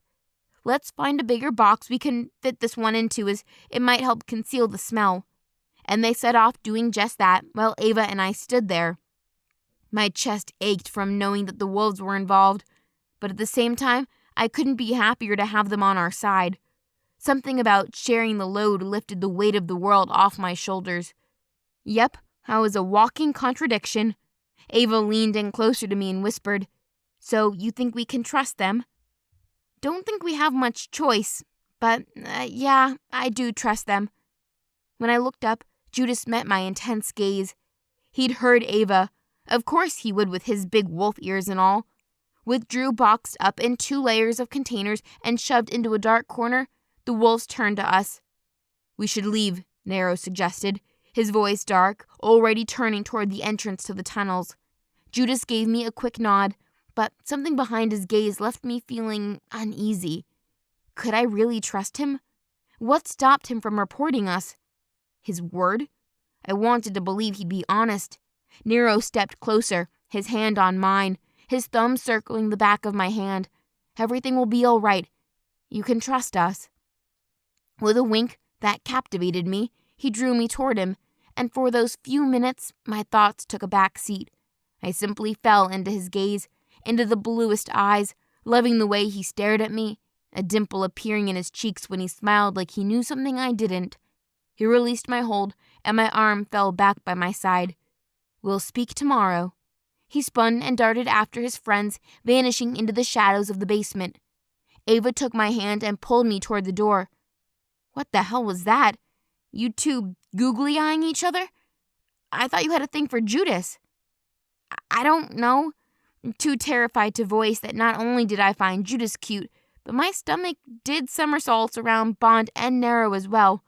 I kept my mouth shut, at least until I understood my emotions. We left in a hurry with my heart in my throat, uncertainty slithering down my spine, and with my hand tingling from Nero's touch. The next few days flew past, and I kept my head down. Ava was at my side always, and each time we passed the wolves, we exchanged knowing looks, but we kept going. We shared a secret they could get me killed, and them expelled from the academy. Maybe worse. I avoided Chuck, too, because with each passing day, I kept worrying someone would discover Drew by the smell, and he'd see my worry, then put 2 and 2 together. It was bad enough Dad had marched onto campus drawing everyone's attention. The solution was to move Drew. I knew that, but we needed to do so without being spotted. Then we'd focus on uncovering who killed him and get proof, meaning we could finally hand over Drew to his family for a proper burial. I sighed. Not even my morning blood latte helped settle my stomach. "Did you hear anything I said?" Ava gripped her hips, gawking at me. Behind her, the academy bus was crammed with students. The sun shone brightly today, bringing on a mild headache that thrummed at the base of my skull. I rolled my eyes. "Is this trip mandatory?" "That's what I've been telling you. Whoever doesn't attend fails class." I groaned loud enough to gain Mr. Hennessy's glare. He wore a long coat that fell to his ankles, and he could have easily stepped out of a mystery movie. All that was missing was a wide-brimmed hat. "Livingstone and Blaine, on the bus now." Ava grabbed my hand and we climbed on. The chatter was close to deafening. Most seats were taken. The cat gang occupied the rear of the bus. I scanned the faces until I landed on Nero smiling at me. The other 2 wolves sat behind him in conversation, but Ava dragged me to an empty seat near the front. On the bright side, no sign of Chuck. Had he forgotten about the trip? One could wish. "This is going to be fun." Ava twisted in her seat to face me. I somehow doubted that. Can't remember the last time I visited a museum. The bus lurched forward, shoving me back into my seat. Everyone hooted, including Ava, and I couldn't deny their excitement influenced me too. Being homeschooled didn't compare. I smiled widely and joined in because it felt amazing to be part of a group. I cheered and fell into laughter with Ava. "All right," Mr. Hennessy's voice boomed through the speakers, and I cringed as my headache worsened. "Now that everyone's settled, let's go over today's field task, as there'll be a quiz on this." Despite everyone booming, he kept going. "Your assignment isn't to admire the museum, but to study the uniforms and learn how to live in a human world." He cleared his throat. Uniforms. It wasn't a word I'd heard in so long. It was mostly used by shifters referring to humans because they had one form, unlike them who could shift into two forms. Pay attention to how they interact, their behavior. There will be several mortal schools attending today, so your assignment is to observe and take 5 things they do differently compared to the gifted like us. Sounded easy. I'd watched enough Beverly 90210 to have observed dozens of human mannerisms. An hour later, we pulled up in a parking area and everyone shoved and pushed to get off the bus. Ava nudged me to join the masses, and then someone pinched my ass. I flinched and turned around to find Bond smirking right behind me. He'd always been the serious one of the 3 wolves, but now he was someone else. A guy I couldn't stop admiring with his perfect jaw, the high cheekbones, and the piercing blue eyes. They were almost glowing in the shadows of the bus. "Hello," he smiled, teasing me, his stare changing to something more primal. My chest was tight and I swallowed hard. Ava had my arm and pulled me out of the bus. "What's up with you and those wolves?" He hopped out onto the sidewalk, and I glanced back as more students poured out like a river. But I searched for those blue eyes, and when they found me, my skin rippled as if someone had swept a feather over my arms. I turned back to face Ava. "I don't know, but something happens when the 3 of them are near me." She arched a brow. "Yeah, that's called hormones, girl." I laughed and we turned toward the museum when my sights landed on Chuck, standing near the entrance like a guard, and I wasn't the only one who noticed. Most took a wide step around him because no one wanted to be near the terrifying vamp. When I passed him, he studied me, but I saw his eyes flicker to Ava, the tiny twitch at the corners of his mouth. Ava's breathing hitched.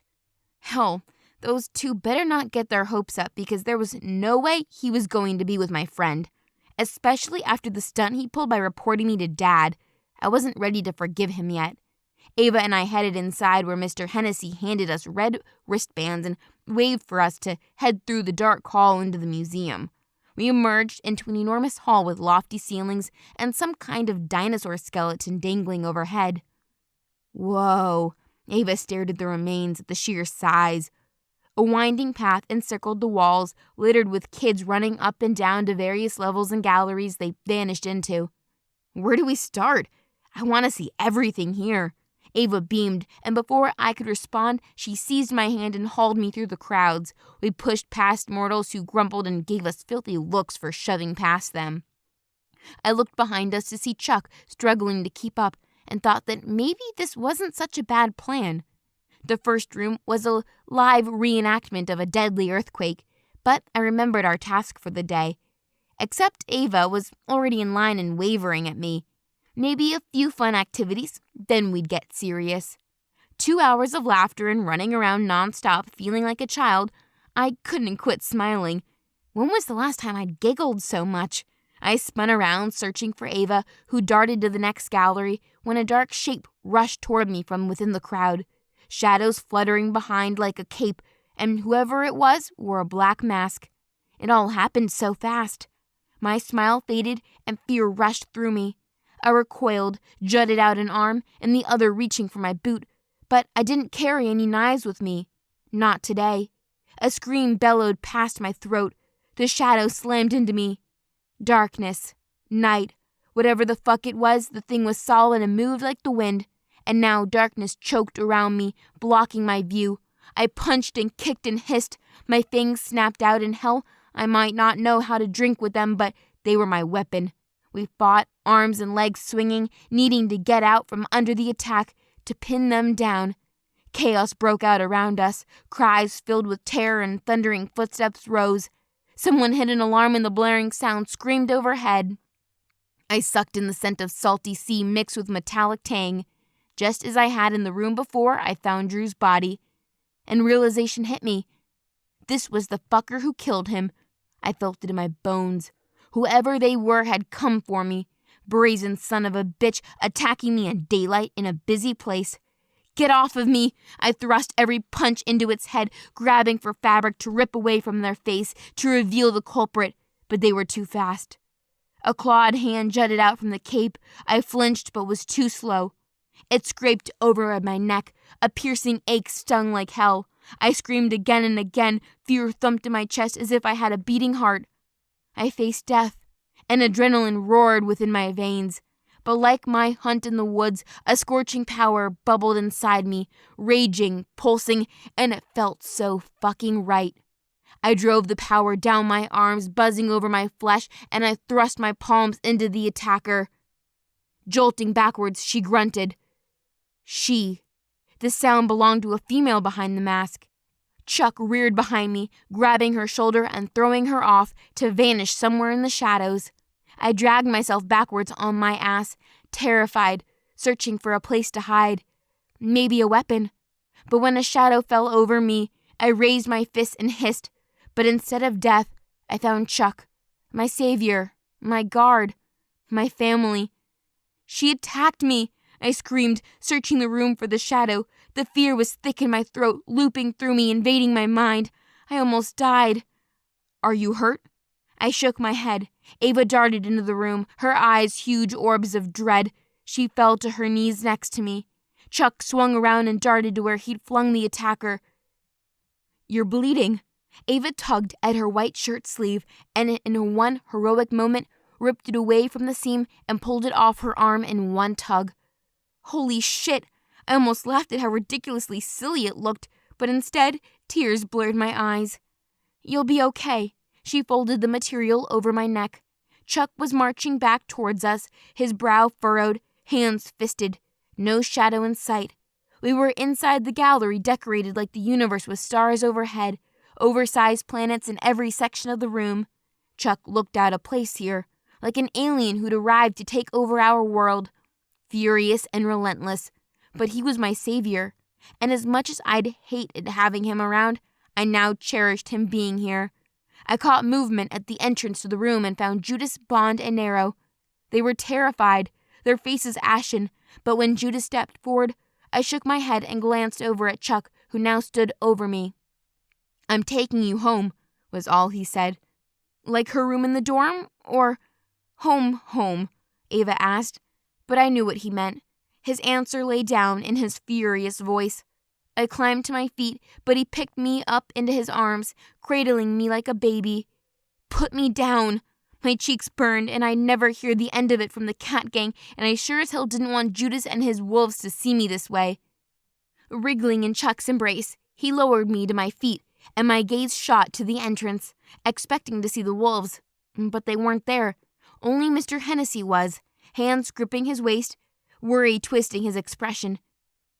You can carry me if you prefer, Ava teased and grabbed my attention. She was fluttering her eyelids at Chuck, and I just didn't have it in me to bother with her flirting with my guard. Hello, I almost died, I reminded them. Chuck straightened and placed his hand to my back. Let's go. At the door, I met the teacher's terrified gaze. He's going to take me home, I said. I'm sure I'll be back. I prayed that was the case. And I'm going with them, Ava butted in. They'll drop me off at the academy, if Chuck doesn't mind. We will? I asked. Ava, come on, you can't die on me. I won't allow it, he said. Her eyes popped open. Of course you can all leave, Mr. Hennessy interjected and nodded nervously, his gaze never leaving Chuck's. I will take care of this situation. And we left the museum, merging into a crowd of students and panicked staff hovering outside the building. I held Ava's sleeve against my neck, pressing it tight to stop the bleeding. No one but those from our academy would know the evacuation was because of me. Gossip spread like wildfire, I bet. I kept my head low, not wanting to meet the judging gazes. I'd prefer to crawl under a rock and never come out. When Dad found out, he'd lock me up in my room for my own protection, not going back to the academy now, and I felt sick in my stomach. Fuck. When we reached a black sedan with deeply tinted windows, Chuck opened the back door for me. I crawled inside, away from the prying eyes. I hated how weak I felt in that moment. Instead of fighting because I was a fucking vampire, I was bested by some shadow ninja. Chuck shut the door, and I expected Ava to climb into the back with me, but instead, she got into the front with Chuck. I slouched in the back on my own. Not jealous, but curious. How would it really work between them two? He was a protector. Dad's minion and so much older. Would Ava's parents even approve? She was from the sea folk. Her family and Vamps just didn't see eye to eye on things. So, back in the museum, Ava muttered, gazing over at Chuck like a love-struck teenager, which she was, I guessed. What did you mean by won't allow me to die? Do tell, handsome. Ugh, enough, you two. I curled in my seat, holding the material to my wounded neck, and Chuck laughed as he started the engine. A rock song blared from the speakers, and I let myself fall into the lyrics.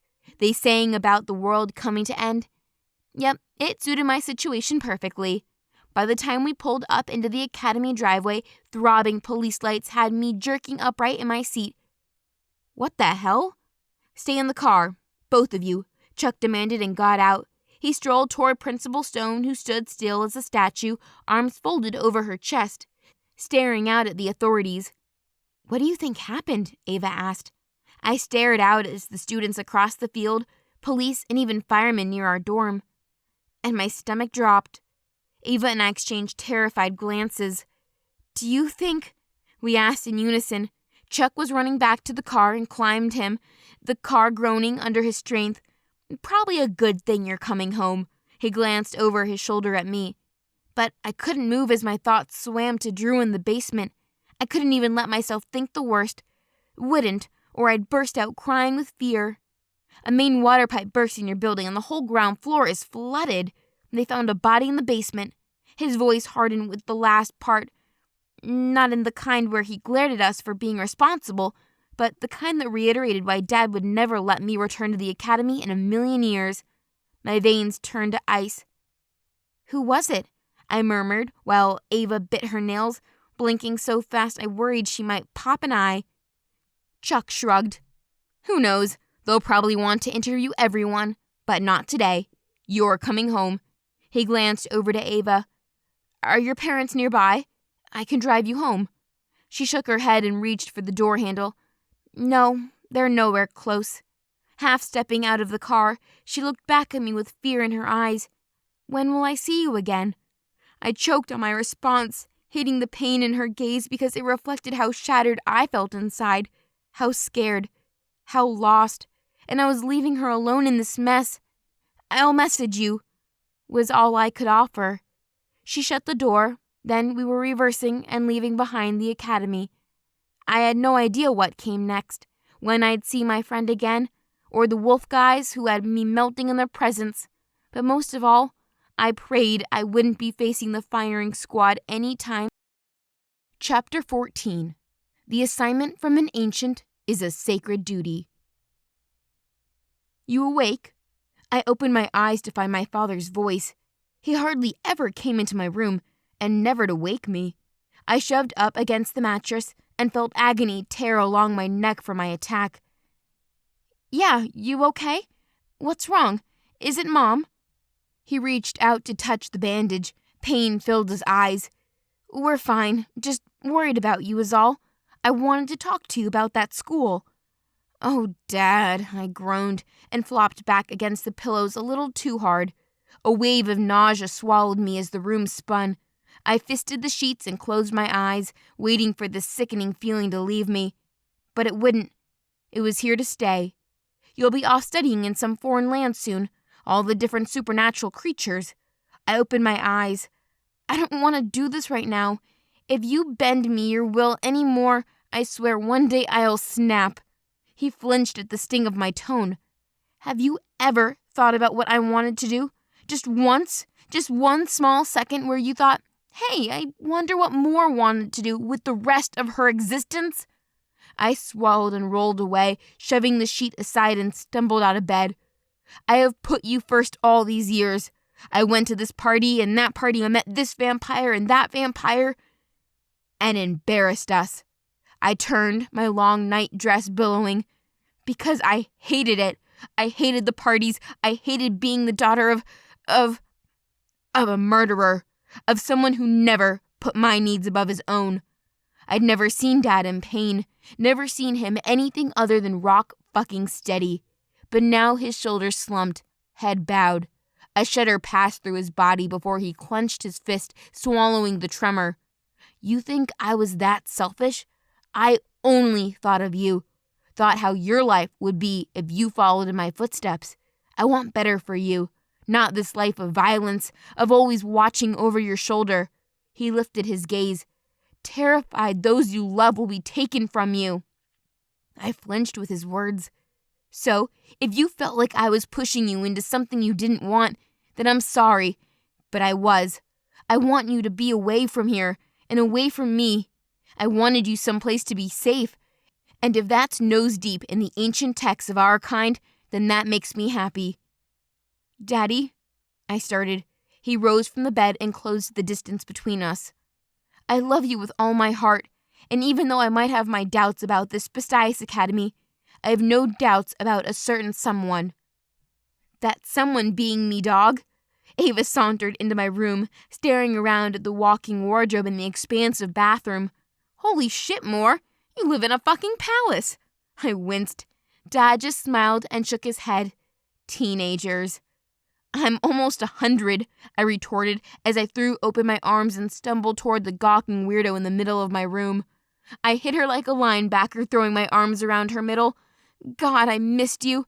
She just stood there, bound by my arms, and answered, "I missed you too. The last few days have been utter torture. I'm now reduced to being that girl in class again.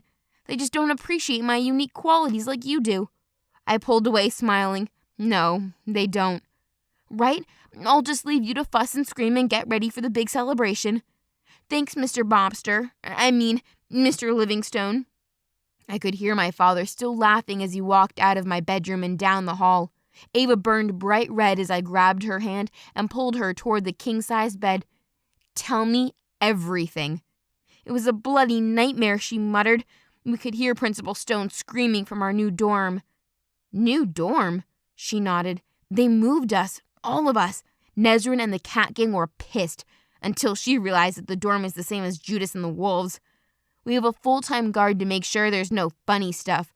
But boys and girls together." My heart sank. I bet she was excited about that. Ava stifled a chuckle. She was. Right up until she met the new guard. "Oh?" I met her gaze. "Who was that?" "Her father," she answered with a snigger. "And he was pissed. I bet. He's coming to the party, you know." Her gaze narrowed. "Really?" "The Ancient sent a request to my father. Apparently the heads of all the lines will be here." "Except for the sea people," she murmured. There was an edge of disappointment in her tone. I reached out, grasped her hand. "I'm sorry. I wish it was different. Maybe one day we can change it and have all the beasts coined as one." She shook her head. "Dad would never allow it. He said the sea and the land creatures don't mix and never have. We're too salty, apparently." She gave a soft smile with the words, "Anyway, you promised me a manicure, and I heard there's a vamp place that is phenomenal." "Caskets and Cravings," I answered. "I've heard of them, but I've never been." "Well," she shoved to stand, "get that ugly-ass bandage off your head and let's get soaking." She waggled her fingers at me and then motioned toward the wardrobe.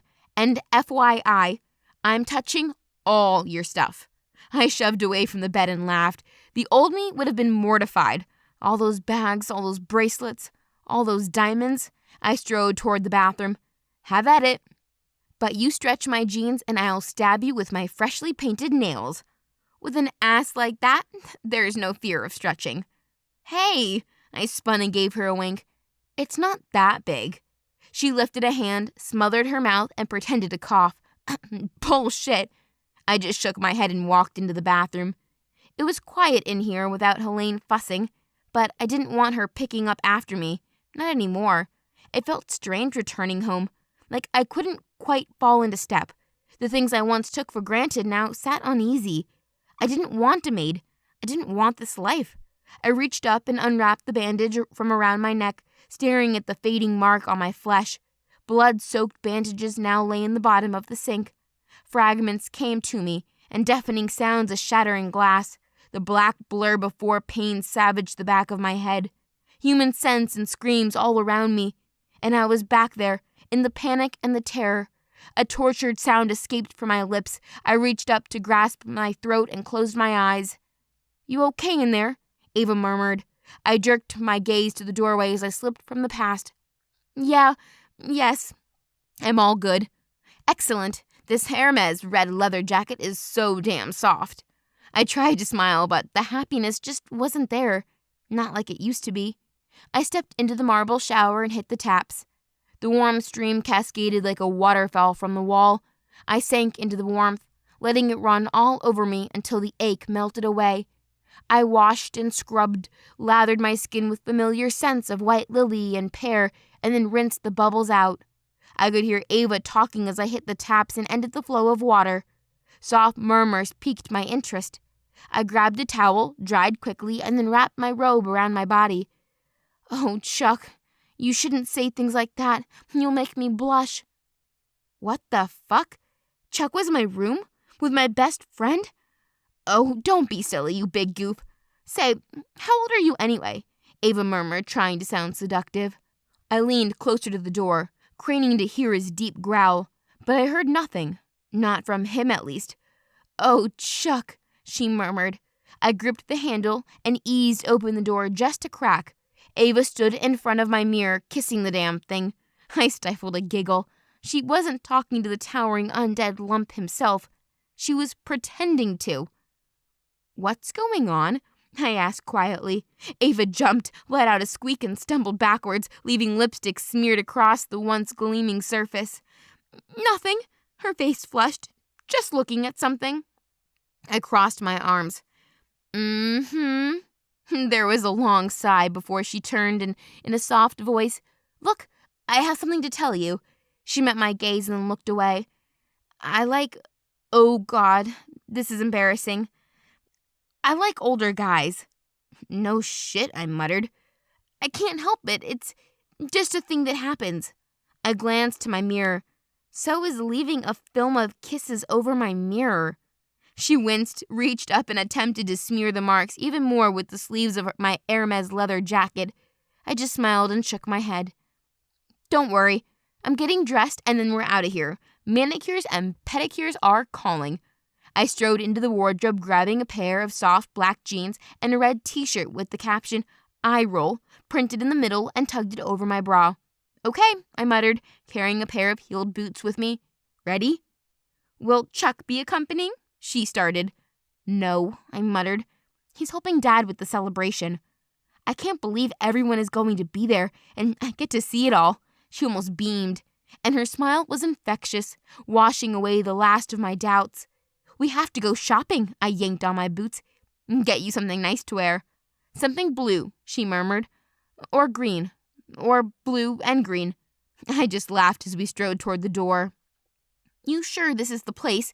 Ava murmured and stared through the tinted windows of the limousine. For the 10th time, yes. We don't have to go in if you don't want to. I told you the place was run by vampires. No, I'm okay. This is okay. I'm okay, she repeated and then met my gaze. Don't you want dark sunglasses and a wide-brimmed hat? You're famous around here, right? I just laughed. I don't think I'm famous. Like I said, I've never been here and booked us under a secret name. Ebony Black. Wow, she muttered inside. Put a lot of thought into that one, I see.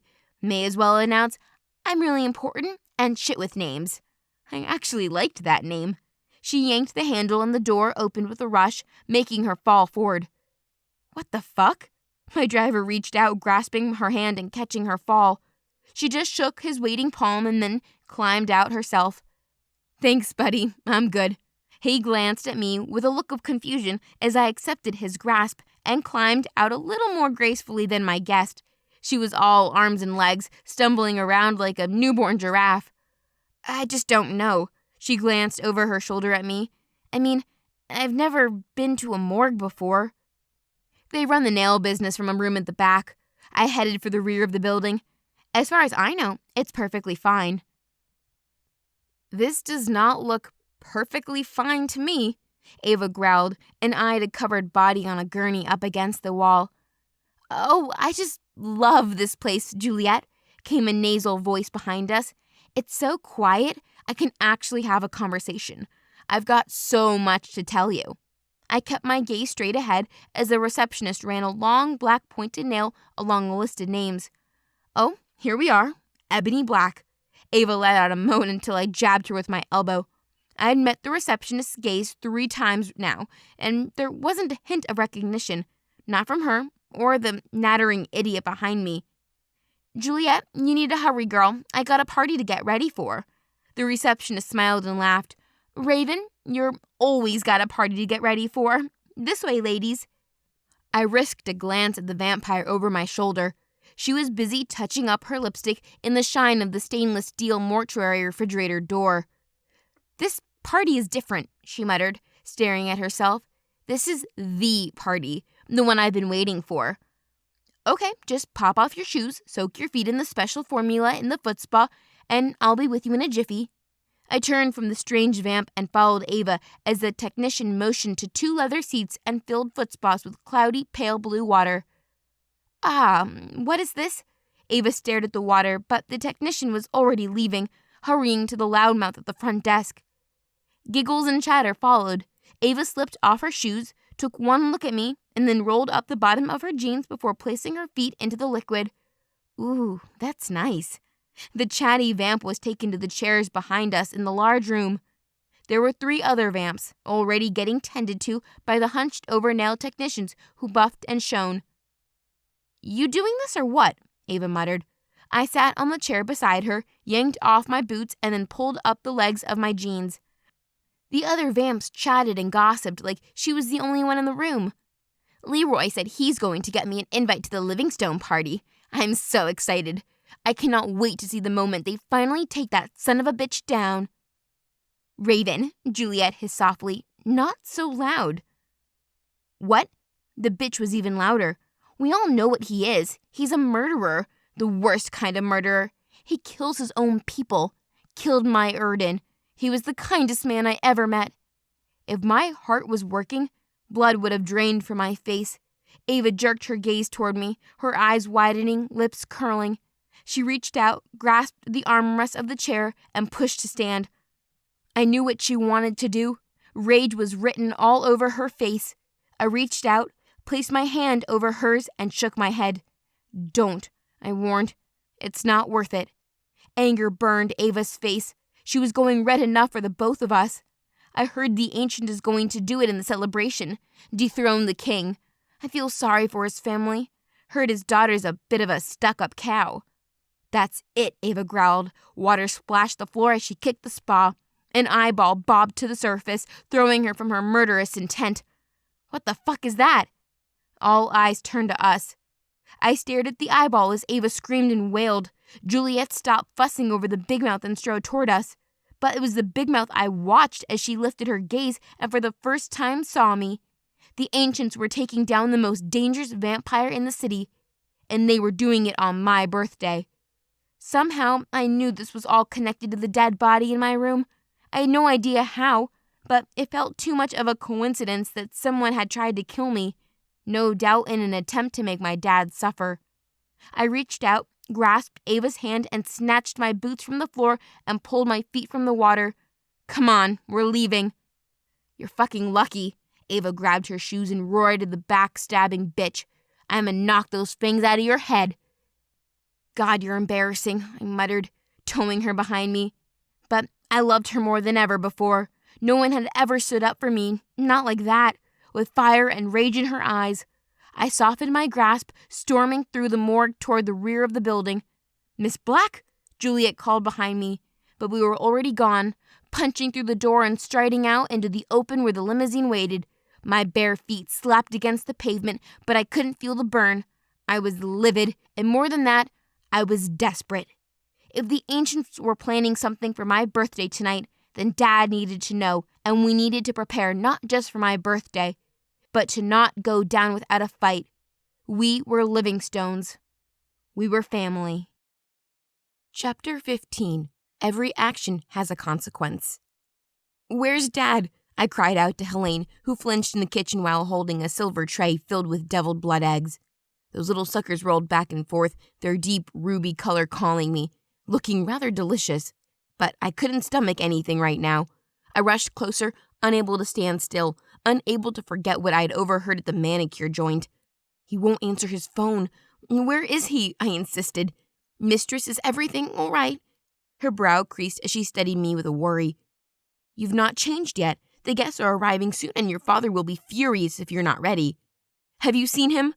I hadn't meant to raise my voice or clench my fist, but this was a matter of life and death. Not even Mom was anywhere to be found. Ava stepped up alongside me, her breathing heavy as we'd run through the house searching for my parents. Helene shook her head and placed the tray down on the counter. Ava approached the eggs, staring down at them, poking one as if it might roll back and touch her. You need to calm down. Today is your big day and your father has everything under control. That's not what this is about. I have something urgent to tell him. She tugged down on her pristine white apron. He left with your mother an hour ago. They'll be back soon and you need to be dressed by then. The doorbell rang and I jumped. Good. Hopefully that's the stylist team. Your mother has booked you both in for hair and makeup. I sighed, not having time for this. I chewed on a hangnail, staring at Ava, who kept prodding the blood eggs. Chuck, we need to see him then, I said, and Ava snapped around at once when I mentioned her crush. He went with your parents, Helene called out as she rushed toward the front door. Hell!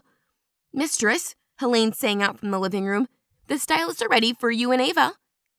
Her tone held that firmness behind it, but I had to warn my dad, not sitting there getting pretty. Ava took my elbow. Looks like we're getting made up. Once your parents return, we tell them everything. They'll fix the issue and we might even be able to still celebrate your party. Win-win. Maybe she was right. Not as if we could do anything until they returned. So I followed Ava into the living room. An hour later, our hair had been curled at the ends, styled with diamond pins and sprayed to stay in place. While I had my hair set, one of the stylists applied Ava's makeup, so the process didn't take long. Now, I twirled in front of the mirror in my bedroom, unable to believe how stunning my dress looked. The blood-red sleeveless gown was studded with hundreds of diamonds. It cinched in at my waist, giving me that perfect hourglass figure, while the satin fabric fell to my ankles. The diamonds glistened each time I moved. Givenchy gowns always looked amazing, and this one matched the Bulgari necklace I wore, admiring a dagger pendant made of rubies. My dark hair cascaded over my shoulders in ringlets, a contrast against the red fabric, and exactly why I'd picked this color months ago when we ordered the dress. Damn, girl, you look sick. No one's going to show up my girl at this party. Ava stood in my doorway, dressed in a black Gucci gown made of spider silk with an oversized gold belt and buckle around her middle. Her heels were golden and strapped around her ankles. You look gorgeous, I said. She strutted over, her red lips drawing into a smirk, and she stood next to me. We were goddesses. Do you think Chuck will be impressed?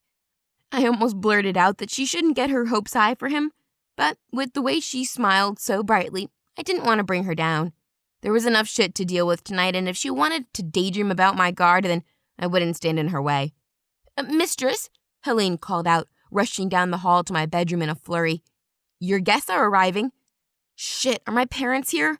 I bunched up the gown in my legs so I could take quicker steps. In my stilettos, I met her halfway in the corridor. Is Dad back? Ava's footsteps closed in behind me. Helene shook her head. I've not seen him, but you need to come. She turned and headed downstairs. I'd planned this party for months. The gown, the theme, right down to the food, and the black steel daggers we'd use as cutlery. Only the best, right? That's what Dad had said. I chewed my bottom lip and glanced toward the doorway. No matter the glamour and the glitter, it was all for nothing if I didn't receive my assignment from the ancient. Every vampire had a place. Until tonight, my place had been here at home, obeying my parents. Tonight, that was meant to change. Tonight, my father was supposed to get his way, and I'd become a blood-drinking nerd. But now I had so many other things cluttering my mind. Drew's body uncovered in the dorm, the cops wanting to probably interview me. Would I get an assignment from the ancient, or would I be killed too?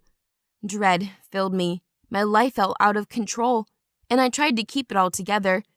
You okay? Ava took my hand in hers, palm to palm. She was as steady as the tide. I'm with you, no matter what happens. I turned around and hugged her, the diamonds on my dress rubbing against her gown. But I didn't care.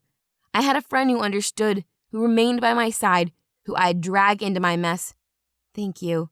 We're a team, and we'll face anything together. And hearing those words meant the world to me. My throat clogged up, and I broke out a hug before I started bawling my eyes out. But more than anything, A newfound strength surged through me, and I was ready to face whatever the universe dealt. Let's do this. We marched downstairs, the nerves in my stomach raging. The party had been set up in our ballroom, a location my parents used for guests frequently as they entertained a lot. I'm so freaking nervous, Ava said, and it's not even my party. Not sure I could eat a thing. She cut me a surprised look. Not even those blood egg things that looked ready to hatch a demon? I laughed so loudly, mostly out of nerves, and we headed inside as 2 guards opened the double doors for us. Upbeat violin music greeted us, a compromise I made with Dad, who had wanted a harp. I said, over my dead body. So we'd agreed on a modern violin band I found on the internet. The ceiling was coated in red balloons, glitter filling them, with the intention of being popped later tonight with everyone was on the dance floor, which currently had no one in it. The tables were set up with golden plates and cutlery, red roses. A large group of attendees were near the bar, boozing it up, and the rest stood around in small groups, enjoying the snacks being brought to them by waiters in black suits.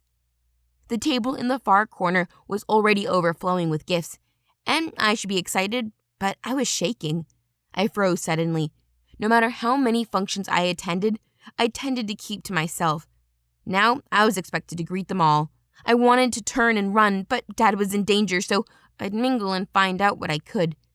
Before I could step forward, Thorin marched over, his chest sticking out, his eyes drinking me in, and his mouth curled into a smile.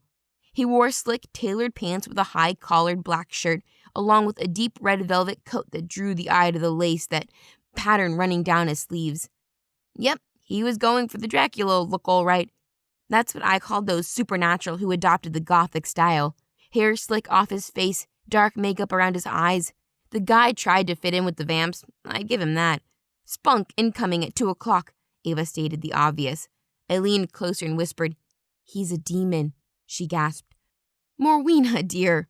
Thorin took my hand and bent at the waist before kissing the back of my hand. Several spectators turned to us, watching. "You look ravaging. The red brings out the paleness of your cheeks." His eyes fell to my pushed-up cleavage. Turning 100 changes a girl into a woman. "Nice of you to join our party."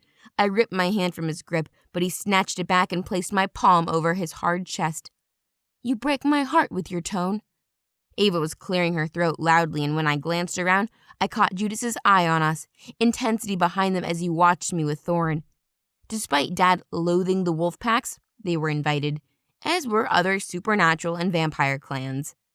But seeing Bond and Nero near the Alpha, I longed to rush over to them, to find out how they'd been, find out if they missed me as much as I did them. Judas's father, the barbarian of man, stood nearby, studying me, and glaring at me, and I doubted he'd appreciate me gushing over his son. Me, the birthday girl, with her supposed demon boyfriend.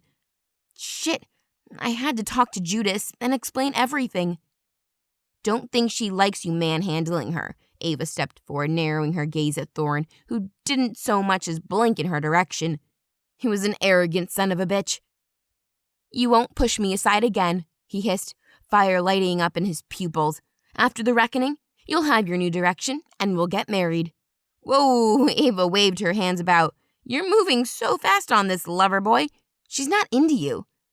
While my go-to response to Thorin would normally come in a form of an insult, I couldn't afford that here, not with so many spectators, without my parents to pick up the pieces. And suddenly, that hard-assed responsibility shit they always talked about hit me square in the chest. Your actions always have consequences. Take responsibility. Stop behaving like a child. The reprimanding circled my thoughts like vultures. So I raised my chin and forced a smile. "I'm so thirsty." At once, Thorin straightened, and with a final kiss to my hand, he released me. "I'll be right back." The moment he turned his back to us, Ava and I hurried in the opposite direction. "What the hell's the deal with that creep?" Ava nudged me, then collected 2 glasses of sparkly and handed me one. "Want me to shank him?" I cut her a hard stare. "You concealing a blade under that dress?" "No," she snarled, her gaze a dagger in his back. "But I could be if you needed me to." Yep, I loved her and couldn't have asked for a more badass best friend. My father thinks our union will help unify the vampires and demons, make us stronger against the wolf packs. "Oh, She took a sip of her drink, then wrinkled her nose as if the bubbles tickled her. He really hates wolves then, eh? He did, a little too much. I glanced at Judas and then felt that surge of friendship, but it was more than that. It was different, deeper, hungrier. I glanced narrow and Bond behind him and fought the urge to stride across the room and warm my arms around them.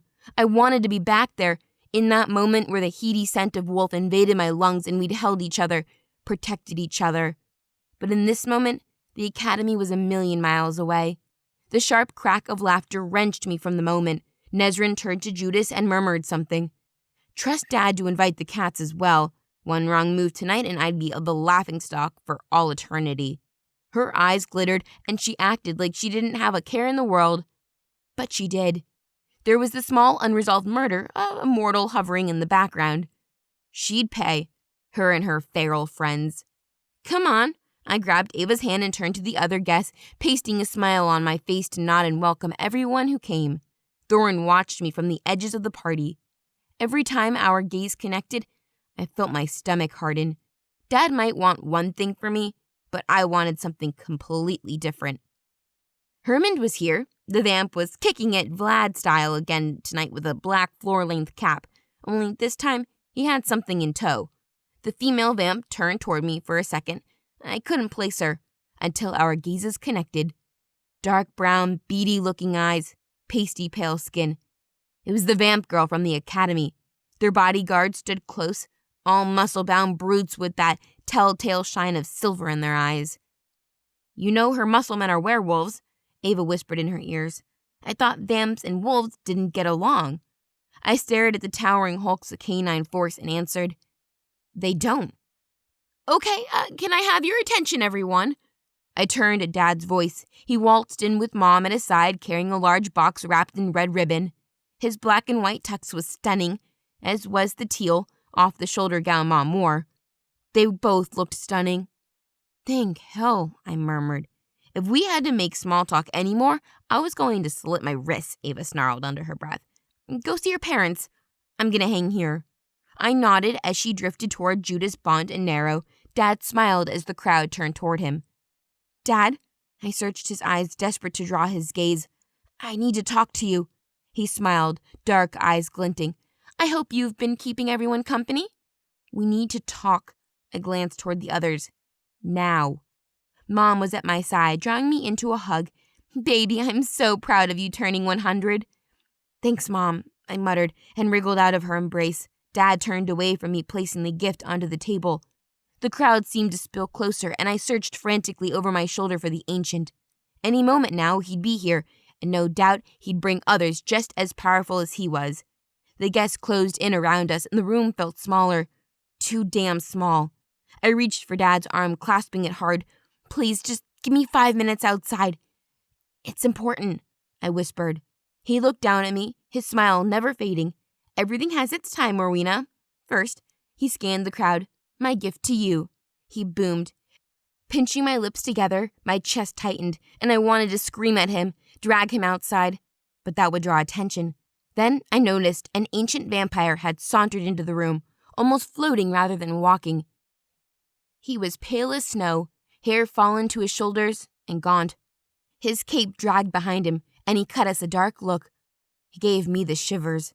Dad took my hand and drew me closer to his gift. Come on now, don't make everyone wait. He stared at me with so much admiration, with love. He meant the world to me. I couldn't lose him, and he had to know. So I turned and hugged him, and in his ear I whispered, Someone wants to murder you tonight. He flinched, then pushed me away from him by his shoulders. His serious expression evaporated as fast as it came. This isn't a time for jokes. Now let's not keep everyone waiting. Clenching my jaw, I realized that he wouldn't budge, so I'd get this over with and then I'd drag him aside. I turned to the box and pulled the ribbon. It unraveled, falling to the floor. It's said to be the cutest animal on the planet, Dad boosted, staring at everyone but me. It's a red panda. A snarl and a hiss slipped from the box. Whatever was in there didn't sound cute. I hit the latch and the top gave way. Claws the size of daggers spread through the opening and slashed the air. Dad jumped backwards when a head popped up from the open top. Black, beady eyes and a glistening midnight snout stared at me. The damn thing was ugly as sin. It hissed and snarled and showing me more impressive-looking teeth. That thing is not a red panda," someone called. Dad was mortified. He stared at the creature and then strode forward, snatching the invoice stuck at the top of the cage. "That's not what I ordered." I caught the logo at the top of the invoice and raised a brow. "eBay for animals? Really, Dad?" He frantically muttered, looking at a set of numbers on the box and the ones on the paper. "That thing is hideous," Nezrin laughed. "Suits you though, Morwena." I spun at the savage remark and dragged my hands to my hips. "You know what? It does. It has teeth and claws and won't be pushed around.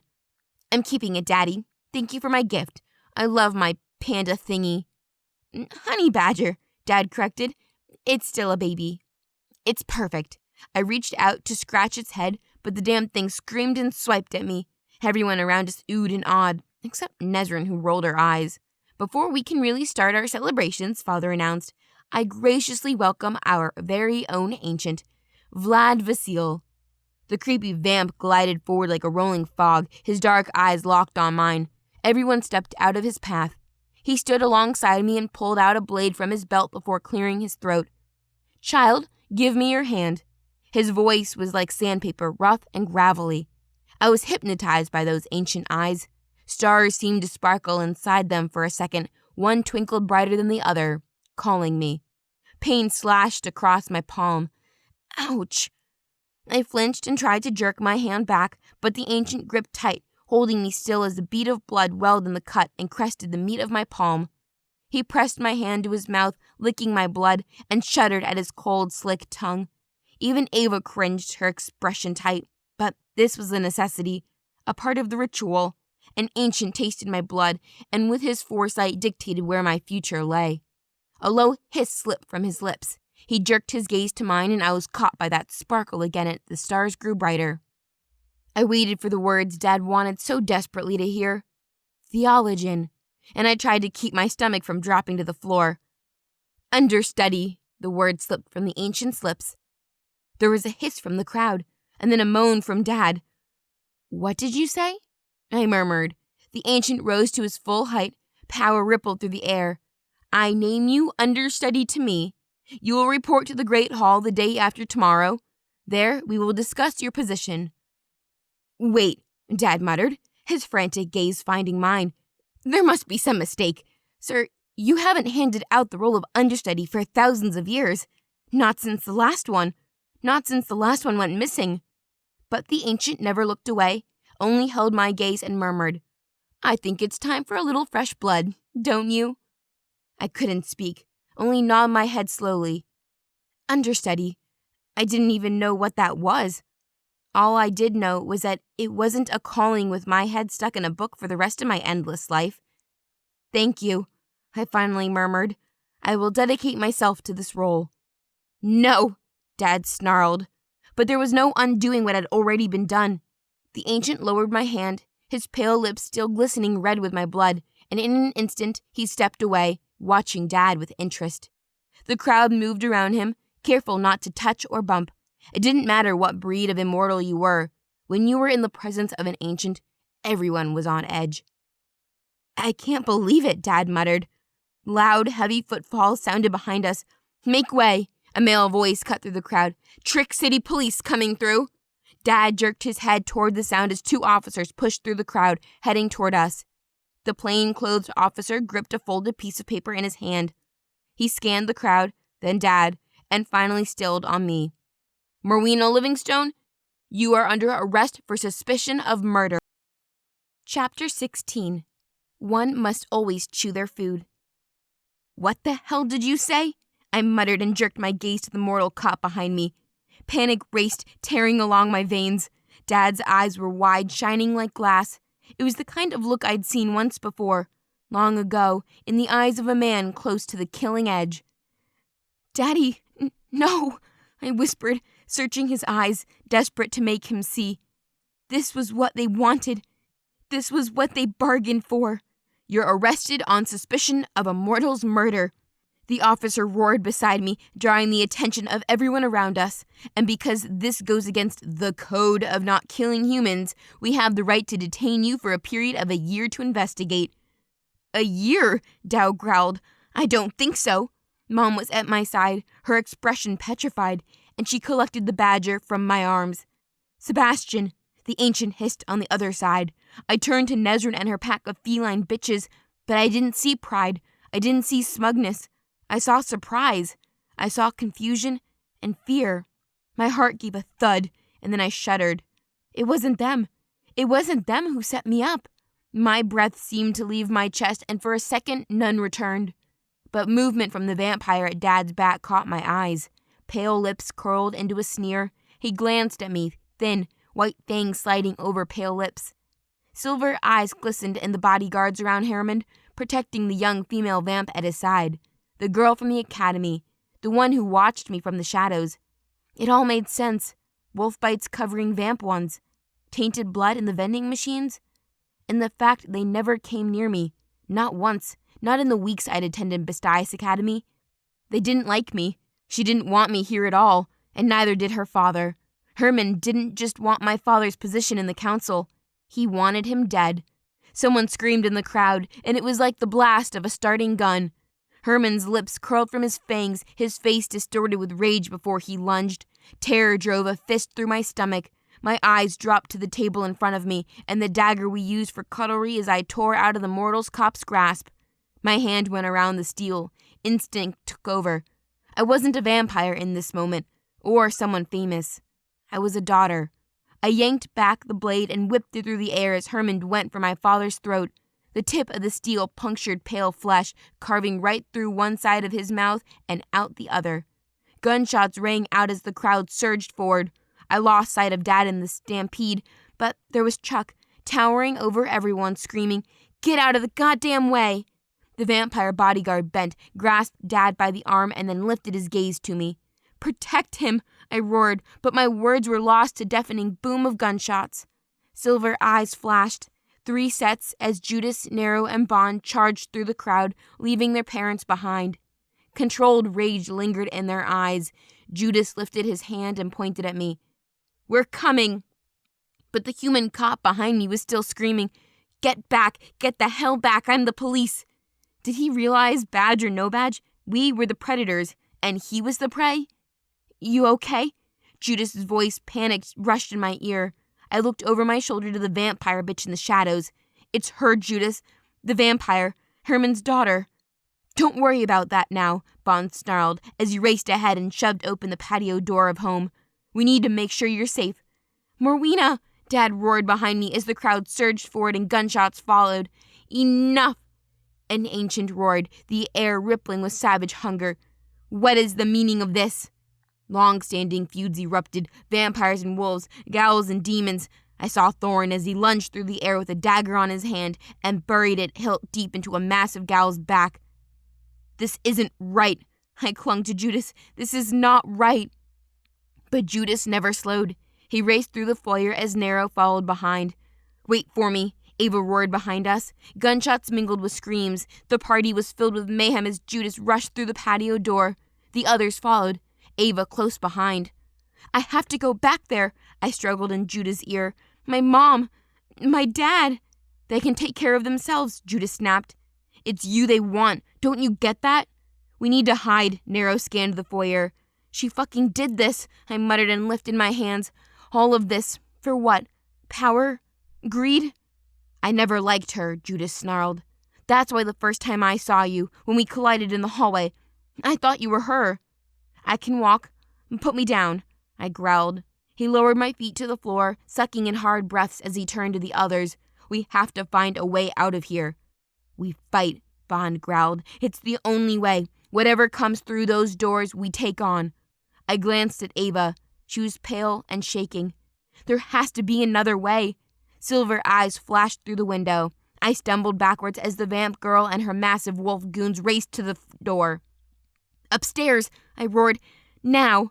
We turned to the stairs and all 5 of us moved, clambering up each step as the sound of shattering glass filled the foyer. "Get them!" Vamp girl screamed behind us. The sickening snarls of wolves crowded in, bouncing against the walls of my home as we reached the first level. Bond and Nero took off in opposite directions. I reached out, grasped Ava's hand, and kept on running, taking the stairs 2 and 3 at a time. "Come on!" She stumbled and ran, our heels clattering amongst the hungry growls. There was a brutal thump, followed by the crunch of bone.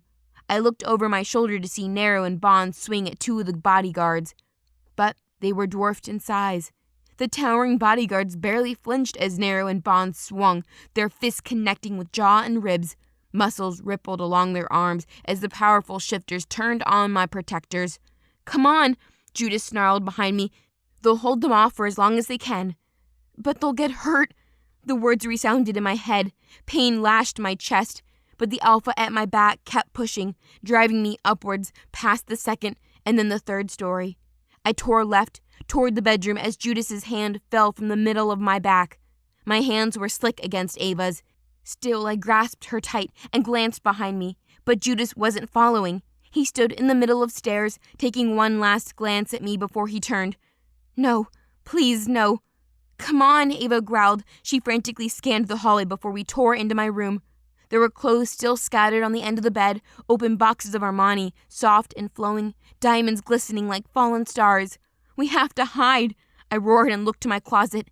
"In there." But Ava just shook her head. "We'll be cornered." Judas let out a roar. The sound of fists and grunts followed. They were fighting out there, and we were in here just trying to hide. I gave a nod and my grip around her relaxed. I turned to her, my friend, the one who died fighting with me, and gave a nod.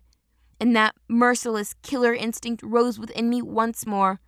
I'd had a taste of my power when the Cat King stole my ring. Now it was rising again. Like father, like daughter, the killing edge claimed me. "Get behind me," I tugged her hand. Grunts and whimpers came from the hallway outside and was followed by a low, agonized moan. I stopped, staring at the doorway as the echo of heavy steps rang out. I scanned the bedroom, dropping Ava's hand long enough to snatch the brand new pair of stilettos from their box. They weren't a blade, but they do. Shadows spilled across the doorway as Wolf stepped into my room. "I want you to kill them," Vamp Girl snarled behind him. "Make it bloody." "You don't have to do this." I gripped the shoe like a weapon. "I don't even know who you are." "That's precisely the point. All we ever see is Morwena Livingstone. I'm so goddamn sick of your ugly-ass face. My daddy is just as powerful, just as important, and after tonight, he's gonna be just as famous." "Ugly? Who the fuck is she calling ugly?" "I don't think so." The deep, trembling snarl didn't sound like Ava at all. Something glistened in her eyes, something that sent a shiver along my spine. "Ava?" She never answered, only watched the wolf and the vamp step further into the room. Blood covered the wolf's shirt, and there were smears along his cheek. I glanced to the doorway behind him. There was no sound from Judas, or Nero, or Bond. It was just us fighting a beast. The wolf's lips curled as he stepped closer, his gaze focused on Ava. "Don't take another step," she warned. "I don't want to hurt you." Goosebumps raced along my skin. I gripped the heel in my hand. "You want to hurt someone, Fleabag? I'm right fucking here." The vamp bitch smiled as she strode forward. She reached into her pocket, pulled out a canister, and sprayed a steady stream of liquid through the air. The scent of salt filled my nose before the vamp bitch jerked the stray toward me. I ducked, lashing out my hand to cover my eyes, but Ava just stood there. "You spray salt water on me?" The wolf flanked our side, his gaze caught between me and Ava. I took a step backwards, reaching out to pull my best friend with me. But she refused to move, only shifted her gaze from the vamp bitch to her mutt. "Call off your dog now." Ava's voice was the crash of the sea, hard, unforgiving. Still, the wolf edged closer, taking one more step, and then with an unmerciful squelch, something thick and long tore from the dress of my best friend, ripping the spider silk fabric. Blood-red tendrils filled the room, bigger than my damn thigh, stronger than anything I'd ever seen. And they came from my best friend. They lashed around the wolf, lifting him into the air with barely more than a sudden breath, and hauled him through the air and into her mouth. But it wasn't her mouth. It was a beast's suction mouth. Rows and rows of razored white teeth chomped and tore. Fur, fangs, fucking everything was gone. Holy fuck. I barely caught sight of the sole of his boots before she swallowed him down. One heavy tendril hit the floor, holding her steady as she ate a goddamn wolf. The vamp bitch just stared, wide-mouthed, and then screamed. She lunged, fingers curled into nails, white fangs aiming for my neck. Tendrils grasped her mid-flight, dragging her toward Ava's greedy mouth. Something growled inside Ava, something more ferocious than anything I'd ever heard before. My insides turned to water. My knees trembled as the vamp girl disappeared the same way as the wolf. And in one slow, terrified thud of my heart, we were all alone in my bedroom. The thick arms of Ava's beast sucked against my floor, leaving slick marks in their wake as they slowly drew back inside her body. The room was silent. We were silent. Until I spoke. "You've got to be fucking kidding me." I turned toward her, catching the flinch in her eyes. "You'll hate me now," the small, terrified voice of my best friend broke out. "Hate you?" I turned toward her, lifting my hand to the empty goddamn room. "Why the fuck didn't you do that before? It would have saved us this whole fucking hassle." Her eyes widened as I took a step closer. My heart was thudding, shaking my chest as I wrapped my arms around her. "You saved my life. How can I do anything other than love you, even if you're a little goddamn scary?" "More?" Judas moaned from outside. I pulled away, catching Ava's fear lift with the beginning of a smile. "You really don't hate me?" she whispered. I reached for her hand. "I really don't fucking hate you. Come on, we've got others to save. First, put on the new dress as you're revealing your wares, girl." She turned and grabbed the first thing on the bed and quickly changed into a simple green number that sat on her shoulders from spaghetti straps and reached halfway down her thighs. I dropped the heel I'd been holding and hurried for the bedroom, falling to my knees as Judas tried to push up against the floor. Blood covered the side of his face. He swayed on his feet and fell into me. I grasped him under the arms to help him up. He was dead weight in my arms, all muscle and gorgeous eyes. "Don't look more. Don't look into those eyes." I tried to focus on anything else and bent low enough to grasp him under his knees before I lifted. "You're not," he muttered, horrified. I glanced at him then, meeting his gaze, and smiled. "I am." And I carried my wolf in my arms all the way down the stairs to where Nero and Bond both shook their heads in amusement and grabbed the banister, hauling themselves to their feet. There were 2 wolves laying spread out on the chair. Neither of them were moving. I glanced to my protectors. I'm impressed. Nero tried to smile, but it just looked like a wince. "You should be." He glanced at Judas, whose head rolled back against my shoulders. "How is he?" "He'll live." I gripped him tighter, although he probably wouldn't want to when word gets around his girlfriend how to carry him. "Girlfriend?" Nero murmured. "Is that so? You know the pack shares, right? What's his is ours." I took a step, striding right past the 2 of them. "I know. I was counting on it." I should have blushed at my brazen words, but after all the shit we'd faced, I wasn't holding back. I could have died tonight. Their steps stilled behind me. I didn't have to turn to see the surprise in their eyes as I carried Judas down the foyer. "Morwena!" Dad roared, bursting into the house. He was dripping with blood, as was the rage-filled warrior behind him. The dagger in Chuck's hand was coated. The crimson mess had splashed halfway up his arm. But it wasn't me the warrior looked at. It was Ava by my side. "Are you okay?" Dad glanced at the wolf in my arms, and then the others. "Did they try to hurt you?" "What? Dad, no, they protected me. They're my friends." I eased Judas's feet to the floor as Bond and Nero came up on the other side, each taking an arm before they stumbled away. "The ancients are cleaning up the rest," Dad murmured with a wince. "It's a bloodbath out there." "It was all Hermond and his daughter," I pleaded. "I didn't do any of this, I swear." "We know." The deep rolling voice of the ancient filled the air. Danger and power followed. I lowered my gaze, bending one shuddering knee to bow before him. "I'm so sorry," I murmured. "They tried to get me expelled, tried to kill me with tainted blood." "Is this true?" the ancient growled. I lifted my gaze as he turned to my father. "Yes," Dad answered. "Morwena and her friends were attacked. It's why we brought her home." "But we protected her," Ava murmured in a small voice. She glanced to the wolves. We all protected her. The ancient just looked at her, taking in her eyes, her blonde hair. He took a step, and I caught Ava flinch. You smell of the sea. Strong, powerful.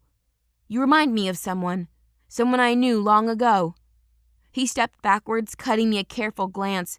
You will remain at this academy along with your friends for now, but you will report to me before nightfall tomorrow, and we will start your training as my understudy.